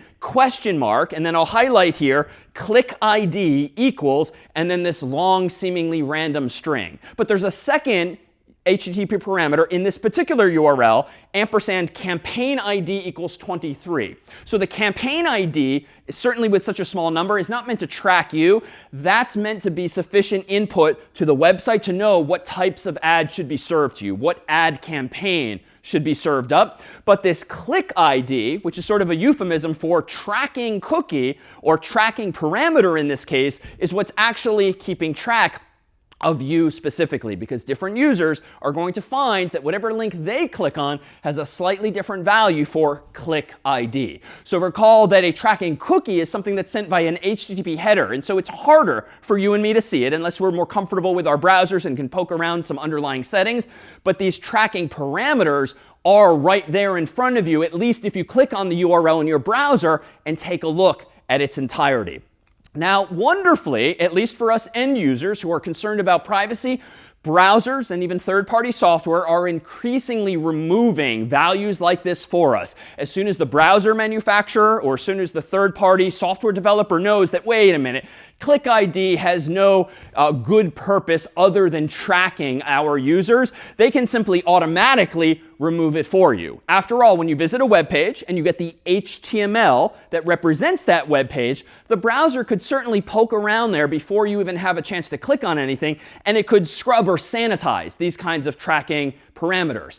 Now, to be fair, if the browser manufacturer doesn't necessarily know what the tracking parameter is called, or if maybe the website is constantly changing the name or trying to mix things up, this might not work so well, but it's at least an attempt to try to put downward pressure on this very commonplace technique of keeping track of you and me. Now, why is this parameter able to track us? Well, this too can end up in those server logs, because this would be, for instance, the web page that I am requesting, /add engagement !click ID equals ... That could very well be logged by the server, stored in a database even, and they could use that information to know exactly which pages I have clicked on, because I visited those links, and even what ads I have seen. And maybe that's a good thing commercially, because now they know what types of ads I'm clicking on. Now they can serve even more of them to me, and that might be great for them, but probably not so great, if not annoying or invasive for me and you. So something else to keep an eye out for, and something else that might guide your decision making in the days and the years to come when it comes to picking your browser. You don't necessarily have to nowadays use the one that comes with your phone, comes with your laptop or desktop. You can, if more comfortable, install something else, and increasingly you and I are having more and more options. Questions now on these tracking parameters or anything prior with respect to our privacy? Are the cookies the ones that track, or are the ones that are being tracked? The cookies are values that are being used to track you. So recall that a metaphor for the cookies is like that virtual hand stamp. And so if all of these web servers are putting ink on your hand and on my hand, and because of HTTP, you and I, our browsers are in the habit of presenting these cookies, these hand stamps to every website we visit, that value is being used to track us. So cookies in and of themselves are just a technology. It's a very simple idea, storing a big random value on your computer and mine just to uniquely identify us. They are necessary to give us features like logging into websites, maintaining shopping carts, but very quickly, especially since the internet from the get-go has been largely free to use, or rather a lot of the internet has been free to use once you have a connection at least, they've been used, or in some views abused, by the advertisers, the Facebooks, and the others of the world.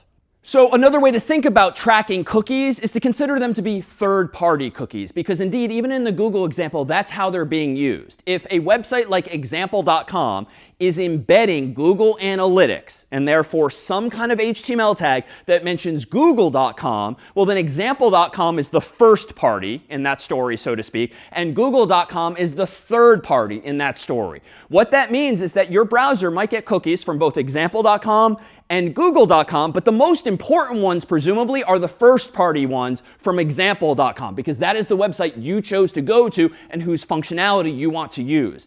The third-party functionality, like tracking your clicks and your internet behavior on that site via Google, that's third-party, and so very commonly do browsers nowadays certainly offer options via which you can disable third-party cookies. And that tends to be good for privacy's sake, because it means that you're blocking third parties like Google from keeping track of you via cookies, but that doesn't necessarily mean the website isn't still using tracking parameters in some way, and you would only know that by actually looking more closely at the URLs you're clicking on or that are embedded in the web page itself. And that's where now browsers and third-party software are additionally helping by helping us remove not only those cookies, but even those parameters. But let's consider a more concrete scenario of what third-party cookies are and why they allow companies not only like Google to track your behavior on one website, but even companies like Google or other advertisers to track your behavior on multiple websites. And in this sense,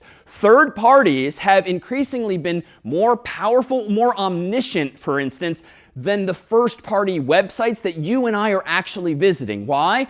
Well, if there's a lot of popular third parties out there, Google being one of them for advertisements and for analytics, well, if lots of different websites are using them, maybe Harvard's using them, Yale's using them, Stanford's using them, then that third party very quickly becomes more powerful than even any of those individual parties alone. Why? Because that third party, if it is being embedded in at Harvard, Yale, and Stanford, that third party, Google for instance, kind of has eyes into all three websites. And if it sends the same cookie to you on all three websites, Google might actually know that you're poking around Harvard's and Yale's and Stanford's website when Harvard might have no idea you're checking out Yale and Stanford might have no idea you're checking out Yale and Harvard. So what does this mean concretely? Well, consider some HTML here, such as we've seen before, and I've highlighted a couple of salient characteristics in this particular example. Notice that I've given in this web page not only a body, which contains the body, the bulk of the web page,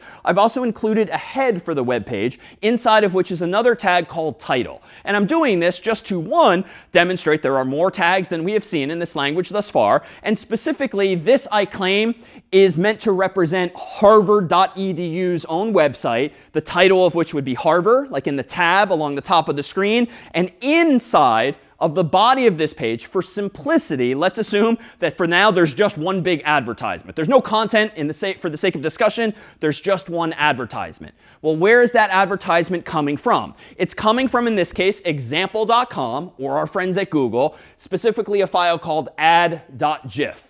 And this particular URL is being used as the value of the source attribute of an image tag. So what do I mean by this? Well, if you visit harvard.edu in the story, what you are seeing is a big advertisement, a big GIF, a graphic that is coming from example.com. Now, what is the implication of that? Well, suppose that Yale is doing the same thing. So here now, for the sake of discussion, is the exact same HTML, except it lives at yale.edu. So the title of the page has now changed to Yale. And moreover, just to make things really interesting, let's add Stanford to the mix. Same exact page. So the point of this story is that Harvard and Yale and Stanford are all using the same third party, example.com in this case, or maybe someone like Google in the real world. And they're requesting, moreover, the same GIF. And so the same file is being accessed, but that even alone isn't a strict requirement. The same website is being accessed by all three of these first parties. So what does that mean? Suppose that you open up your browser and you first visit harvard.edu. Your browser is going to download the HTML for Harvard's website. It's going to see that, oh, there's an image tag in there, and that image tag wants to show this add.gif from example.com. So your browser is automatically, by nature of how browsers work, going to send a second HTTP request, this time requesting add.gif from the host, example.com. And just to tie today's stories together, it's going to include probably a referrer HTTP header that specifies where I'm coming from. And that's useful for our purposes because it puts these requests into context. Now, that server, example.com, or Google in the case of the real world, is going to probably respond with 200 OK, like, OK, here is the advertisement. And it's going to include not only the image, but also an HTTP header of its own. And this is our old friend setCookie, where in this case, for the sake of discussion, I'm going to propose that it's setting a cookie on my computer called ID, because this is going to be my unique identifier for example.com. Its value is going to be the one I keep using for discussion's sake, 1, 2, 3, 4, ABCD, but that would be some big random value for each of us. And my gosh, this thing's going to last a year. That's the number of seconds in 365 days. So this cookie is being planted on my computer by example.com because I visited harvard.edu. So Harvard is the first party, example.com is the third party in this case. But here now is the concern. When I visit yale.edu with that same browser, my hand has been stamped by example.com already. And so what happens is that my browser now presents that hand stamp to example.com, sending the same ID and the same value. That is the same hand stamp. The host is, as before, example.com, but this time the referrer happens to be Yale.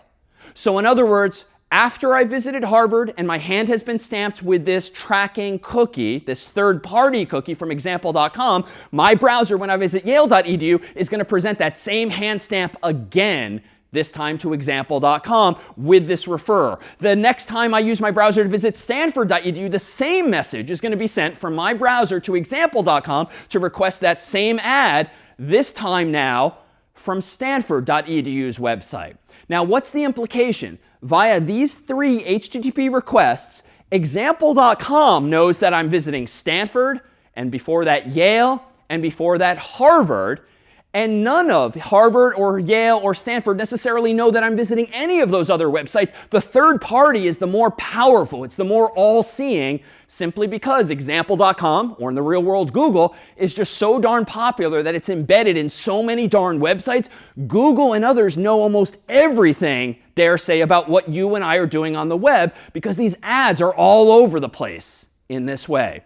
So we've seen a very simple example, but it's simple because cookies and HTTP really are relatively. It's once you realize how they work that you can use them not only to solve compelling problems for all of us, sessions and shopping carts and the like, but also can be used to monetize the internet, and has been used historically to monetize the internet, or even worse perhaps for us, to track our individual clicks and behavior.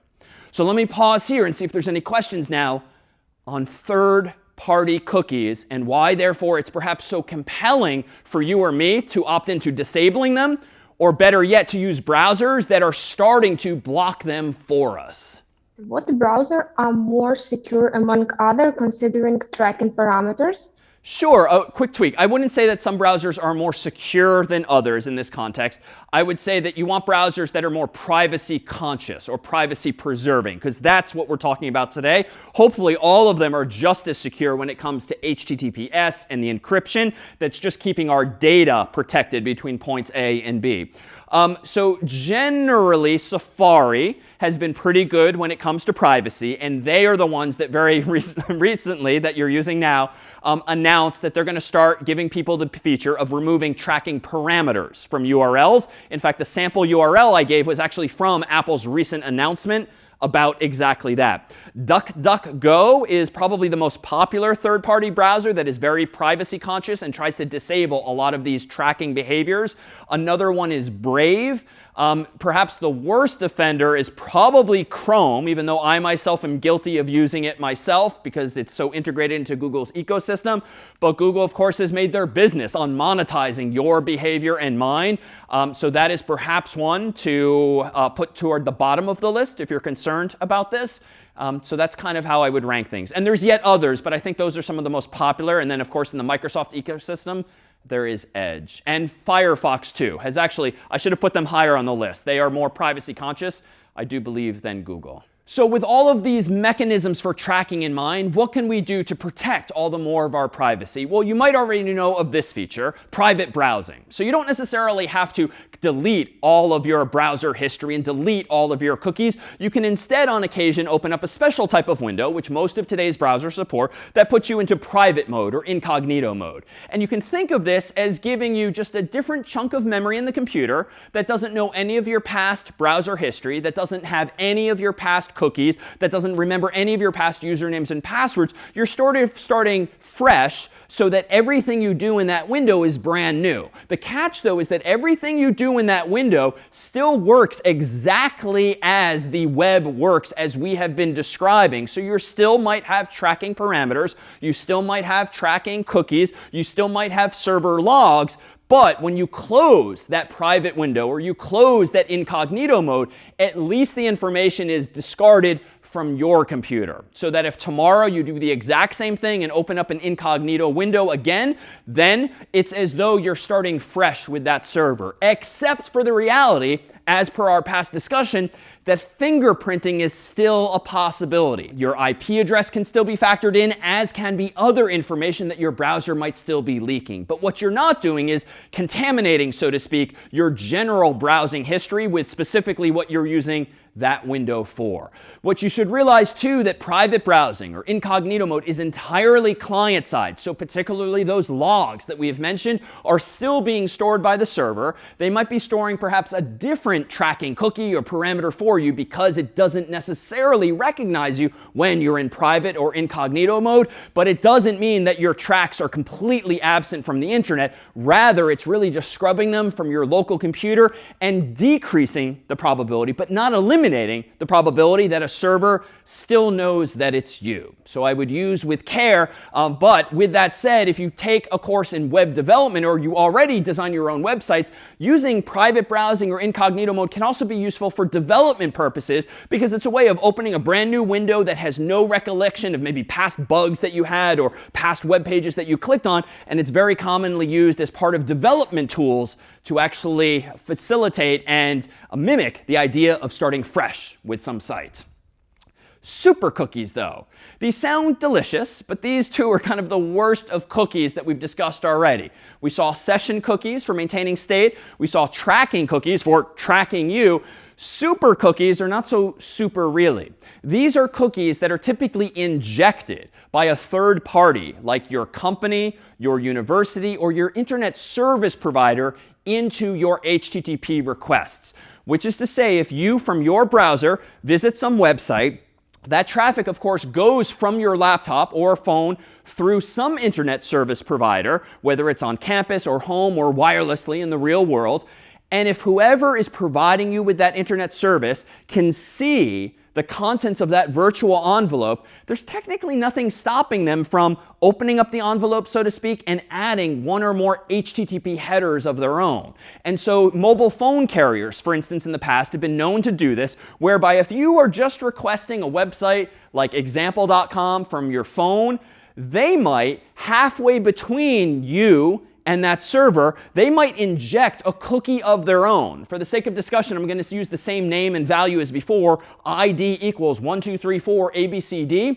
But what's noteworthy here is that that value is not coming from your phone. It is not coming from your browser. You can clear all of your cookies. You can clear all of your history. You can use incognito or private mode on your phone. You're not going to see any trace of that client side because the darn thing is being injected into your traffic between you, point A, and the server, point B. So this is sort of a canonical example of a machine in the middle attack, but your internet service provider in this telling of the story is doing it because they want to track you, or they want, because of advertising relationships they might have with some websites, they want to make sure that you can be tracked by that website, even if you have opted out or have been clearing proactively your very own cookies. So suffice it to say, these have been particularly controversial, and thankfully you and I do have a pretty good defense here. Just never use HTTP without encryption. If your URLs are always https:// and then something, theoretically this attack or this feature of your mobile phone carrier should not be possible. Why? Because if the contents of the envelope are encrypted, not only can't they see what's actually inside, they can't add anything to the mix because they don't have the key that's being used to encrypt that information. So simply using always HTTPS is one solution to this problem. And also, at least in the US, some of the mobile phone carriers got a lot of backlash for this. But so you can occasionally log into your cell phone provider's website, go through a bunch of menus, find an option to opt out of this feature. But I will say from experience that they typically bury these options too, and so it's not necessarily even the easiest thing to find. But again, this is just a natural result of the underlying technology that we're using being used, or if you prefer, abused, for alternative purposes. All right, let me pause here and see if there's any questions now on these super cookies, which indeed are not so super or anything prior. Given that cookies store passwords and emails, can the adversary impersonate another person by copying that cookie and pasting it into his own computer and visiting that website? A good question. So cookies can be used to store usernames, email addresses, even passwords, though I would generally not recommend doing this. but they theoretically should be secure, even if you're storing those values in cookies, because they're going back and forth between the browser and the server using encryption, if HTTPS is indeed in use. A danger, though, is that if someone has physical access to your computer, it's very easy to poke around your own browser's cookies, at which point they're going to see your password, which is probably not a good thing. So an alternative would be, for instance, for a browser to encrypt the cookie or minimally digitally sign it so that it can be identified as belonging to that same server. But even better, I dare say, would be for servers to only plant big random values as cookies on your computer, like this virtual hand stamp, and then store recollection of your username, email, and/or password on the server. So stamp my hand to remember who I am and that I'm logged in, but don't bother expecting my browser to send my username, my email address, my password again and again. It should suffice to send that just once. Other questions here? I've heard that it's possible, for example, if I'm writing a text to someone, it's possible to intercept, alter my text, and send it on my behalf. So it's going to be a different message. So it's possible to ask maybe for a sensitive information. So I was wondering, don't those messengers use something like cookies? How can this be possible? A good question. So SMS, or traditional texting, is generally insecure. It is very easy for someone to forge your phone number. And in fact, if you've gotten a lot of spam via text, that might be exactly what is happening. Or worse, it's also possible, recall, to steal your SIM card, essentially, or port it to another carrier so that someone can intercept all of your actual text. So in general, nowadays, you should be reducing, if not eliminating, your usage of SMS, at least for anything important or anything you want to keep private. When it comes to other messaging tools like iMessage, like WhatsApp, Signal, Telegram, there's a lot of products nowadays, third-party or otherwise, that use end-to-end encryption, which, recall, we discussed a couple of classes ago. And in that case, even though the data is going through a company like Facebook, theoretically, assuming they're behaving honorably and have implemented end-to-end encryption properly, then even they cannot see the message going between their servers. And that is independent of cookies. Cookies have no part of that solution. That solution is entirely thanks to cryptography and encryption with digital signatures.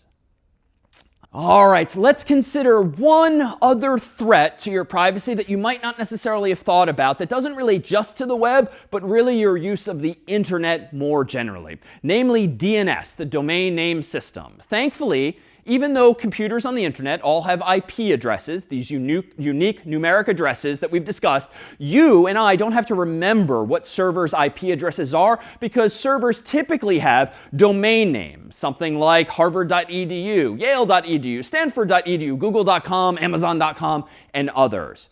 But how then, when you type in any of those domain names into your browser or into any piece of software on the internet, how does your browser or your computer know what IP address to contact? Well, it turns out that there's a domain name system in the world. And this is a system deployed throughout the world on the internet whose purpose in life is to translate domain names to IP addresses, so that on the outside of those envelopes can indeed go the IP addresses of source and destination, but you and I as humans don't need to know or remember exactly what those IP addresses are. You can think about this back in the day of when we were in the habit of typing in phone numbers to actual analog landline telephones. It was actually pretty hard to remember lots of people's numbers, and you might even have had an address book that you looked up people's numbers in, or there were certain mnemonics. For instance, in the United States, there was a number 1-800-COLLECT, COLLECT,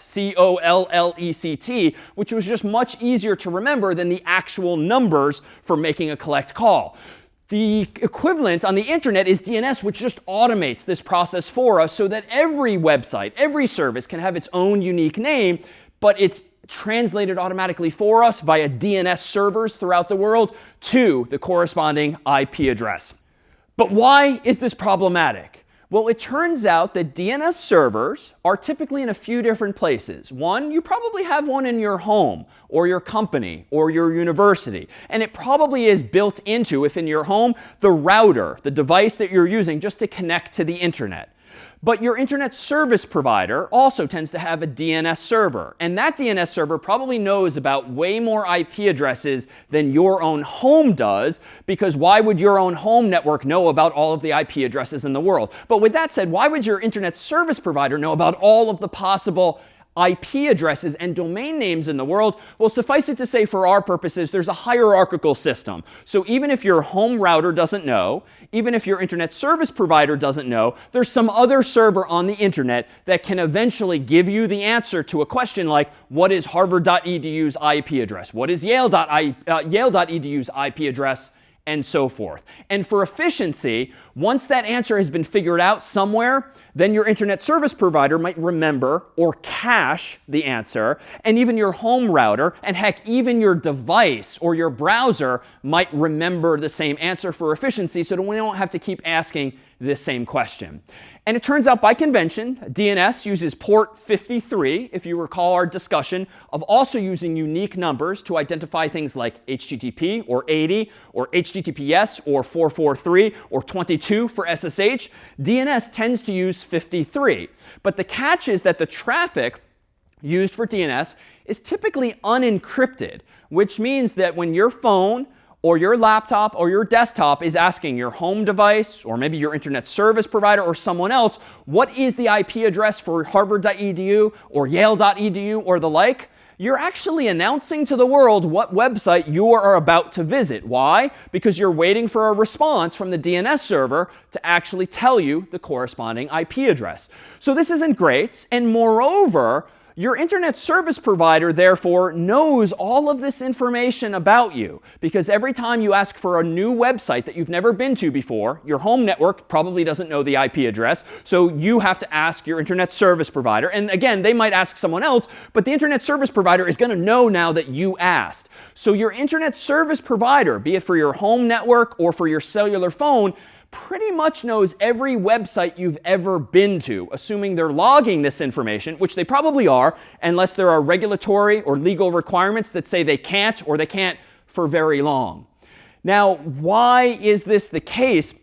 Well, the domain name system essentially requires that we ask these very questions. And if the internet service providers remember these answers, well, they can keep track of everywhere we've been, at least at a high level. DNS only gives them back a translation from the domain name to the IP address. What it does not include is the specific page that you're looking at, the specific URL, the folder, the file that you're looking at. So your internet service provider might know you're visiting somewhere on harvard.edu, because you asked, of course, for its IP address, but they don't know what department you were looking for or what course you were looking at or the like. But there's still a decent amount of invasion, therefore, of your privacy if you'd rather that ISP or someone else just not know that information. So increasingly, there are alternatives to the standard DNS functionality, one of which is called DNS over HTTPS, or DOH for short. This means exactly that. Instead of just sending out DNS requests unencrypted on port 53 to the local DNS server, now they're sent, potentially, if you enable this, over HTTPS. And what this means is that they will be sent using the HTTP protocol, which we've talked about endlessly in these virtual envelopes, but securely, using TLS, which is the encryption protocol that ensures that no one else can see what's going on inside of that envelope, including your internet service provider. Now, someone is going to still know what domain name you're looking up, because after all, to whom are you sending this request? Maybe you're sending it to Google, maybe you're sending it to some third party, but you are sending it to someone. But at least, goes the thinking, it's not your internet service provider, who really doesn't need to know this information. So that's one way of thinking about it. And there's alternatives to this. There's actually something called DNS over TLS, DOT, which is very similar in spirit, but it doesn't even bother using HTTP, but it is still using encryption. So this is something that's increasingly common. It's not necessarily the default on a lot of systems, but it's yet another feature of today's technology that you can increasingly look for, seek out, enable proactively, if this too is a concern, that you don't necessarily want a third party like your ISP to know what it is you're accessing. And it might not even be your own ISP if you're on the road and in a coffee shop that gives Wi-Fi or an airport that gives Wi-Fi. At that point, your internet service provider is effectively that coffee shop or that airport. And do you really want them knowing everywhere you're going? You might be, depending on your comfort level, you might be preferring that at least all of your DNS requests go to some other central party that you do trust for whatever reason, so you're not just informing every different Wi-Fi hotspot that you might be using around the world. Let me pause here and see if there's any questions now about DNS and this concern with respect to your privacy or these solutions there too. Can DNS spoofing used to deceive users and steal like information which is sensitive? Absolutely. So DNS itself can also be used for evil purposes. If you control the DNS server, you don't have to give an honest answer. If someone asks you for the IP address of harvard.edu, you could give them the IP address of some completely malicious server that you control. However, if the user, like Ryan in this case, is using HTTPS, the whole point of HTTPS is to encrypt the data between browser and server, and presumably the browser is going to try to request the TLS certificate of harvard.edu in this case. But if the IP address returns the wrong certificate that wasn't signed by the right website, then the connection might fail. And you'll be given a warning that you can typically ignore in your browser, but this should be preventable because you should at least be warned that that is not working correctly. And ISPs actually do this quite often. If you make a typographical error sometimes on home networks or coffee shops or airports, you might actually still see a website of like search results or worse, advertisements. And that's because even if you made a typo in the domain name, the coffee shops or the airport's DNS server is still going to return to you an IP address of their server so they can at least push some content at you.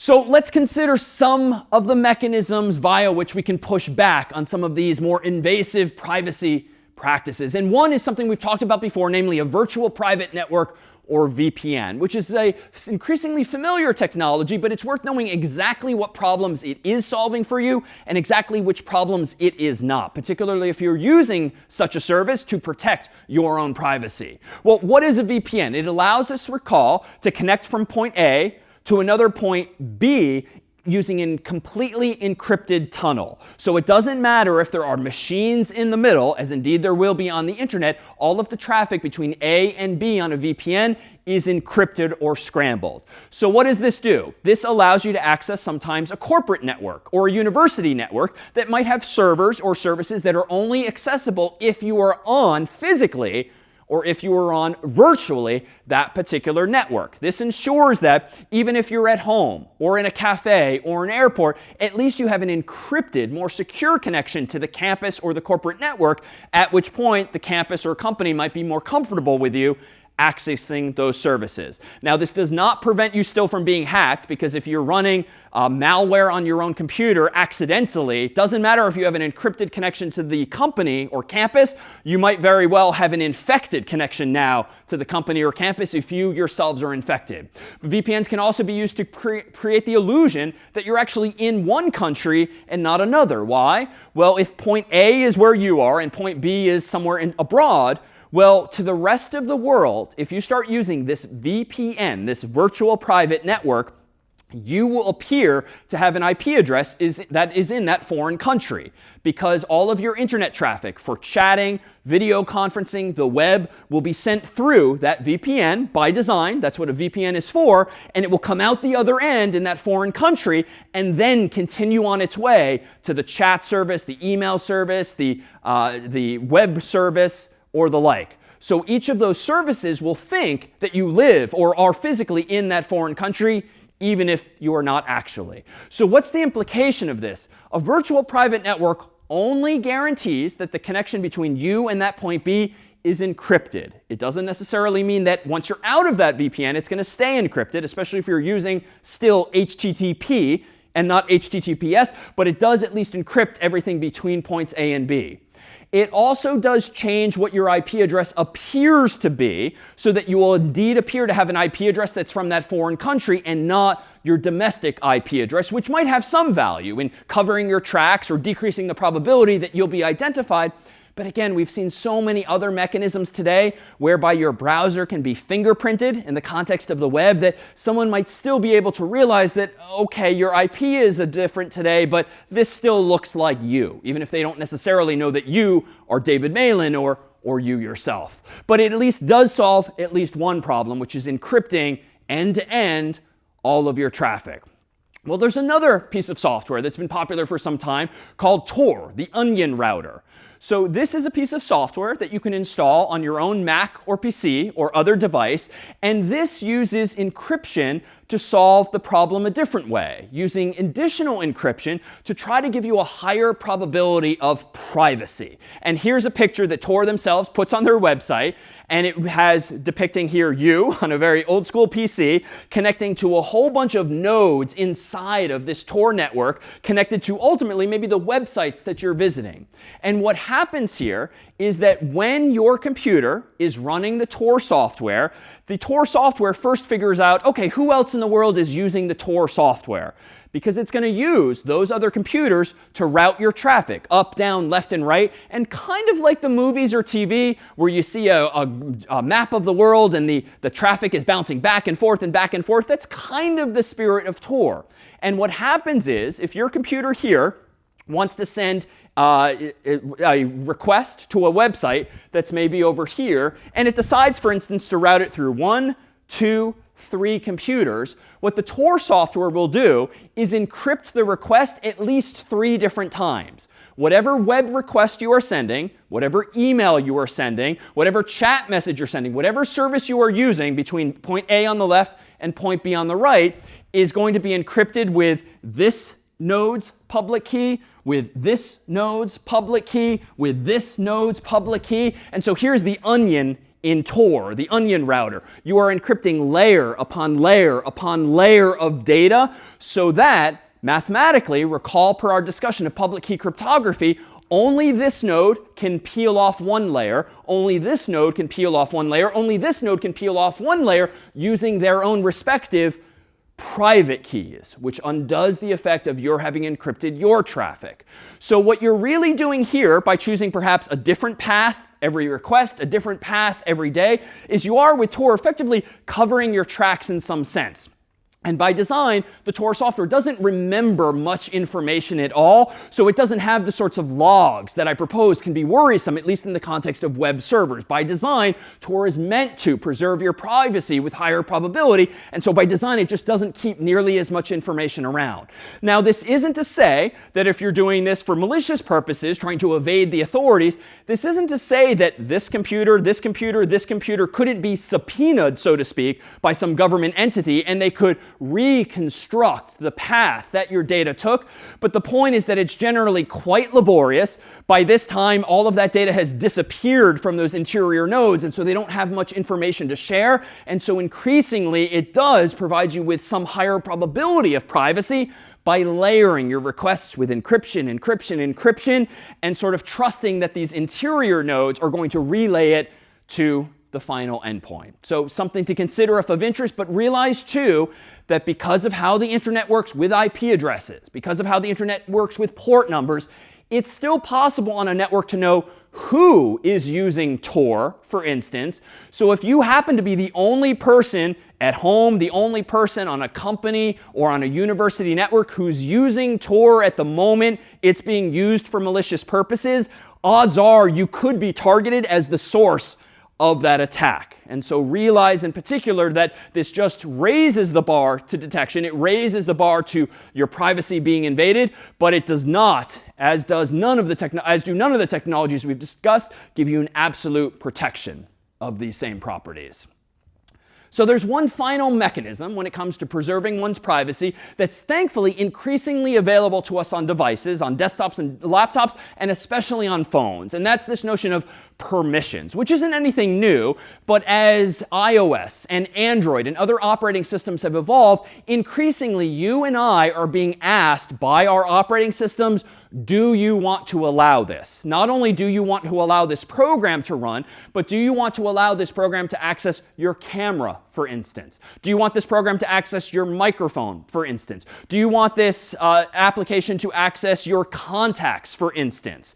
So on the one hand, we're being given much more fine-grained control, which is a good thing, presumably. At the same time, it's also just pushing the decision onto you and me. And very often with these applications, as you've probably found, well, if you don't enable the camera and give access to the app, it just might not work because they have some code in their application that says if camera is not on, then do not do anything useful. So there's this tension between usability and privacy in this case, but thankfully there's finer grained controls too. On iOS, for instance, you might be prompted, do you want to give this app access to this feature always, or only while using the application, or never? And that's certainly a good thing for something like the camera or the microphone, where it would be nice to trust that when you close the app and put your phone in your pocket, that it's not still listening to or trying to watch you from this built-in hardware. Now, there is some feature that might need to run all of the time, which includes location-based services, which is to say that our phones, especially nowadays, can pretty effectively track our location using GPS or Wi-Fi or some other technology. Now, that's, of course, useful, if not necessary, for using mapping applications like Maps or Google Maps or the like that help us get physically from point A to point B. But very commonly, these applications, at least by default, ask for access to your geographic location always, which means just by walking down the street, even if you're not following a map on your phone, means that the app can still be tracking where you're going. And certainly among the Googles and the Apples of the world nowadays, or other manufacturers, they certainly know pretty much everywhere you and I are going if we leave these location-based services on by default. So this is an example of something of which you should be mindful, if only because here is yet another example of information that logically, when you think about it, okay, obviously that makes sense. They must be keeping track of my location. Otherwise, how could they provide me with mapping services? But pause and think now, perhaps, exactly what the implications are for you, for your privacy, and just walking around 24/7 with these radios now in our pockets. So even though there are quite a few threats to our privacy online especially, at least there are these mechanisms that you and I can enable to at least preserve some of the same. Well, what have we done over the past few weeks? We began with a look at how we can secure our accounts, then our data, then our systems, then our software, and today, of course, focusing on preserving our privacy. And by way of the various technologies we've looked at, the stories we've told, the principles that we've introduced, we hope that in the days, the weeks, and the years to come, you can use all of these first principles and these ideas and these building blocks to extrapolate to how new technologies work, to how new threats might affect you, and to what questions you should be asking of either the software you use or the software you develop to ensure that not only your communications are secure, but also that it has these privacy-preserving properties that you and your users and your customers might want. This then was CS50's Introduction to Cybersecurity, and this was CS50.